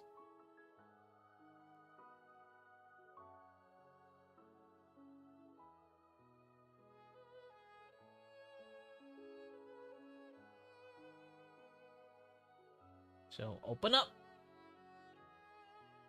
Here is my hair, and it works in a mysterious way. As you can see, there's like 2 marks that you always like have to be confirmed. Like the back of the hair always have this 1 spike here, and then the front of hair have always like 1 angle spike here. Done.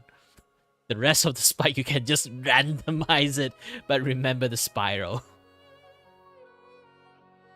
Like it have a spiral pattern flow. I'm actually was like this thing. My my model was actually designed in a way that is inspired from Kingdom Heart. So essentially, I look like Sora in my hair, but obviously, I'm a little bit conscious about copying his hair. So I kind of like you know, I was conscious about his hair back then. So I have like his. Like I can go to my Facebook. Oh gosh, I have to dig through my Facebook for my old art.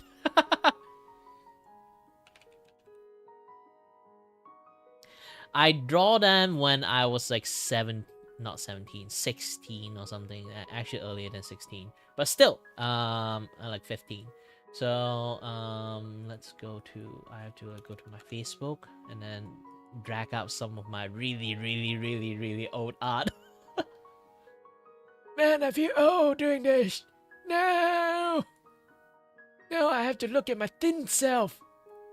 The thinner version of me. Ah!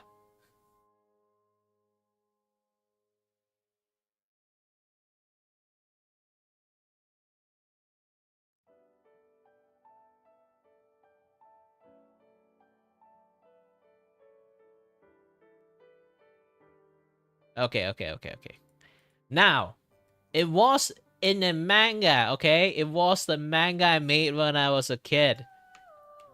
So it was a little bit cringy. But you can see, his hair used to be smooth! His hair used to be smooth!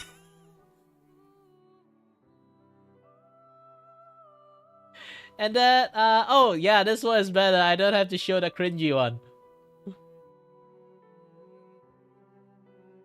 I just need to copy the image, paste it. Okay, good.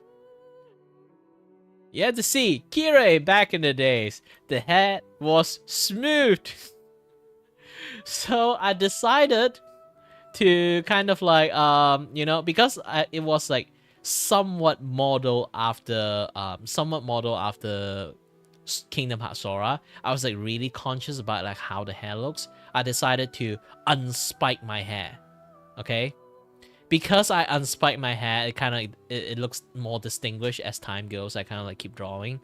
And I sort of like spend a lot of times go and try my best to like learn how a hair spiral works, how like Sora hair works. Apparently he have like 3 spiral, like hair spiral to kind of cause the hair to be that spiky.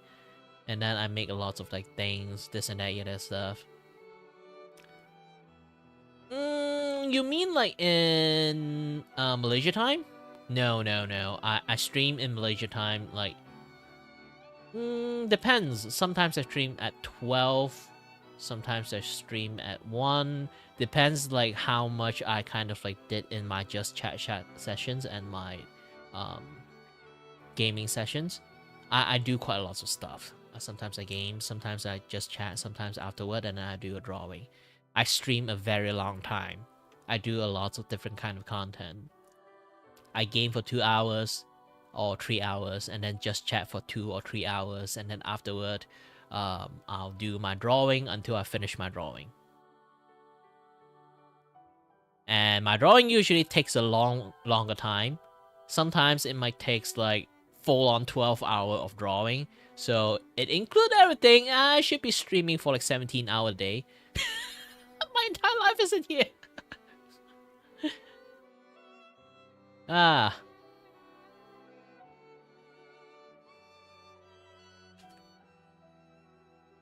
You guys can just like drop in and out. You don't have to always be with me and stuff.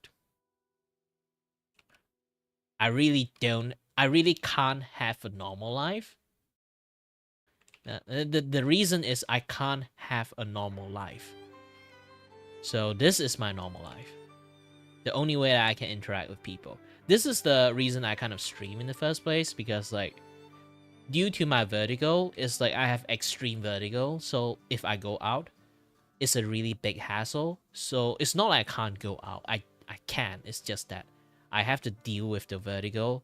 Sometimes I would deal with the aftermath. So most of the time I just choose to stay in my house. I'm not going to come out at all, like a freaking NEET. But it's not like I wish to be one. It's more like I'm kind of forced to be one.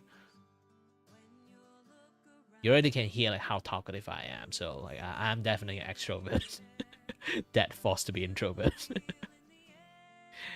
Actually, there's quite a lot of like viewer back in the days, like they have like comparison of me with Iron Mouse. But here's the thing, Iron Mouse is just dying from a condition, okay? I'm not dying from my conditions. I just have so much inconvenience I decided not to go out. It's my choice.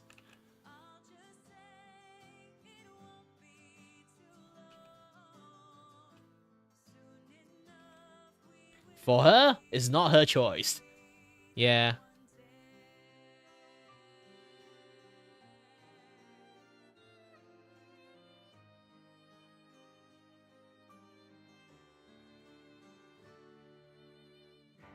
You don't have to. It's fine to miss like a video too. Like I don't do stuff like intended to like just wait for people, because I've been streaming for like 12 years at this point. Yeah. I'm not even kidding. I've been streaming for ages. I used to be a popular streamer, and then I choose not to be a popular streamer, and then restart my entire career again. You know, having a pressure of like 26k people watching you is really high back in the days. And I also afraid at myself of getting doxxed and everything, so I decided to just delete the Facebook page that I was streaming on back then. Yeah, I was like streaming Facebook 10 years ago, and then I got like super popular. But I was like streaming with my actual Facebook account, so I'm essentially doxing myself. So I deleted my account and then restart all over again in Twitch. And then that's how I learned how shitty Twitch is.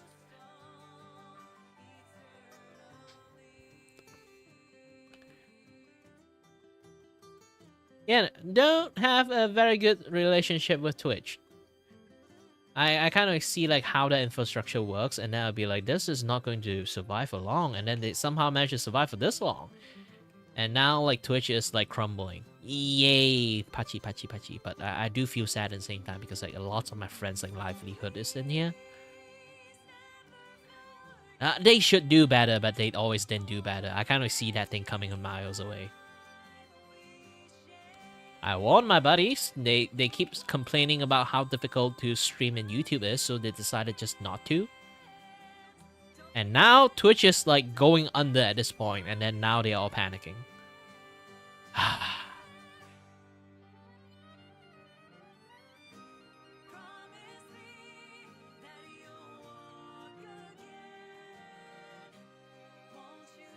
As a long-time streamer, I do have lots of advice for lots of like streaming and stuff. But yeah, sometimes like I don't want to force my advice on people, to be honest. It's like, I can shit on Twitch how much I want. Sometimes I did manage to like when I shit on Twitch, like all the infrastructures, all the flag they have. Some of my friends said, like, oh, then should I stop streaming Twitch? I'd be like, if you manage to earn money in there, you have a platform in there, yeah, you can just keep staying there. Like, it's a shitty place, but if you manage to earn money, just stay there. Maybe try multi-stream or something. And then, like, multi-stream is lots of work for them, so they end up didn't do it. And now, yeah, Twitch is going under right now, so... feel really bad for them. Like, I really want to create my, like, tiny clip channel. And I want to, like, make it as, like, a temporarily base for my friends or any other people who, like, VTubers that is, like, their livelihood is in, like, Twitch, but now it's just gone. I want to create, like, a temporarily, like, sanctuary for them. So they can still kind of, like, stream in a more or less, like, medium populated channel. I want to create a clip channel and farm lots of like visibilities, so like when they kind of like, have to like move, they can temporarily move into there and then do like some multi-channel share stream at the moment. And if they earn any super chat money, I will like calculate out and give them the money. It won't be accurate because like PayPal and stuff, they take a cut. So like no matter how much I want to like be fair, I can't be that fair because of fucking PayPal. But yeah, like a lot of things. And then if they manage to use the analytic of the channels, they can get sponsorship, and then I can like they will like deal with them there because they are the one who find the sponsorship. They should earn the money, and then like everything's this and that, yeah, this stuff. I'm thinking like a lot of things when it comes to like trying to help the refugee of Twitch in the futures. But it was like, this initiative is going to be like so big, I might not be able to handle it, to be honest. I can do the planning, to be honest. I'm the guy who do the planning, but I need someone to do the execution, to be honest.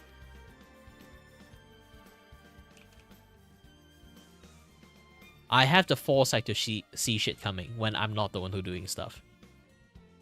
But if I'm the one who already busy doing stuff, I don't have the foresight to see shit coming. That's like how I roll. I can criticize people, but when I'm doing it, I will be doing the same shit again. Welcome to VTuber Park.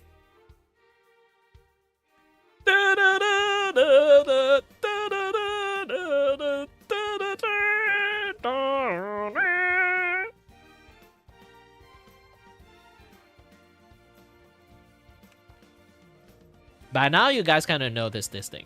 Hey, Kiri, why can you make so many voices? Well, it's actually quite easy. I wanted to become a voice actor, but here's the thing. I have an accent. So, I usually do a lot of auditions and never got paid because of my accent. So, yeah. That way, I kind of can't do a lot of voice acting, despite I train myself for it. And I'm a little bit too shy for people asking me directly, hey, I got this job. That I think you kind of are suitable for our like voice stuff. Do you want to do it? And I'd be like, I don't have any experience for it, so I don't think I can.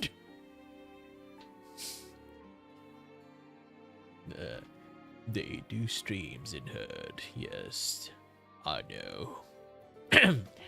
And I can do quite lots of voices. But here's the thing, when it comes to do all this kind of stuff, then not every time that the voice actor really like require this kind of voice. They most likely want you to do a very good of acting rather than just making voice, you know. Because I'm actually still a rookie, I don't really have any acting skill. So all I can do is just like do lots of different voice. That's all. And yeah, just those kind of things. And being like a Malaysian is actually quite good because I'm super multilingual. being super multilingual just let me have the ability to kind of like speak in a lots of different tone, not language, tone.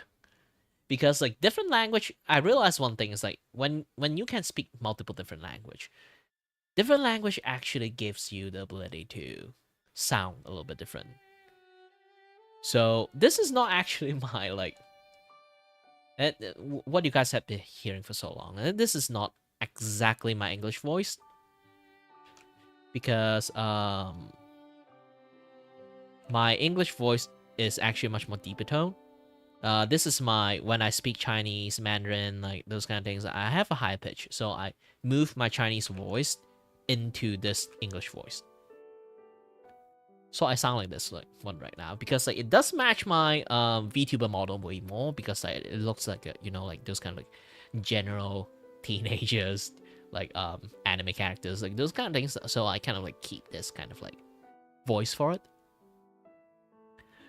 Else I'm actually going to use my normal English voice. It doesn't really sound like how I normally do. It doesn't match the face at all. You can kind of already hear like the cadence I speak is actually the same. It's just that the way I kind of like use my vocal cord is a little bit different. This one is actually much more relaxed. I'm not even trying to deepen my voice. If I have to deepen my voice, this is how I'm going to deepen my voice.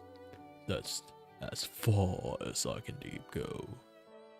Yeah, like those are actually false deep voice. This one is like my voice is just sound like this naturally.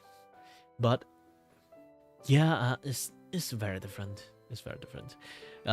You know, like that there will be like some like very like keen ears detective.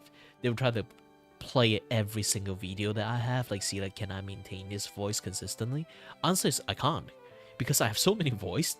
My voice is not really consistent anymore. Like if I go a little bit high pitched, then I immediately sound like this. So if I go into situations that I'm going to like high pitch my voice, I'm just going to sound like this. And if I kind of like tired, okay, if I'm a little bit tired and I can't like pitch up my voice, I just going to gradually sound like this. And then that is like the things that I kind of do.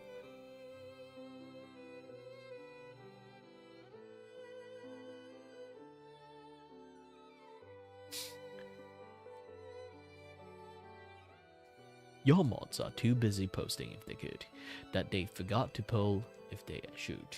I don't know. I don't know what you're mentioning. You suddenly become like somewhat of a poet in here.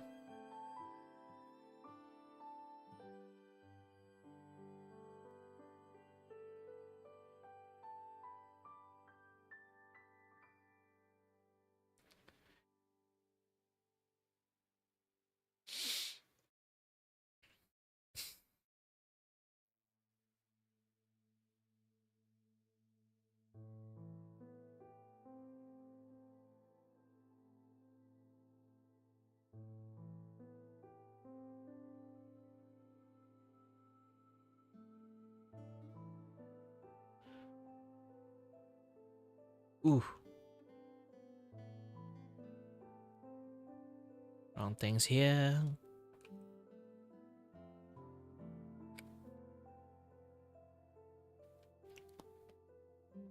Wow, they always find a way. It's just that, you know, I've been through famous before, and then like once I kind of like restart my entire life, I've been like don't have too much audience for the straight up like 9-8 years, so it's kind of like weird.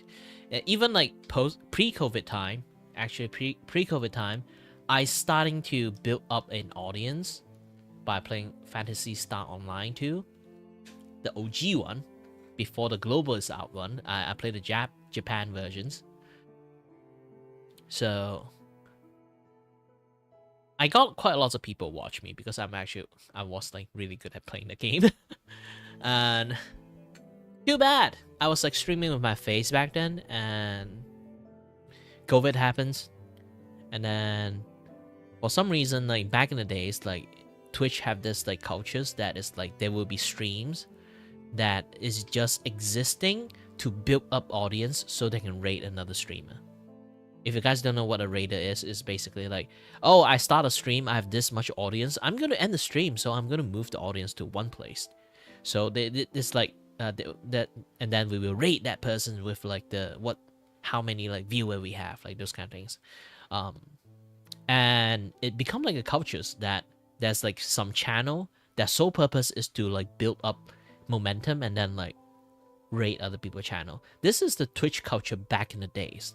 But when COVID happened, those culture evolved into something far more uglier than you think.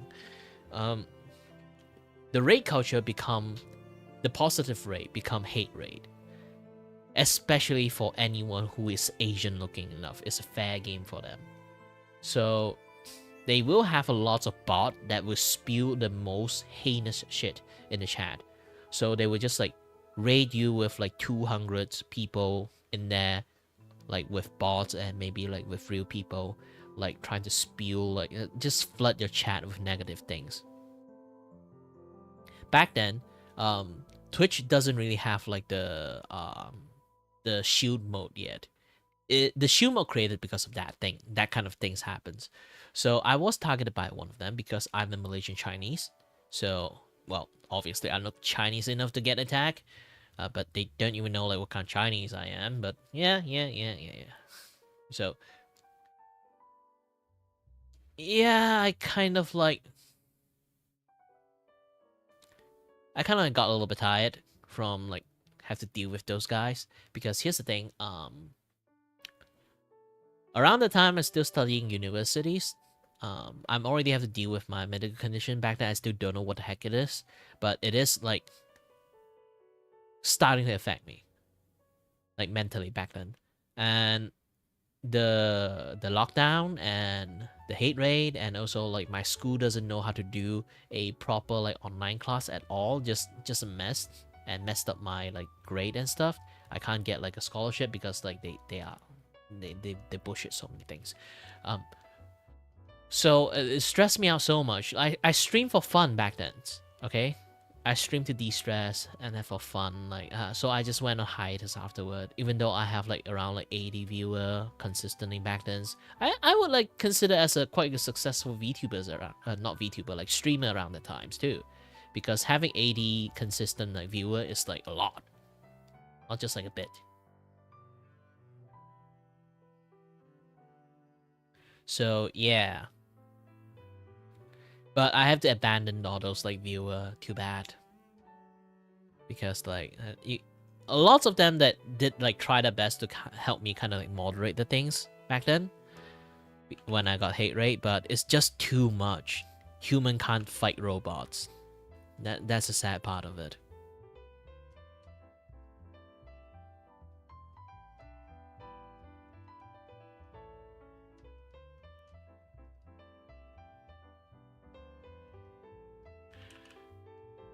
So I just, afterward I just went on hiatus.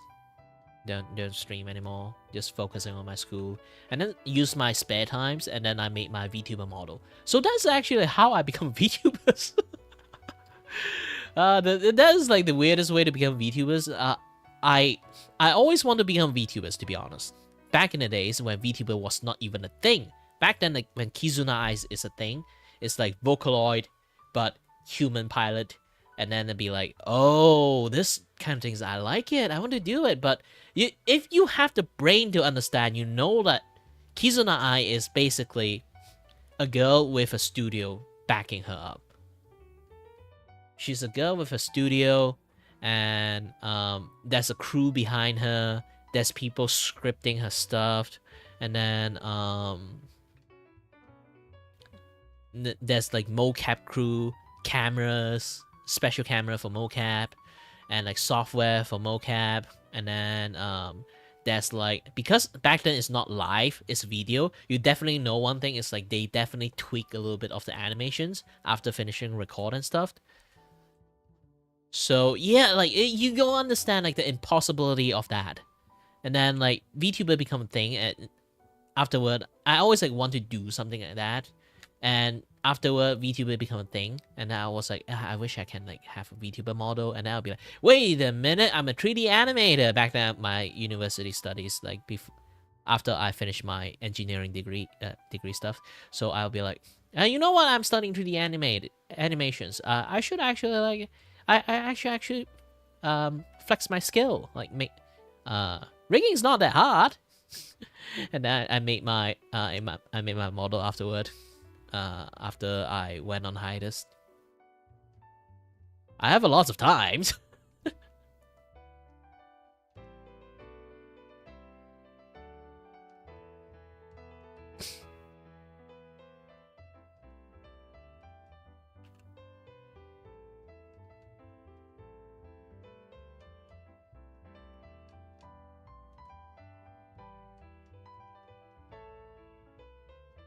So, voila, I'm a VTuber now.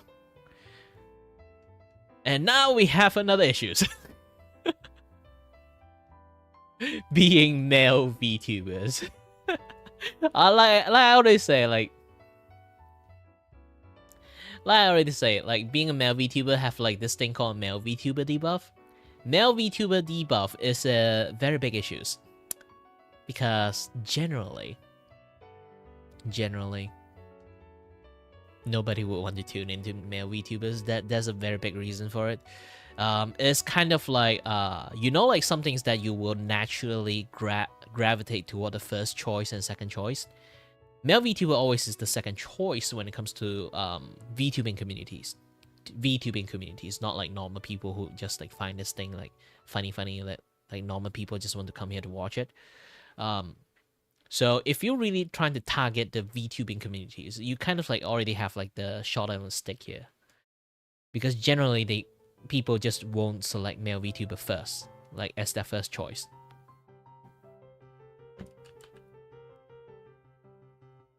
Well, either that or like people are going for like a heavy Fujoshi bait, like how Niji-sanji does that thing. To be honest, like Niji-sanji may be shit in many aspects when it comes to being like a VTubing agency, but they are the only existing VTuber agency that have successful male VTubers. Yes, it's not like I'm not treating Holostar doesn't exist. Holostar does exist, but if you want to say like compare the successfulness, Niji-sanji really like winning in a landslide here. No contest.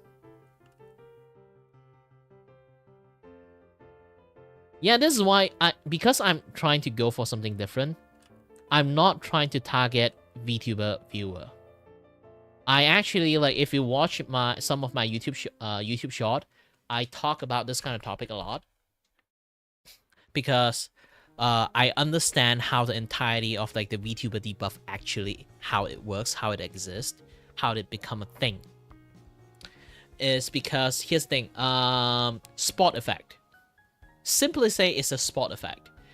If you think about basketball, think about football, this kind of like sport, like immediately you would gravitate to, oh, the image of a guy is kicking a ball or like playing with the ball, because like generally when it comes to sport stuff, it's dude.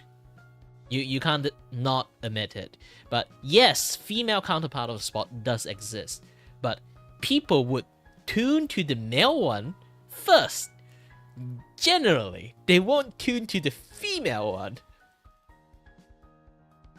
Just out of nature. It's like there are people who drink coffee, but doesn't mean they love coffee so much they would just go around seek coffee, like seek different kind of coffee flavor. So male VTuber is that kind of thing. It's like it does exist, but it's not like something that people would just like actively go tune into.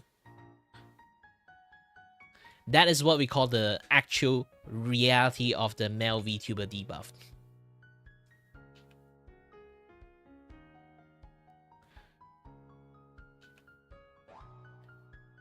It's just human natures. You can't really argue with that. The only way to kind of like being able to break out such curse or like debuff is actually not trying to be a VTuber. just try to be a streamer. Like, essentially, I'm a hybrid streamer. I sometimes stream my face, sometimes I don't stream my face, those kind of things. But I do tends to keep with my like VTuber identity there. But when it comes to content, I never try to be like VTuber content. I'm not appealing to the VTuber culture almost at all. I'm just trying to be myself. That's all. Because like, what is a VTuber culture? Well, generally most of the thing that female VTuber does. I'm not even kidding. Like, lots of bits and pieces, like, only female can actually do it. Also, anyone who's just managed to drop by into my short form format. Hi there, Shai Hussein.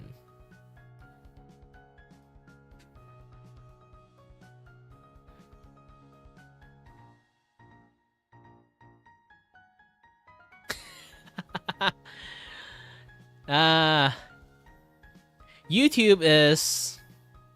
Well, I won't really say weird or anything. It's just that sometimes it just does this and does that. I think YouTube is starting to notice me for some reasons, because like back in the days, I just keep streaming. Nobody actually dropped in. Until I decided to type a very shameless thing. Support small VTuber. And then like people start to like seeing this. Most likely case is because of the title. I should bang on the title a little bit more. But if I become like a decent size, I don't know, I should actually still keep on feeding on this title. Maybe I'm kind of already fine. It's kind of okay for me, but still, yeah.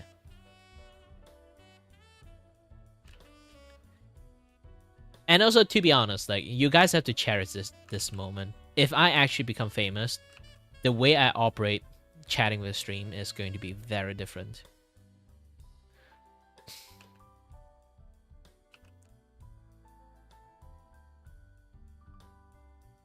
Because I used to be a big streamer before, so I know how to operate with like a big chat. But it's more like treating chat as one entity instead of like individually. Small streamer, medium streamer, and like big streamer, they all have a very different way to interact with chat.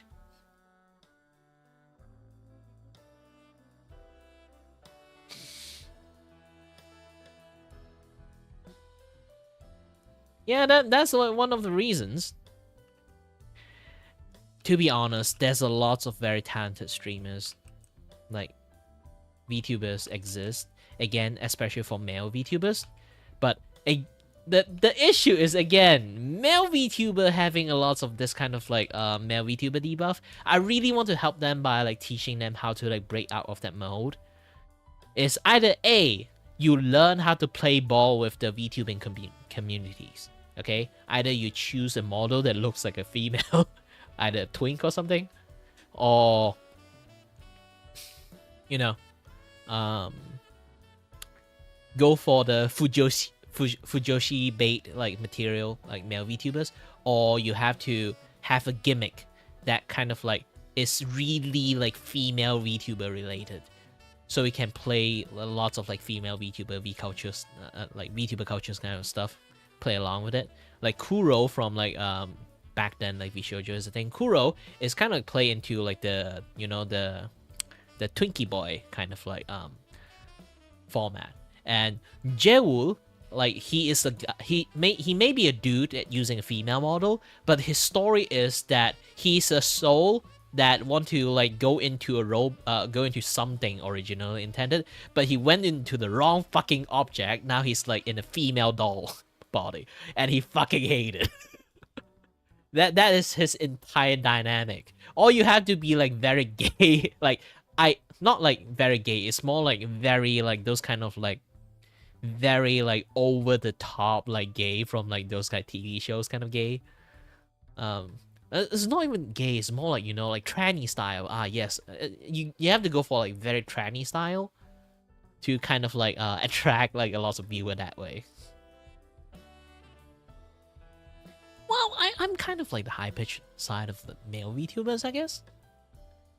Well, I am using the high-pitched voice, but still. Yeah, not as high as some VTubers. But really depends, There are like many like different type of female VTubers, but and also like there is like like when it comes to male VTubers, like the only way you can kind of break out is, like I say again, you play ball with the VTubing communities, which generally most of them is dude. So if you really want to do that, either you go for like the one I just mentioned, or you have to betray their trust. The moment they see that, ooh, a very beautiful model, they click into it, and then it's like, it have the deepest voice that you ever hear from a female model. And then you'll be like, ah shit! I got scammed! And then immediately click out. But hey, I earned a click. Like those kind of situations does happen a lot. Or you go for like the mascot VTubers. So it's like you have a female mascot characters, like female VTubers, but when you talk, you notice the female VTuber is not the one that doing the talking. It's the mascot, like maybe like the female VTuber is hugging that is doing the talking, or on the head or something like that. Or like you can see like my shoulder have like this like spinny like mascot here, and then she's, so it's basically like so she is my kind of like so imagine like she's the one who talking using a female voice, and then you see like a male VTubers, like those kind of things.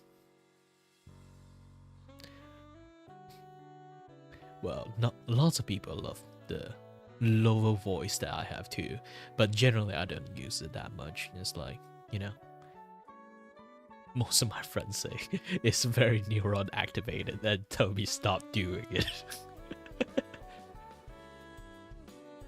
They all used to. Here's the thing, they all used to hearing this voice. The moment I switched to my original voice, they kind of like, oh shit, what the fuck happened to your voice?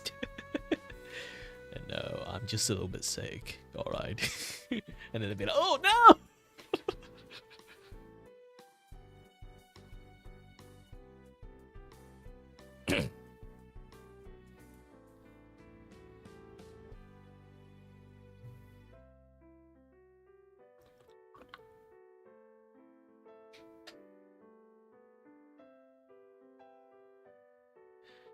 But yeah, you either have to like play ball with those kind of things, or like the only few things, yes, the only few things that kind of still working is targeted a audience group that is outside of VTuber watcher. Yep. Just that. It's that simple. For me, I'm targeting people outside of VTuber watchers. This is why I'm in YouTube and doing my thing. And there's also like another one, it's called Shindings. If you guys don't know who Shinding is he's basically the OBS guy. So he have a lots of like streamer.bot stuff. Like if you guys try to do like some command right now, you can activate quite lots of things. Like you try to read right on top of like the, you know, like the word roll you see there. There's like some command exists. You can type it out in there, and then you can actually activate something. And then there's like the secret one, because I do like a Ace Attorney like voice acting series. So it's basically like I invite some friends, and then I play Ace Attorney. Everyone is like voice acting, doing a bridge version of like the characters for fun, like this kind of stuff.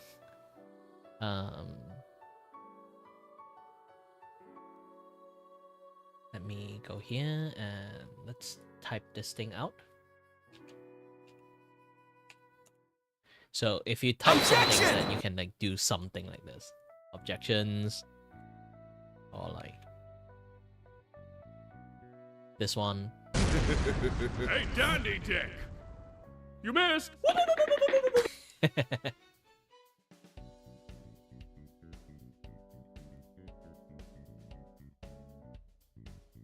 But you can do quite lots of things.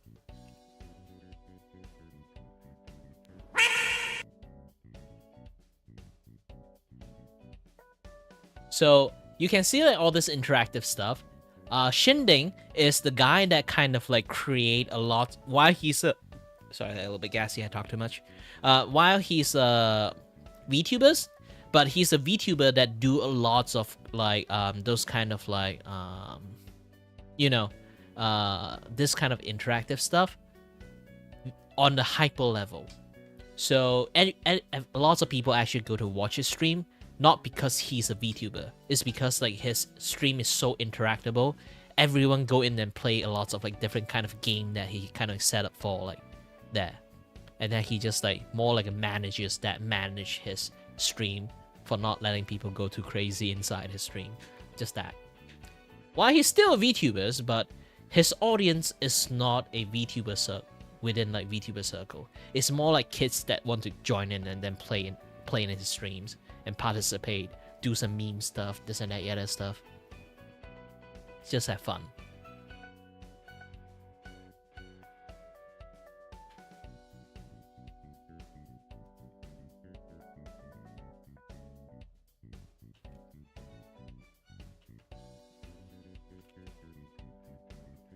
I really love Shinding content, actually.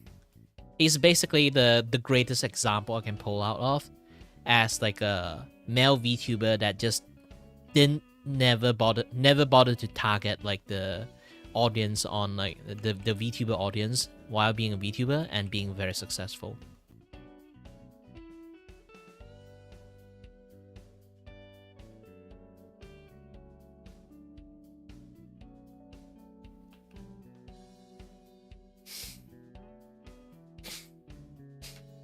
Sorry, I have to use my nasal spray again. My nose is clogged.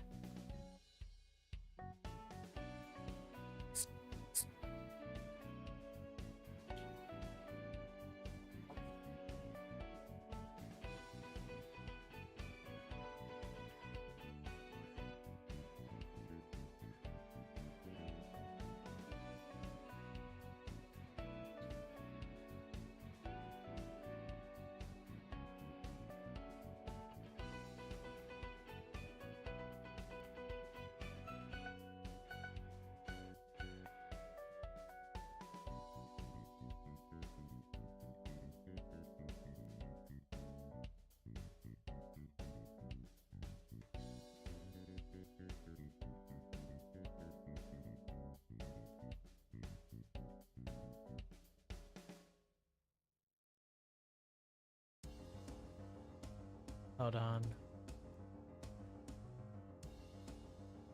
Looking at something at the moment. Oh, I thought I finally have like someone speaking to me in Kick, but it's just another bot. So disappointed.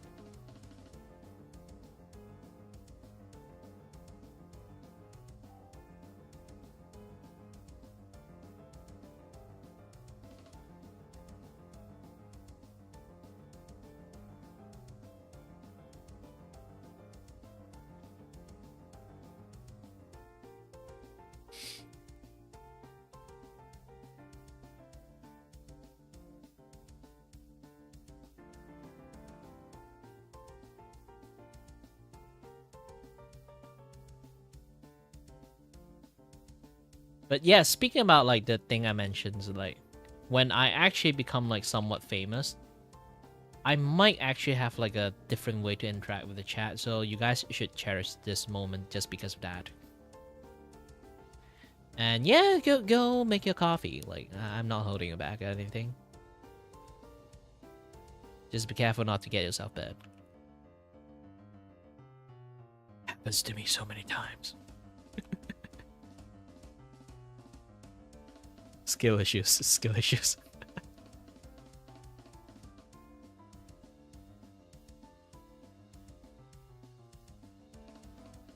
Well, for a guy who doesn't have balance, like, obviously I'm gonna get myself burned handling something hard.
I should just use a pen to draw a straight line. I don't know why I'm doing it this way. I'm just flexing at this point. I'd be like, hey, I know how to do I know how to draw a straight line with this like lasso too. I'd be like, wait, really? How? Secret. Secret that I never will tell. Even it kills me!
To be honest, I've been using my autopilot mode for so long.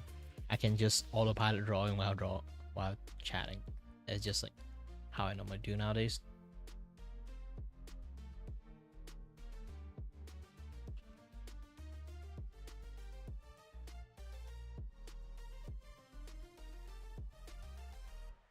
But I can't do that with games though, I don't know why. When I actually like play games, I am so zoned into the point that sometimes like if you guys like watch me playing games before, like game stream, that I just don't talk. I am like zone in, like lock in like serious mode.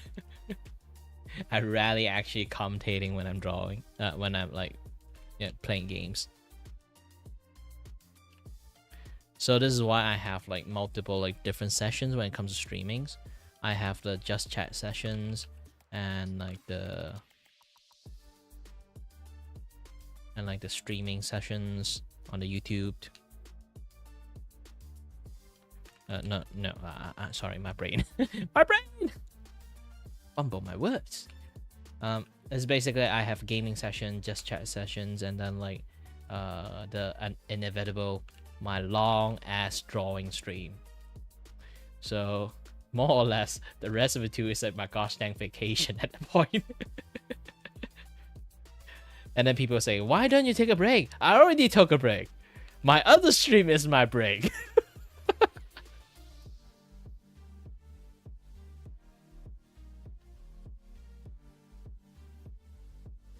What do you mean break?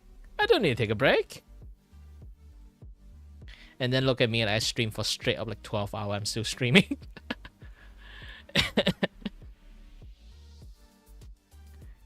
You will still keep streaming until forever and ever. Because you just yap too much. Alright. Less yapping, more drawing, I guess. And then I'll just like later on, like someone say hi, I'll be like, hi, and then I start yapping again.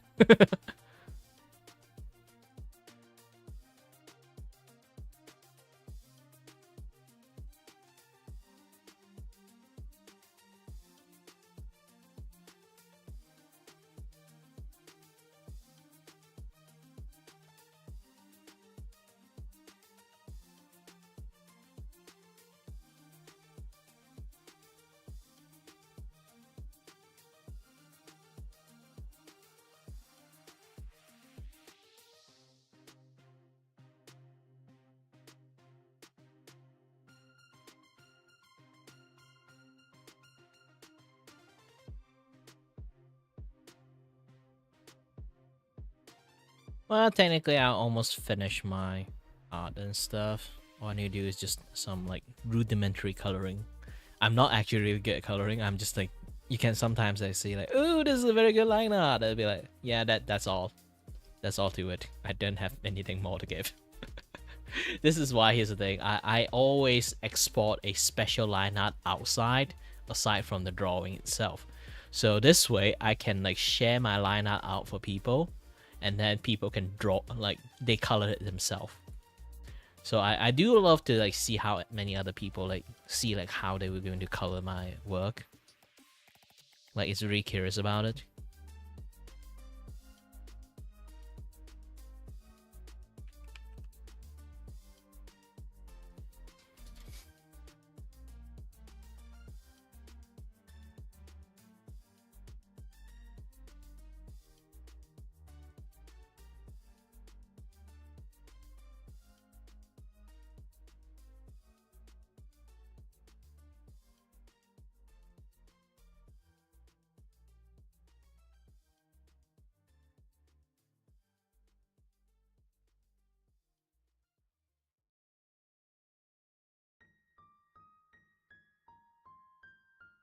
Oh no! Got the angle wrong. Yeah, I guess like being streaming this long, my eyes start to fail me. Technically, my eyes is already starting to fail me ages ago. When I say ages ago, I mean like actually literally ages ago.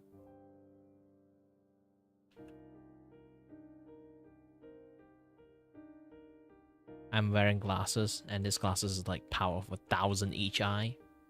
More than a power of thousands, actually.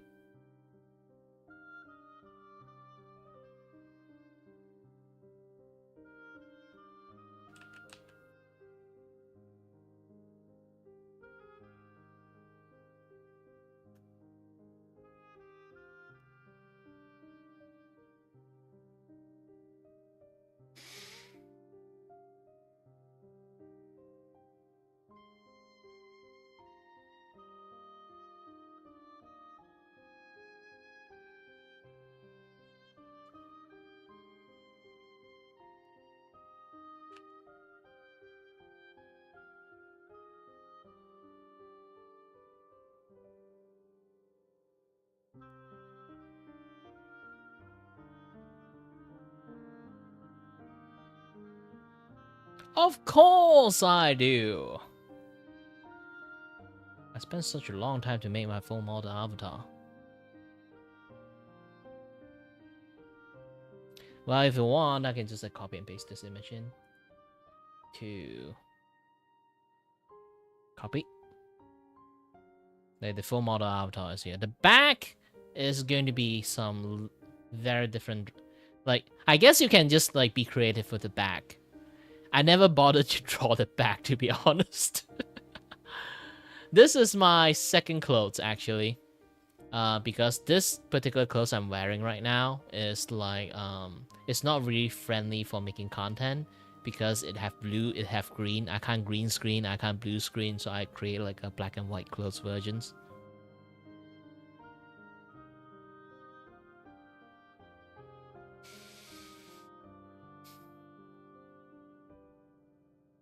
Let me go to my server. I'll post it. Just randomly post it in creative stuff.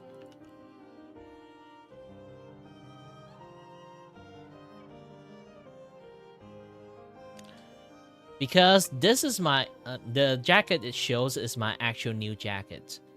It's like I haven't been using this one for quite a long time, so I just like use this particular one because this particular one is a very old version of me.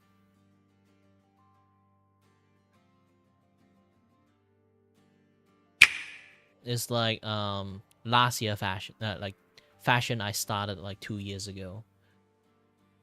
Because I haven't used it for quite a while, so I decided to use it. Technically it's the same, it's just jacket is different.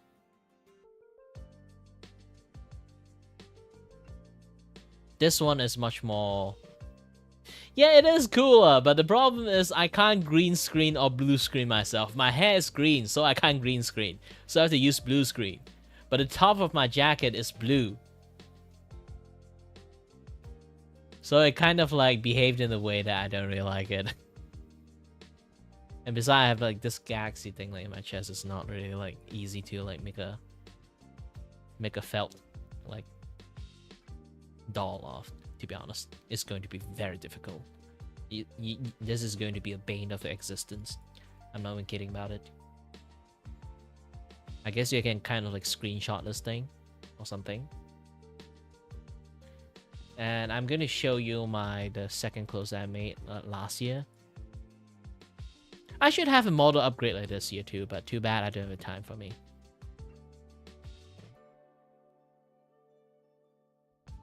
And this is my second clothes. I string my head a little bit.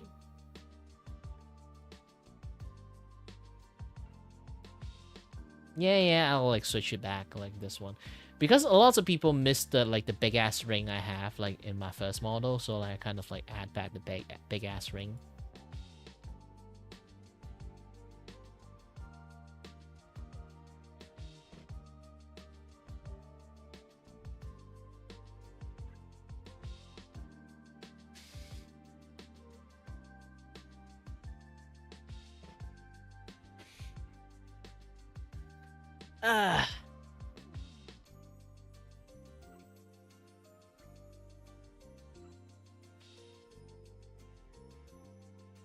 And then aside from that, I actually have a I actually have like another model.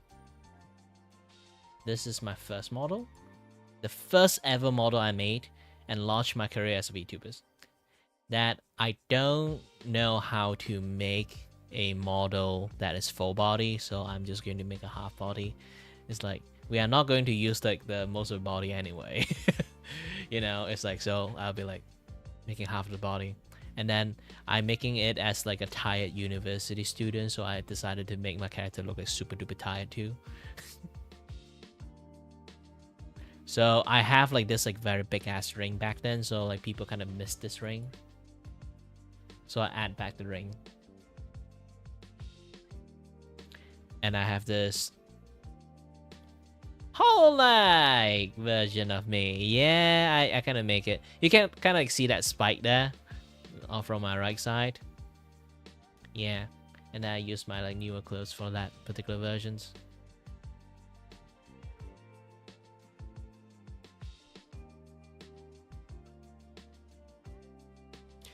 Like I say again, like the back for that one is actually just wrap around. If you want to know like the back version of this one, the back version of this one is just like you can see like that, just wrapping around, like from top to bottom, and then the end of the imagine the top clipped to the like the belt thingy on the top, and then the bottom is just another extra loop only.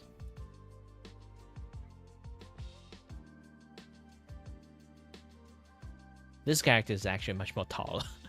I don't know why. I accidentally make him like the body is a little bit too long because of the jacket.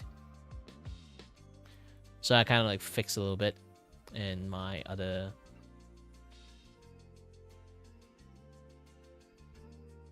versions. The yin yang model one. The yin yang model one is actually quite simple. I just have a belt like wrap around it behind it. And then, you know, like this belt, this purple belt, is actually the one that separated my colors from like the black and white one. It just like goes behind it to the center point.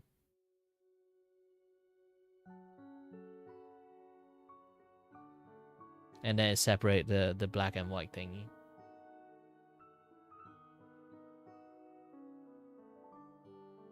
It works much more differently. And also, like, for some reason, like, the mouth is not, like, moving properly for weird reasons. Right now, it's weird. Like, back then, it actually, like, moved, like, perfectly fine. And then nowadays, like, my mouth is just not syncing that well for this model. I'm not sure what's wrong with it. I think, like, I have some adjustment. I just didn't work properly.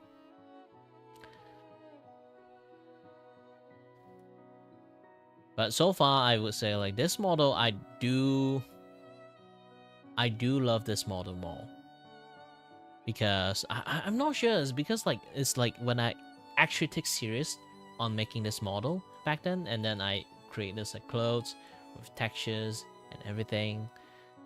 And if you look closely, this is not a cloud. This thing is actually a rock textures. Just kind of rock stamped. I just stamped them in, but it kind of like after the textures things happening, it looks like, you know, it looks like some cloud textures. I'd be like, oh, this is like those kind of like Naruto kind of like like the, you know, like the you know, like the black cloak, like have the thing like the cloud thingy. It looks really like that. I'd be like, you know what, I'm just gonna keep it. I just randomly spam something. I was like doing like clothing textures, but I did like the clothing texture wrong, like use the wrong brush, and then I'll be like, you know what, I'm just gonna keep it. I'm just gonna keep it.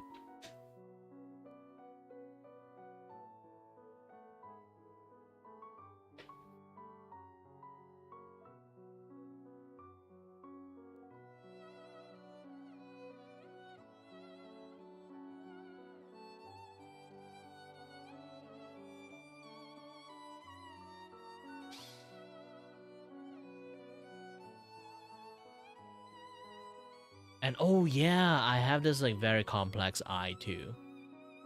Ta-dang, ta-dang, ta-dang. Actually, I love this, like how the eye works. I overdid like the blinking thing, but still. Doing? Doing?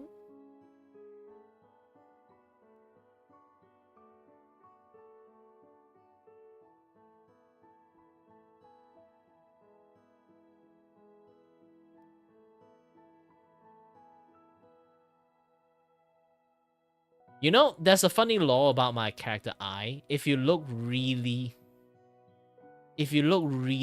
closely on my character eyes, okay? The green eye is actually smaller than the purple eye. There's a reason for it.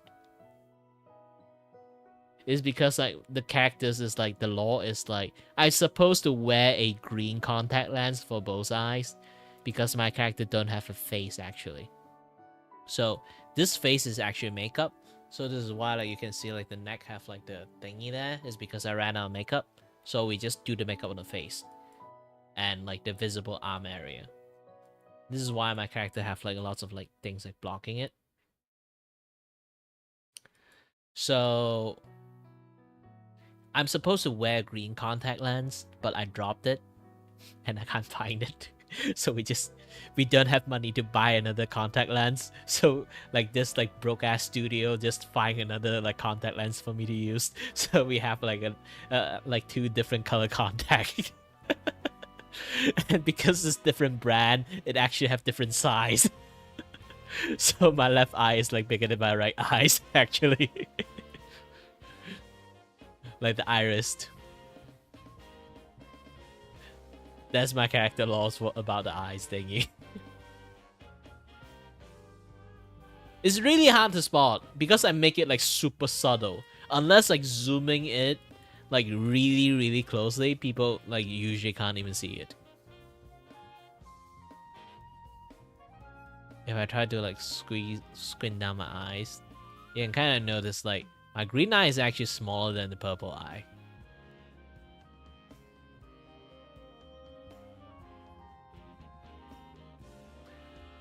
I spent some really ridiculous like extra effort just to make the eyes like this on the character lore and everything.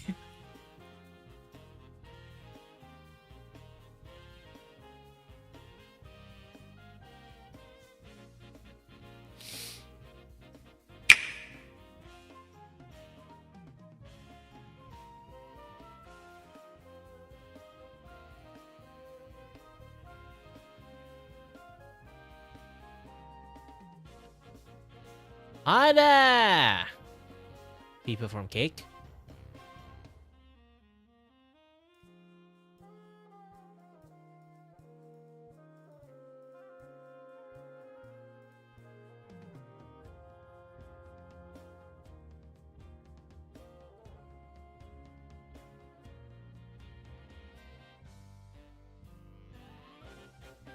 Oh, also, hi there, Kashi! Wow, I'm sorry you have lots of people here.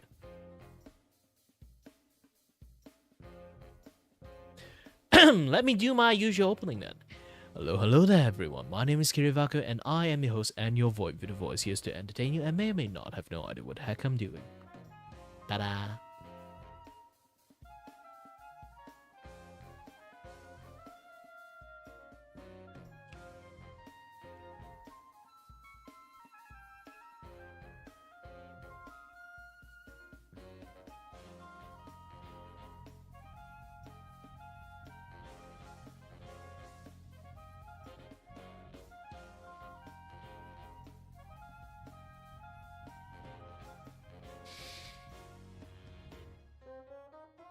Do do do do do do do do do do do do do do do do do.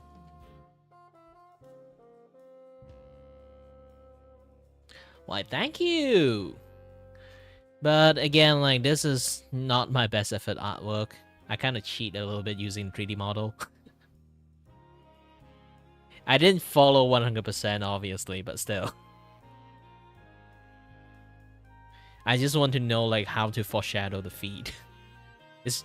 I have a lots of like pose idea, but sometimes like some pose idea I can't really like pull it out of nowhere.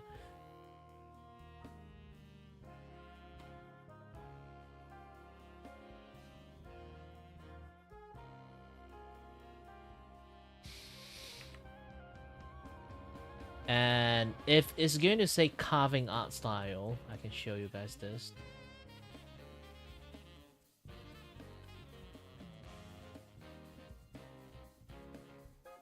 This is the one I did last time. I really love how I managed to color the thigh, actually. I'm really proud of the lighting that I did. This is Snuffy. Since it's like almost close to Halloween, I'll be like, you know what, I've just used the goth to like model.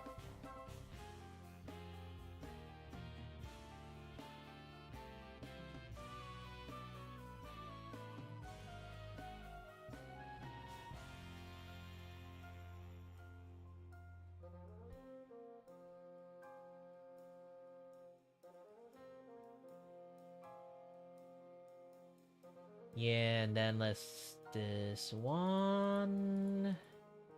Try to find it. Again, I will show this again. This is a Zentrea one, if you know who Zentrea is. Again, I do poses. A lot of poses. This one I use like 3D model too. Like after I learned how to use 3D model, I kind of like not really like super relying on it, but still it does help me enhance, like get the idea of how the body movement shall become. Like this is not like how the entire pose is normally look like in the first place, like the 3D model. I add lots of things like myself.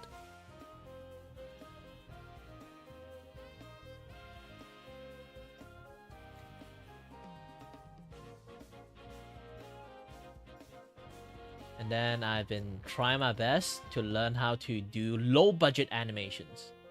Well, low budget animations. Again, like I kind of like fail doing it. You guys kind of can see it. Like I'm trying to use this. You can see it's actually just a few frames. And I'm using tweening as much as possible just to kind of like make the animation look lively. I can do it in this one, but I can't do it in this one, the banana dance one.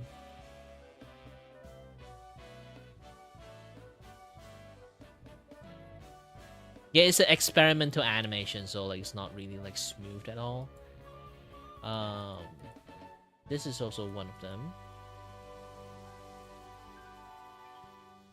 Where's it? Ah, Sayumi.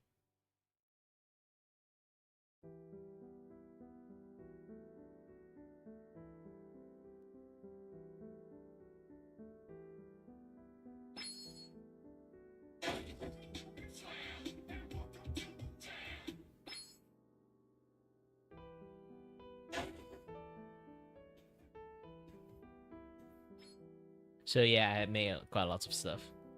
And then experimental animations, that is still actually quite low budget animations.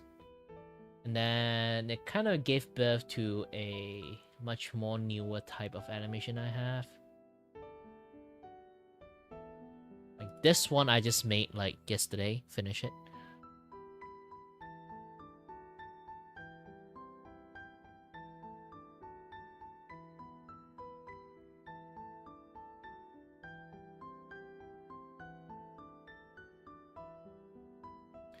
This is animated reactive. Again, it's because it's like I'm trying to get as close as possible to anime style. So like I have a lot of things I didn't color, just keep it like flat color just because of that.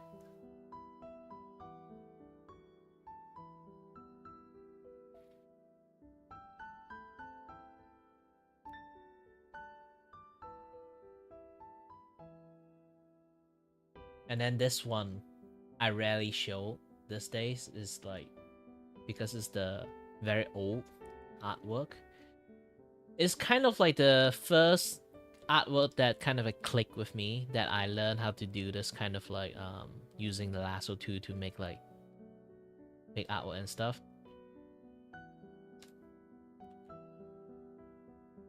This one.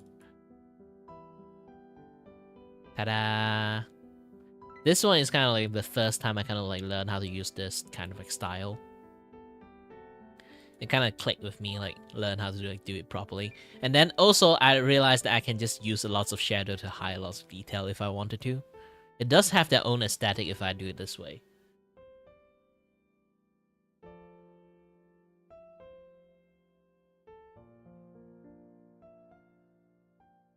And then I keep experimenting a little bit this, a little bit that, and kind of end up like what I'm doing right now. But this is what it used to look like, the art style. Heavy shadows, this and that, yeah, that stuff. And then there's like the Lost in Space. Yes, this one. So, and then this is kind of like second image I made for that. Again, I'm using lots of like that kind of like very heavy inking, just to kind of like hide a lot of detail, so I can just like color as less as possible. And kind of like let people kind of like, you know, like imagine like how most of the thing is, just using people brain and taking advantage of people brain of like recognizing image.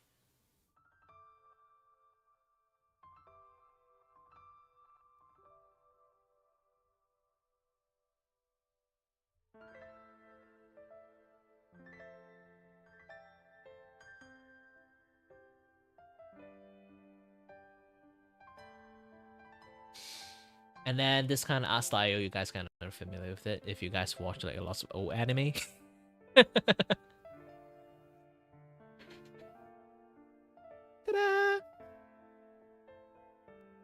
I think it's like those kind of like very old like Slayer style anime back in the days.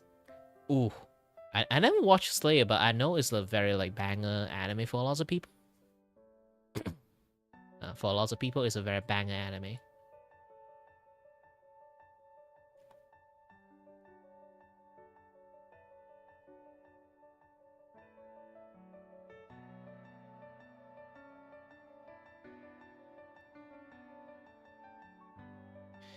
You know what? It's like clothes. I feels like a little bit. The shoulder's a little bit high, even though the 3D model is supposed to be high. Kind of like feels like if I do it that way, kind of made her shoulders a little bit too high topped. Oh, don't speak about Claymore. Crunchyroll did Claymore dirty. Technically, I don't like Crunchyroll a long time ago, but still. They just announced that Crunchyroll is going to remove all Claymore content. Mainly is because, well, the content of Claymore is not suitable for their kind of like what again? I kind of forgot. Like their like intended something. It's just they tried to censor Claymore. Claymore is already dead! Stop kicking it! All you can do is watch the manga!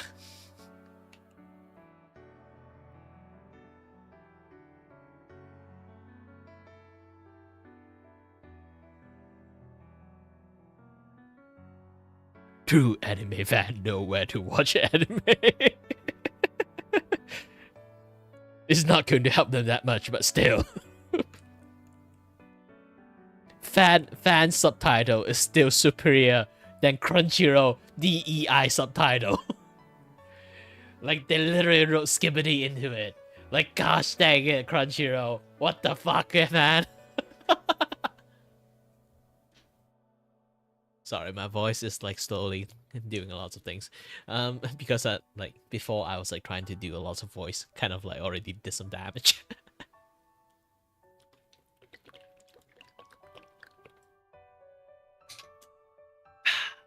Hydrate, guys, hydrate.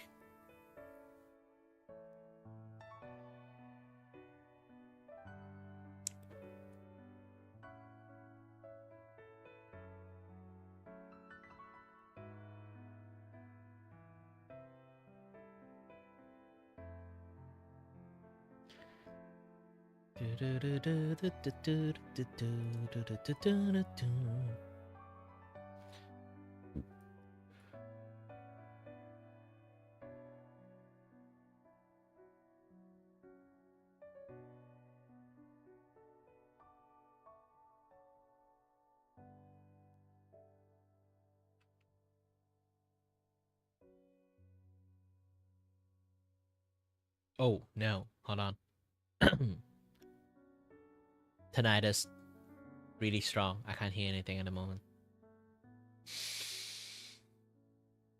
When I say I can't hear anything at the moment, I also realized one thing. Spotify stopped working again. I see like the bar is not moving. Oh wait, the bar is moving again. Yep.